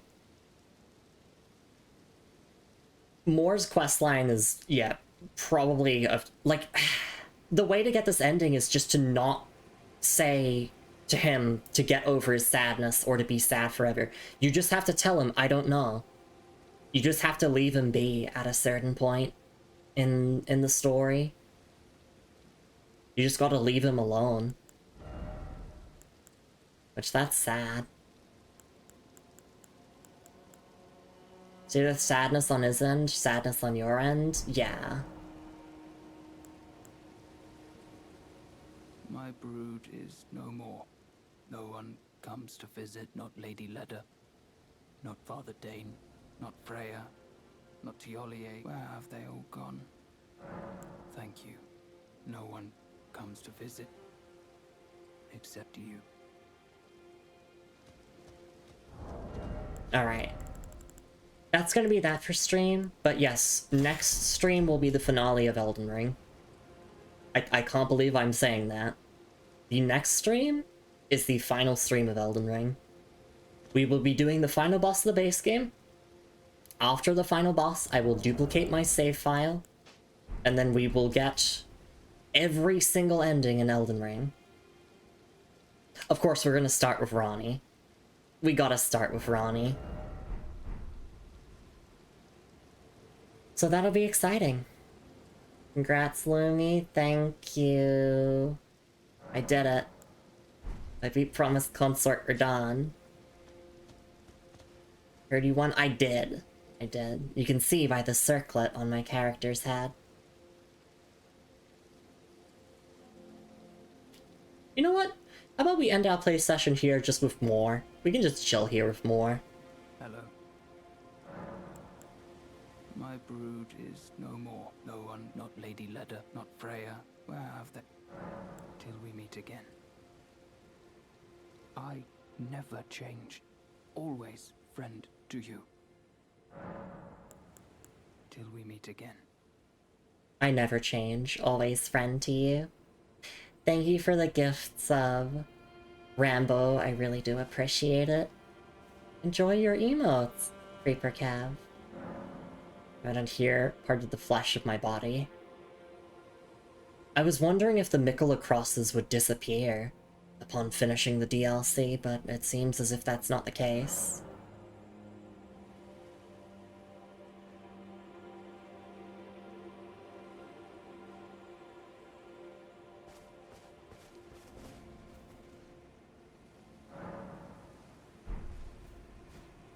Alright, let's hop out here.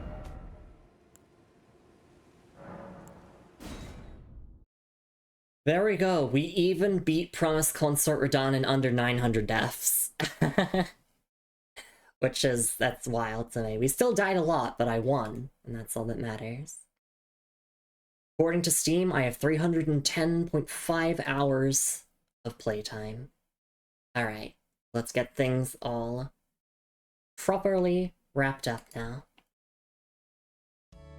Thank you so much everyone for coming by to stream, and thank you all for tuning into the finale of the Elden Ring DLC. That's it, we've done everything in the DLC. We've done every single boss, every single questline, we have picked up every single item, we've maxed out both Shadow Tree Blessing level and Revered Spirit Ash level. We did literally everything in the DLC.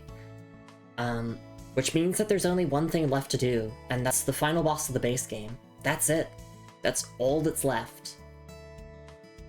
So next week, we will be finishing Elden Ring. That's, like, I'm gonna cry saying that out loud. Next week we finish Elden Ring. Finally. Thank you for the stream, Lumi. Of course. Hello, well done. Thank you, Rambo. Thank you for the stream. Thank you, everyone. And then she plays modded Elden Ring. Nah, Fizz, I want to do a couple more vanilla runs of the game. I might do seamless co-op, but I kind of wanna play just like the base game again. I really just want to play Elden Ring again. Like, as soon as I finish it, I honestly just want to start another playthrough and just go through it and, like, do different choices in the quest lines and, like, do a different build. I really want to do a Dex and Arcane build, just, like, bleed everything to death. I know it's cheesy as hell, but it does sound really fun. I do actually want to do a Sorcerer build. I want to be, like, a Knight Mage or, like, a Spellblade. Have a new challenge at some point. The randomizer is hella fun. Yeah, I want to get more experience with Elden Ring just as a whole. Like, I want to get more playthroughs under my belt before I consider the randomizer. Because I didn't play the randomizer for Dark Souls Remastered until I had, like, at least 10 playthroughs under my belt. Just, you know, so I have that, like, experience with the game, and I just, like, I know Dark Souls Remastered like the back of my hands. Just a recommendation. Yeah, exactly. Thank you for the patties, Tal. Thank you, everyone.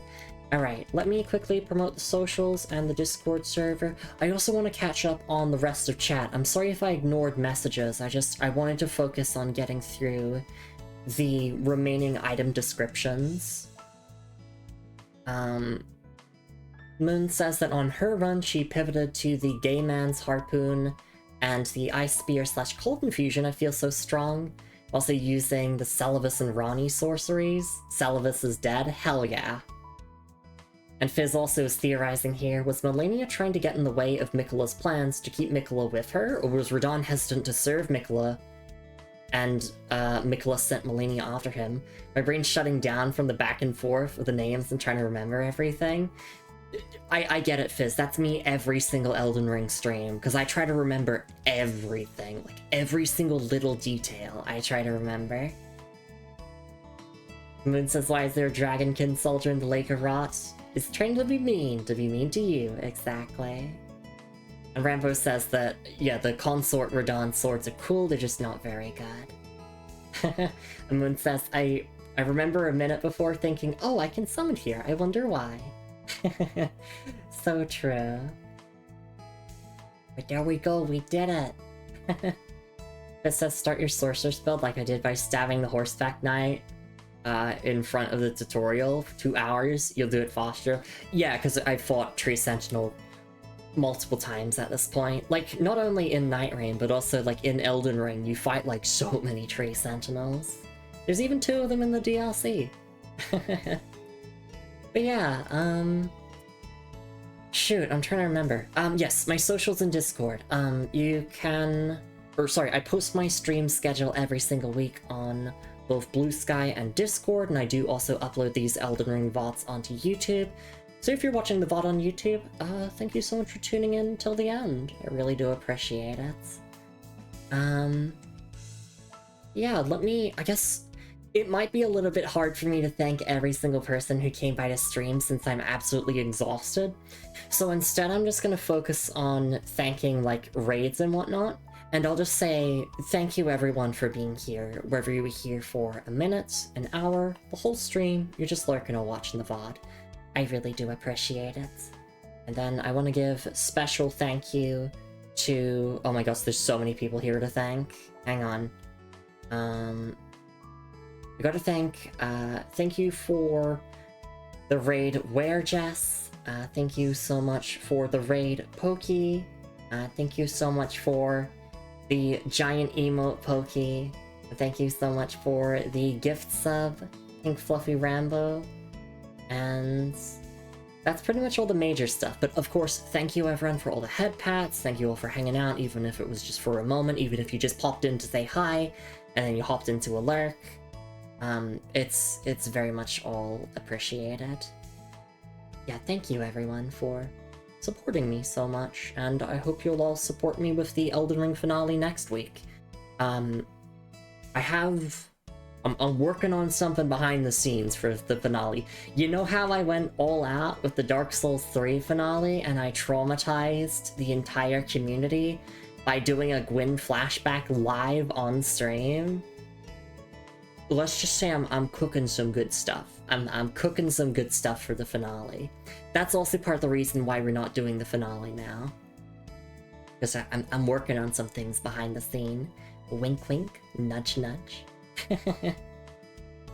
And thank you for the 50 stream streak as well, darling. I really do appreciate it.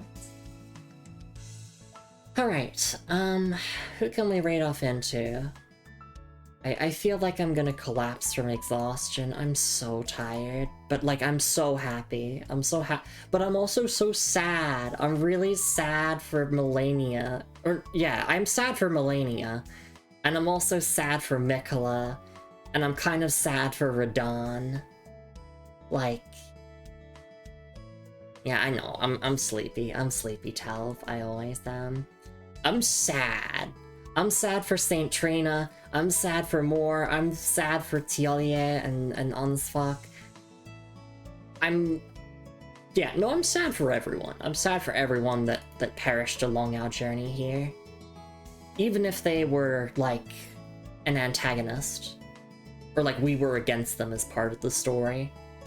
Because I don't want to call Mikola an antagonist. He is, but he's also a tragic villain. It's complicated. Anyway, who can we raid off into? That is a good question.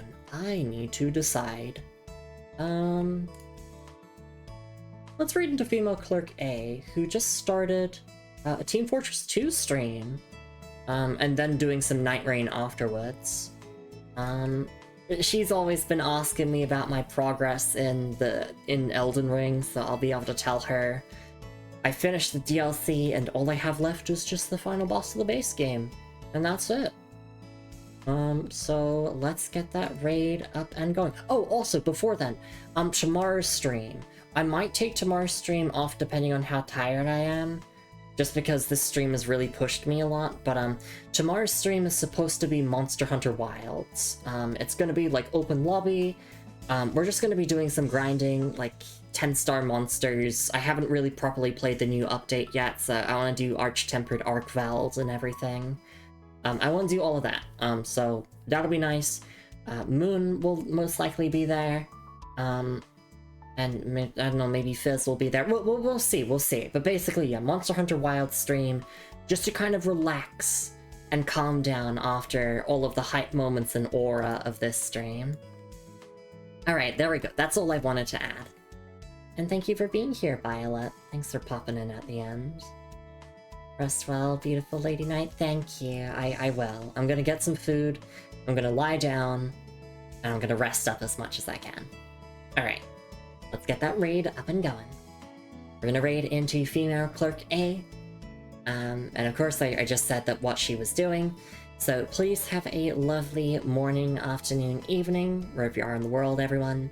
Make sure to stretch and hydrate plenty, as I did throughout the stream. Take your meds in case you've forgotten. And the moral of this stream is that nothing is impossible. I did it. I beat Promised Consort Radon solo as well, bitch! I didn't need no summons, I didn't need those spirit ashes. By all means, if you are stuck on this boss, use everything in your arsenal. Use the Mimic Tier, use summons, use Great Shield, like, use everything you can. Because here's the thing, I'm not here to gatekeep people on what you can and cannot use in a Souls game. Use everything that you can to beat Radon. You can do it. If I can do it, you can do it. Summon Lumi, defeat it. Yeah, exactly. I'll co-op with you. I'll come in and I'll solo it. I'll solo it if I have to. I've done it. I've done it now. I could probably do it again with enough practice. But yes, please take care of yourself, everyone. Nothing is impossible. And I'll see you all tomorrow, hopefully for Monster Hunter. Just look out on my socials if I'm too tired for it. Anyway, it's raid time, baby. Oh yeah. And I'll see you all next time.